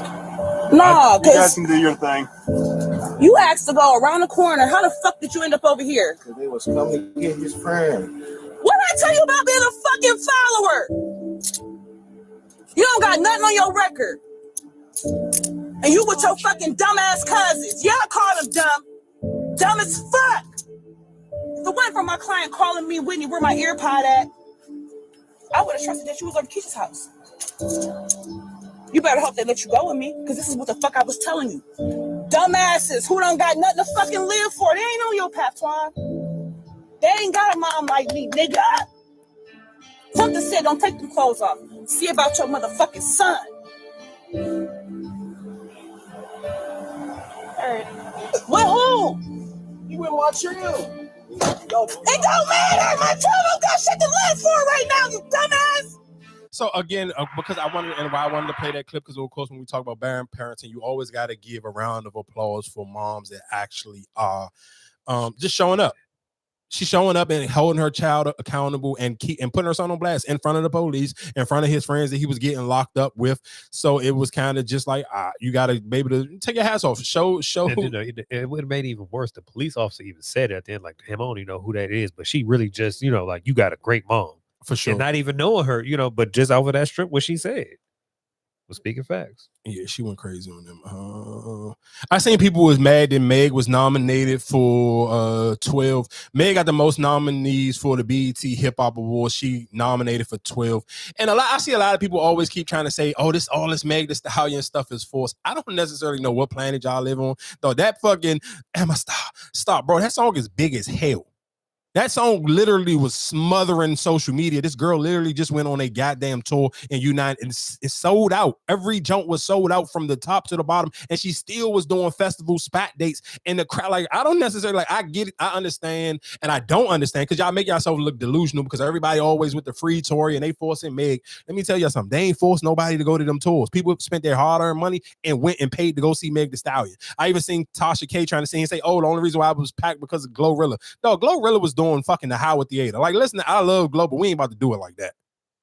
Like, let's not gas it up. What did it put the cherry on the top for Meg? Absolutely. But let's not sit here and get delusional and sit here and try to discredit Meg. And a lot of people try to do that. And all y'all free Tory niggas, dog, guess what? He don't sell no fucking records, dog. He been locked up for however long. And nigga, that one, whatever that album, that prom shit that y'all swear to God was the best shit y'all ever heard in y'all life, nigga, that shit just went gold.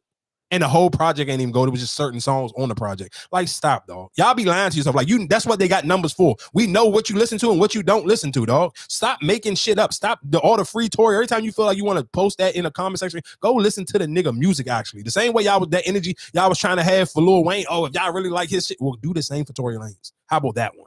Like, stop fucking playing with Meg. Shout outs to Meg for her 12 nominees at the BET Hip Hop Awards. I just want to play this fat nigga. I don't know why. Take a different type of money to date now. These women don't even want you to spend the money on the date. They just want you to give it to them. And they want it now. Oh my God, do you got it or no? Like, damn, bitch, we at the ATM. Let me get the receipt. I knew this one girl I was fucking with ain't like me for real.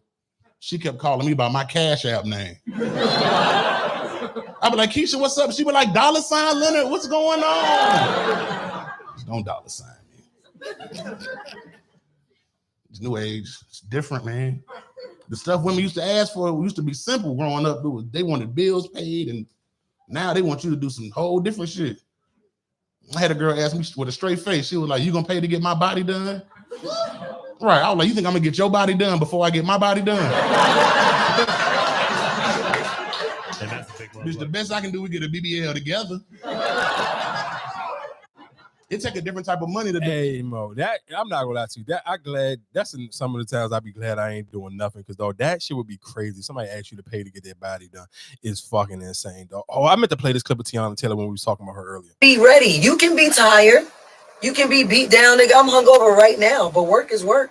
You feel me? Amen. You gotta get to it, because what you don't want is that one little thing at 6 a.m. is the reason why the next nigga could come and drop a female anthem, and niggas will be like, oh, he trying to be like Skilla. Then now you get the bitches in the comments about, because Skilla so why he hate making records, so we don't even know who to believe now. I look at all that shit. is a big no-no because women feel amazing knowing that you are genuinely making records about them.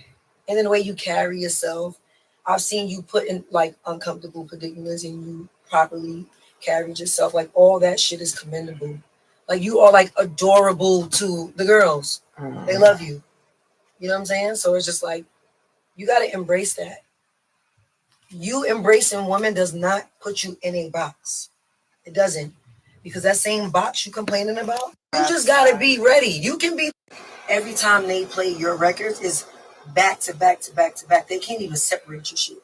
They play your records and they play all the songs you featured on. It's like you have a cluster of just fucking great records.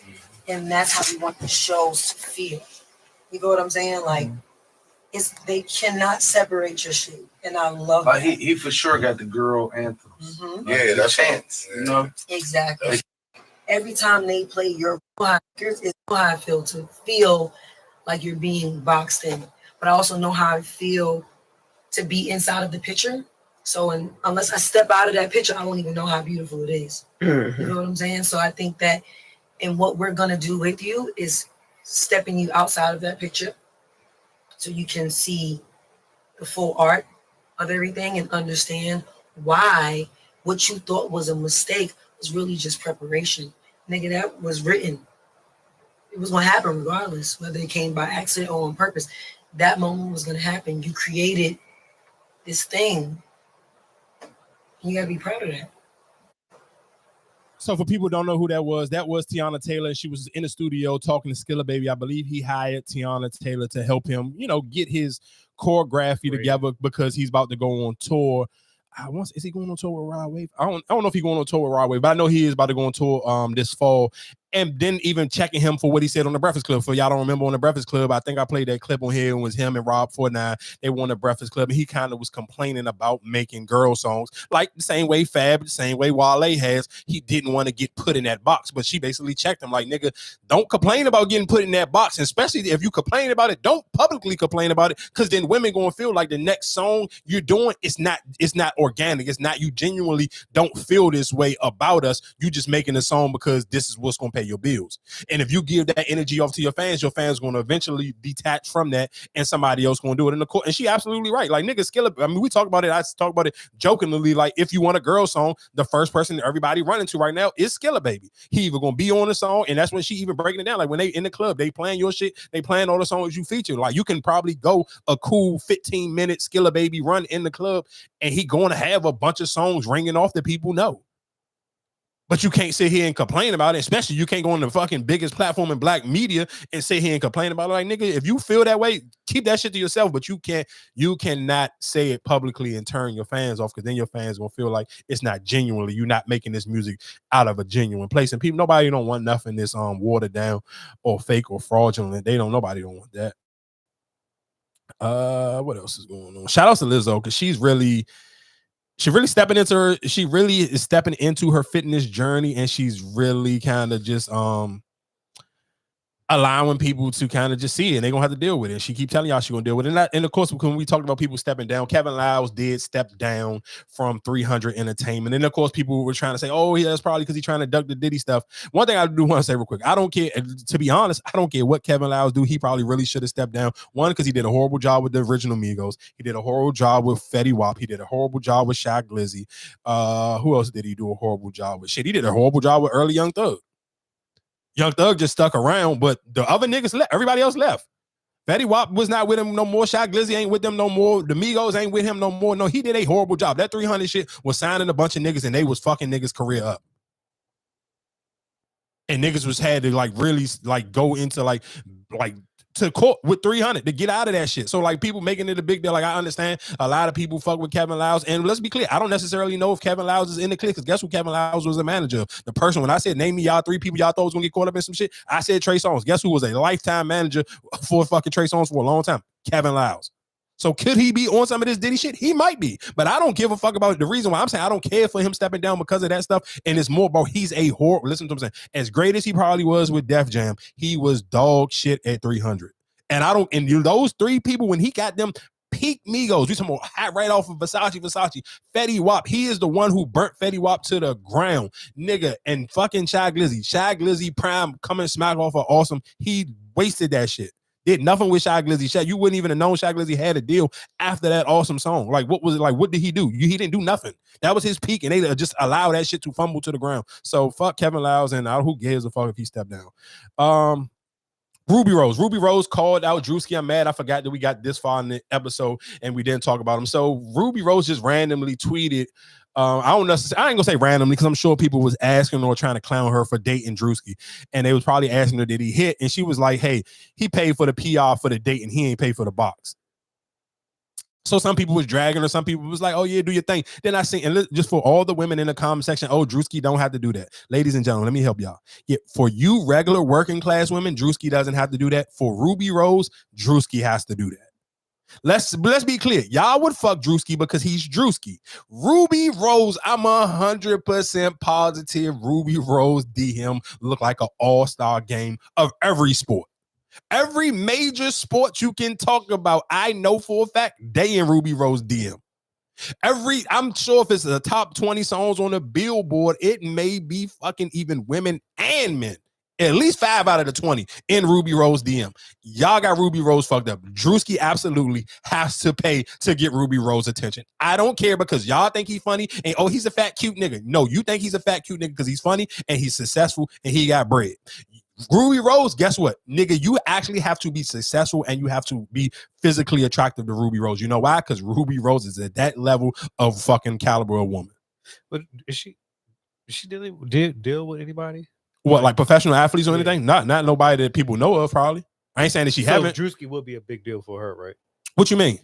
Like just I guess date with or popularity wise, that would be a good look for her, right? Fuck no. Drewski not a good look for her? Why would he be? I mean, because I see him on commercials and TV. I see him on the TV every damn. Have you ever seen Ruby Rose? Not on TV. No, have you ever seen Ruby Rose? Like with your physical 2 eyes, have you seen Ruby Rose page? No. Well, go look at Ruby Rose page. Let me pull up. Let me pull up Ruby Rose page for you. What I'm asking is like, because that's the same one. What do you call it? That was the one who did the interview talking about she got a 30 body count, right? No, nigga, that's Brittany Renner. I'm glad you brought her up too. Because okay. No, yeah, no. So then I definitely don't know who Ruby Rose is. Then don't worry about it. I'll show you. You got Ruby Rose fucked up, nigga. This is Ruby Rose. Drewski ain't how many followers? Yeah, but she got fucking 5. She got 5 million followers. Drewski's not a good look for Ruby Rose. Sorry. That's the one that was at the Super Bowl doing the prize picks. Yeah. Like I said, but I don't know who she is. That's what I'm saying. It's cool. You don't have to know who she is. The niggas in her DM know who she is. She got 5 million followers. Nigga, people know who she is. Drewski is not a good look for her. If I'm James Harden, I don't want to fuck a bitch that Drewski can fuck. That's again, we're going back into that conversation where niggas don't want certain, and I'm sure that's why she came out and said something, because she wanted everybody to know for them elite niggas who really got M's, who play a professional sport, who really on her body. She want them niggas to know that shit was, he paid for this. He ain't touched this box. He didn't pay that price. She want niggas to know, and that's why she came out and publicly said something. Yeah, Drew, that's cool. Listen to what I'm saying. The commercials and shit is cool for regular working class motherfuckers, but for Ruby Rose and for the level of niggas who in Ruby Rose DM, I promise you, Drewski ain't a good look for her. Cause she want that shit to make sense where it's not just about, yeah, you may be on TV, you may got some bread, but nigga, that's not enough. Cause I got niggas who got their own signature shoe trying to knock this box down. And you gonna have to spend it. And that's it. It ain't even too much extra to put on it. Just Drewski ain't at that level of nigga yet. What? What game? The host game when you was at the host game? I ain't never on no host game. I saw you there. Yes, I did. Wasn't it me? Yes, I did. It was not me. I guess they must be doing Carisha Please live, and I guess she had Boosie on there. I don't necessarily know what that is. But real quick, while we let's get into power. Let's get into power. One time this guy walked up to me in Target, y'all. This stuff really be happening.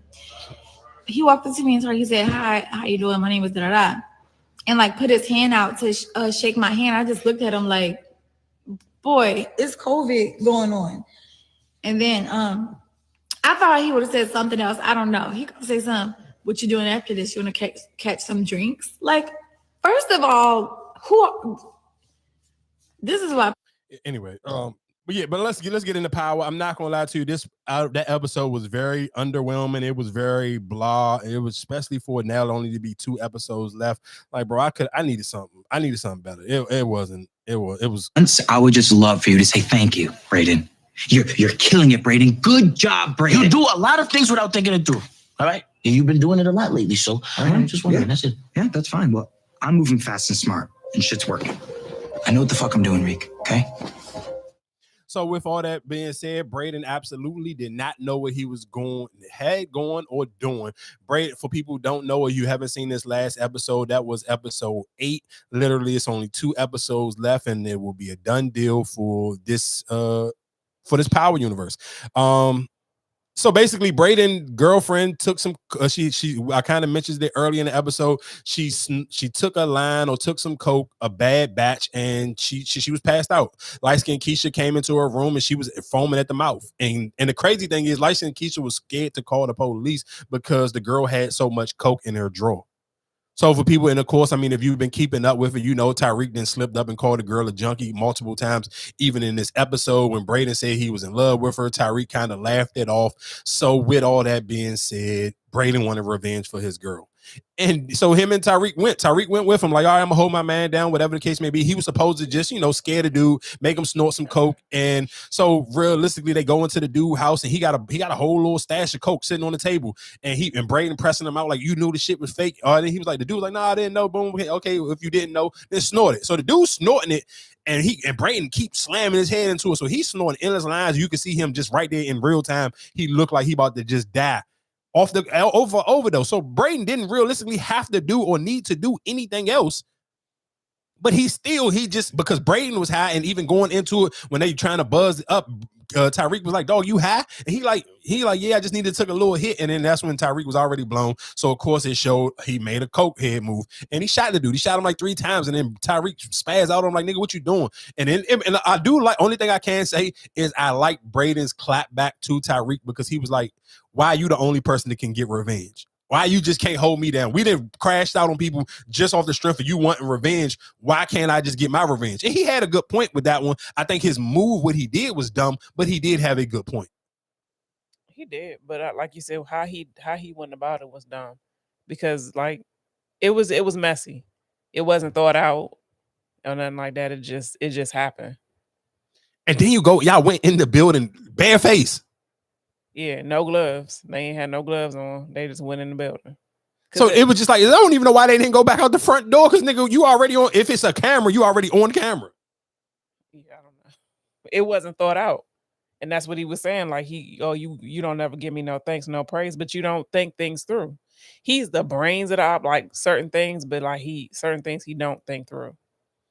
Yeah, it's like he have his moments where he think, and then it just be his moments where he just like crashing out and just doing absolutely like dumb stuff. Like, dog, what the hell are you doing? Like, what was like, the nigga was already about to die. Like, he literally was literally in your face overdose. And what was the purpose of shooting him? Like, I didn't understand that part. Like, that kind of completely just threw me off. So I was like, dog, I don't get what was the point of that one. Like, that honestly didn't make no sense to me at all. Yeah, that episode was just wild. What's your thoughts about Effie? Effie, I'm not gonna lie, she just it is sad, and I kind of feel bad for her, because you can tell like even her interaction with her mom, and of course people like, damn, Effie had a mom. Nobody probably thought that scene had coming a mile away, and I couldn't tell, like, was her mom white? She looked like she might have been mixed. But anyway, her mom comes to her asking her for money, and this is the point of where it's like, where you kind of know the mom was just a horrible mom. One, why are you asking your college student for money? So that means you know that she out here trapping and hustling, because you come to her asking her for bread, which to me is crazy. Well, I mean, but then you stayed with the dude that molested her. That's what you led with. And you didn't say that exactly. You was like hard times, or you got put out. You said he left me for a younger woman. Now you need money. And you know the sad thing is, and that's a real life scenario where it's a lot of women who deal with that. Like, that happened. Like, that has happened to a lot of women. I'm sure a lot of women have dealt with being harassed or sexually molested or whatever, and then a mom end up taking. You hear that on so many TV shows or so many news. Like you've heard that story a lot of times, and that's sad. And sometimes you be happy that they add those little things in, because I'm sure it's a lot of people who watch that show and probably could relate to that. But and it would make it a little bit scarier and more sad is like, damn, I wonder, is that why she's so pressed to be with Caden? Because she just looked like this is the only person who maybe show her a glimpse of some form or what she think is love. And realistically, it's like, yeah, is it? That's what she's looking, but she found it by, I think she found it with Tyreek. And she just messed it up by trying to kill the girlfriend. So now she forcing anything with Kane. Yeah. Like, and dog, the lady is literally clear as day telling you, like, you're nothing but the help. Hi, nanny boo boo, we about to get married.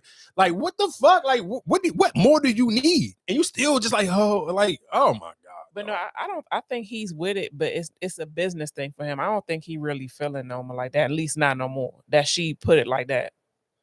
Yeah, but how can we say he was just jealous last episode?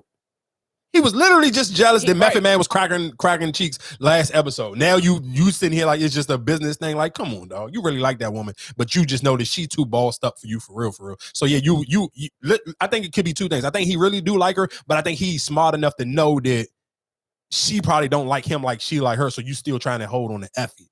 And the messed up thing is Effie is allowing him to hold on to her. Because she don't have nothing else. She don't have nobody else. So what's she gonna do?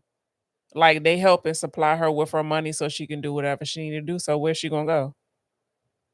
So she got to kind of stay there and ride it out. Yeah, that's crazy. And like I said, to me, that's the only. And I mean, I guess the play by Drew. Do you think what he did now was smart?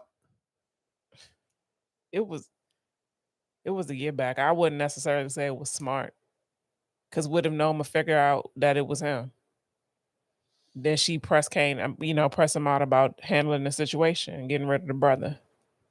Yeah, I do kind of want to see how that one going to play out. But I mean, shit, it seemed like Noma and what's the Carter nigga, they about to be working together, which is cool because I think it'll make the last two episodes a little bit better, at least violence wise. Because I do kind of like, this power, y'all gotta go out with a bang. Like, this shit is too much soap opera. Like, we need some shootouts, we need some real action like Tommy and Ghost. Like, this the last two episodes. Go with these last two episodes with a bang. Because this one was just like, it was all over the place. Yeah, and it was just like, all right, dog. Like, what's the real action? And I'm not gonna lie to you, the other part that I did like that was probably more realistic was the Diana still trying to have sex with Tyreek and get pregnant again, and he kind of like put a condom on, and which kind of hurt her feelings because she was like, damn, why we got to put a condom on? Like, what's the worst thing that can happen? We can have a kid. And he didn't even get to say nothing. The way he looked at her was enough for her to kind of be like, damn, nigga, you basically sitting here saying you really don't want to have a kid with me. And he really don't. And that's why I told Marcus, he don't got no real loyalty to that girl. He don't really fuck with her for real. Like that, he was sad that shit happened, but at the same time, he was probably happy because that was not somebody he genuinely had on his bucket list that he wanted to start a family with. Like, out of the two girls that he really been dating, like of course he had conversations with Lauren and with Effie. Those was his two. Like, him and Effie was like really trying to be his mom and dad. And then and he seen Lauren is almost as his Angela Valdez. Like, he felt like that was the woman who he can kind of escape the game with. But Diana was nothing to him for real. Yeah, no, she wasn't. Yeah, so I mean, like I said, that episode was kind of really all over the place. I don't feel like you have too many hard takes about it. To me, the episode was just like, it was blah as hell. I'm not gonna lie, I did thought Kanan May just was gonna be super horny, man, and try to fuck Noma's daughter, because I felt like she came in there like with some like some sex appeal about her to see if she can kind of get him to bite. And I thought he was gonna bite, but God, I mean, at least he got some type of brain that kind of allowed him not to bite for that, because I definitely thought he was gonna bite. Yeah, I did so. He would have been an idiot if he did, but I thought he was. Like I said, that episode was just like, that was one of them Jones like, all right, whatever. So what do you think the purpose is of Diana going to the little boy's school and like scrolling through pictures? Like, maybe she want to adopt them. That's what I was thinking. But how you do that? How you gonna do that? I mean, he a foster kid. So I mean, you can try. I don't know the process. I ain't never tried to adopt a kid before. I don't know how hard it is or what's the qualifications that you gotta have. But I mean, she can. She could. But I mean, that's putting yourself, because he can be like, oh, that's the police officer that was at the house. So that would. I mean, she's stupid. She's stupid enough to do it. Yeah. she definitely dumb enough to try it. So I mean, we would see how it play out. Like I said, I don't have no other takes about that episode to me for real, unless you got any. It was just like all over the place. No. Yeah, it was just cool. Matter of fact, and the two things I should have played these clips earlier when we was talking about it, but I'm going to play them right now because this is how I feel about it. So, because we did talk about Angel Reese podcast, so I'm gonna play two things. I'm going to play this clip of Latto and Mariah Scientist giving Angel Reese her flowers, and then I'm going to play a clip from the Atlanta Dream players because Mariah the Scientist and Latto went to an Atlanta Dream game after they recorded the podcast. I hope they giving you equity and we're gonna shake the table up. That is really how I feel. Shake the table. Just like I don't think you know like what you doing right now. Like you really like. I hope they giving you equity in the WNBA, and if they not, I feel like you just made America pay attention to something that like it was a thing, but it just wasn't a thing. Like I feel like Angel Reese deserves some equity in the WNBA. So I want to play that one, and then I want to play. I mean, yeah, anytime we can have celebrities come out support, that's great. I'm sure they're here for someone else, but yeah, I'm not necessarily sure they were here for us. But anytime they can just come and support women's basketball in general, I think it's important, and it's great. So glad they were able to come out. So I just wanted to play those two clips because they do just go hand in hand, and and of course, just because when we debate and argue about it, and I always just tell you it's just because I really be into the just the WNBA Twitter conversations and dialogues, and I do think a lot of people don't give Angel Reese that credit. But I mean, because I watch a lot of games, and let's be clear, out of all the 12 teams in the WNBA, celebrities only go to like 3 games. They go to the Liberty, of course, because it's New York, and they go to the Vegas, of course, because it's Vegas, and the wherever Angel Reese play at, and then LA. And those are all 3 places that celebrities be regardless. So and it's not no knock to them because the Liberty, I ain't gonna lie, that Liberty, that off-white Liberty jacket, that varsity jacket is fire. Oh my God, that Joan is fire. That Liberty jacket is OD fire. But like I said, those are places where celebrities already live at, so it's a little bit easier for them to go to those games, so they kind of don't go out of their way. But you can tell, I mean, I'm sure I don't necessarily any major city I believe that I've seen Chicago Sky playing, it be celebrities. And I know for people who, if you Tyrese Halliburton is not a fucking celebrity. Let's be clear. He's not, so we're not even about that. Yes, he be at the Indiana Fever games. Cool. Nobody gives a fuck because he's not a celebrity. Yeah, I just wanted to play that clip just to kind of just tie it into our thing. And we did talk about the Nike CEO owner stepping down. I forgot that I had this clip. I can tell you that Nike CEO John Donahoe is going to be leaving the company. It has just been announced that by the board and John Donahoe, a mutual decision to retire effective October 13th. Nike is going to name here a brand new CEO. Elliott Hill will be the Nike CEO. Not a name widely known to Wall Street and outside of Nike, but very well known inside of Nike. He's a 32-year veteran of the company that actually left in early 2020, just after John Donahoe was announced CEO. Shares are spiking here in the after hours And that's why I say I wish I would have played this clip when I was talking about it, but I forgot that I had it. And I figured more out of 9 times out of 10, that's really what it was about when it comes to just those things. And matter of fact, and even tying it into the Diddy thing, I should have played this one earlier. This is a young lady who, when I said Trey Songz, but she said Sage the Gemini and Chris Brown. Sage the Gemini said this story was BS though. I never thought that I would make this video, but it's time. They finally got Diddy. They finally got him. But the thing is, there's so many more men out there, just like Diddy, who are abusers, who use their fame to lure women in and abuse them. And I wanted to come on here to say that it is time to out every single abuser in the industry, every single one. They all need to be held accountable. And the thing is, I would be a hypocrite if I came on here and I was telling other women that they need to speak up if I'm unwilling to speak up. I was raped at Chris Brown's house by his friend, Sage the Gemini. Yes, I know I should have never been at Chris Brown's house in the first place. This happened when I was 18 years old. I'm 26 now, as of today. And I should have never been there. But Sage the Gemini raped me at his house. Chris Brown raped my friend when she was underage. She was under the influence and she was 16 years old. Were on 2 different occasions. But the thing is, all these men, all these abusers, they hang out together. Chris Brown and Sage the Gemini are rapists. Why have I been afraid to come out all this time? You want to know? It's because right after Sage raped me, he had me sign a paper saying that everything that happened was consensual.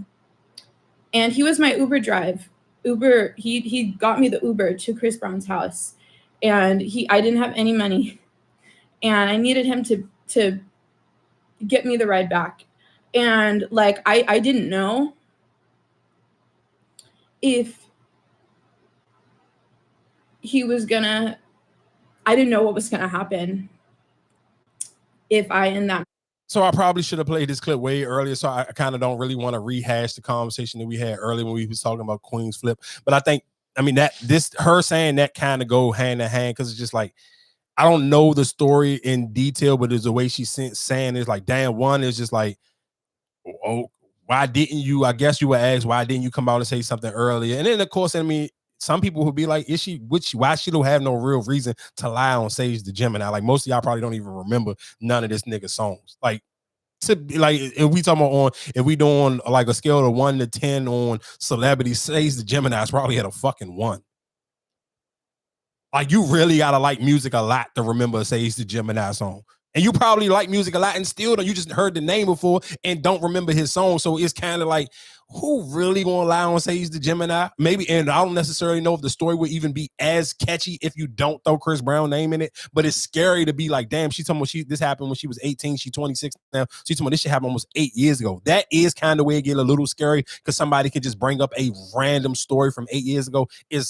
I ain't gonna lie to you, that's kind of absolutely nuts. That will be terrifying, but I guess all I can tell you is to live righteous so you don't have to have these type of stories pop up 8 years from now. But it is scary when you can see somebody just randomly like, boom, hey, this happened to me 8 years ago, and it can grow legs. Like it didn't grow legs on no other platforms. Of course, just Tasha K picked it up, and she is one of those, I don't want to call her a low life, but she do pick up a lot of low hanging fruit type of stories to try to make them into something that they may not necessarily need to be made out of. Jory and Young Dolph's crime have been picked up. I do want to play a clip from this little clip in I've been Memphis. selected in the trial of 3 men charged in Memphis rapper Young Dolph's death. Justin Johnson and Cornelius Smith Jr. face multiple charges, including first-degree murder. The trial was delayed to allow more time for expert review. It will now start on Monday. An outside jury will hear the case due to heavy media attention. Hernandez Govan, accused of ordering the murder, will also stand trial on the same day. If convicted, the suspects could face life in prison without parole. And while we talking about Young Dolph, Black Youngster brother was killed, I believe sometime last year. Well, the guy who was supposed to be facing trial for Black Youngster's brother's murder was also murdered. He was out on bail and he got killed. And that's sometimes the crazy thing is that's why some judges try not to allow some of these people, especially in high profile cases, even allow them any bail for things like this. Because hey, you out on the street, you moving around, then people go get their own street justice. So, again, rest in peace to Young Dolph. Black Youngster scene. I ain't going to put it on Black Youngster, but somebody affiliated with Black Youngster made sure they handle business in the murder of his brother. Because we did talk about Fulio, the young lady who was the one who was supposed to drop the location and kind of set up the play for Julio to get murdered. She is in jail and she's pregnant. She is due in January, I believe. 2020. All right, Ms. Hurdle. Yes, Your Honor. At this time, we will not be waiving speeding the voter right or speedy trial. Okay, so that's definitely going to speed things up, everybody. Oh, calculated, I think, January 18th, 2025 is what I'm looking at. 19th at 10 a.m. Your Honor? Yep. If I may, I just want to notate on line court because we see I'm New Year's numbers appearance. My client actually is pregnant, so that's another reason why there's certain decisions. When is she due? She's due February 15th, 16th. Okay. So just for the record. So basically, she's trying to speed up her trial. So I guess her trial is supposed to start in January, and her baby is due basically the day after Valentine's Day. That's nuts. I'm not gonna lie to you, bro. People are crazy, and again, that kind of ties into what I was talking about earlier. When you just got to be careful on the people you sitting here willing to just lay down and have kids with. Like that's nuts, dog. I don't necessarily know if her baby father was one of them dudes, but just imagine you see him got somebody pregnant. She tell you, "Hey, I'm about to have our kid, whatever," but you're in jail on a murder trial. Just think about how crazy, like somebody put a baby in a girl who's literally on a murder trial, dog. You're going to give birth in jail. Because y'all ain't beating this charge. So it's just going to be on how long you going to get time. So you real live may get a baby. Let's think about what I'm saying right now. She may literally give a baby to a kid and never get to see or raise this kid in person. She may literally have to do it. This kid may not literally ever really be able to have a real connection with this girl for her entire life. Because think about it. How long you think she's gonna do? Nigga, remember when we played this clip maybe a couple of weeks ago, they was talking about giving them the death penalty. She didn't. So they gonna give her the death penalty for what? Just setting it up. But all I'm just saying, I'm not saying that they're gonna give it to her, but it's on the table. Like when they was sitting, when they talking about prosecuting them, because it's in Florida, it's on the table. Like they didn't take the death penalty off the table. So they can. So you think everybody should be held accountable? Hell yeah, especially her, nigga. She dropped the location. She the one who set it up. Nigga, that's accessory to murder. Hell yeah. You getting charged with that. Like you nigga, you are literally, nigga, she just as bad as the person who pulled the trigger. Out of everybody who may get the lesser charges, probably was the getaway driver. But for her, nigga, she gonna get charged just as much as the niggas who actually pulled the trigger. Hell yeah. Last jump before we leave. This Young Thug trial. Just Gaither is. Yes. How do you know who Detective Gaither is? Have you met her before? Damekion, Garlington, Auntie was her. I mean, excuse me, Judge. But they had a relationship. What's that? Actually, I answered that. No, it's another nigga. You say how I know? Have you ever witnessed any of that? Yeah, he told You me. were in the room? He told me. Okay, Your Honor, I'd ask that this hearsay be stricken from the record. It's again, we hear each and every Tuesday. I feel like I've tried my best to grab everything. Oh yeah, and for a quick last thing, though, Slim Thug cut his beard off. He looked absolutely fucking insane. Oh, he looks like he was at a fucking Diddy freak off, and he looked like he was the baby old bandit, bro. Slim Thug looks absolutely fucking ridiculous with that fucking shaved beard. Oh my god, though, yeah, that nigga did me a favor. I didn't think twice about ever cutting my shit. I'm definitely not thinking. No, man, this nigga look nuts, bro. He looked like Chester the child molester, dog. He looked so fucking crazy. Oh my god, dog. Yeah, and the last thing is YFN Lucci is live and well. People was trying to put out a rumor and sit here and say he was killed in jail and he wasn't. His lawyer came down and said he is alive. So to kind of clear up those rumors, and that's crazy, bro. Like I don't know, nobody don't want no type of rumor, especially when you locked up in jail. Yeah, I believe that. Yeah, that's pretty much everything else. That is it. We'll holler at y'all next Tuesday. We are here each and every Tuesday. Appreciate y'all for that's everything. Absolutely.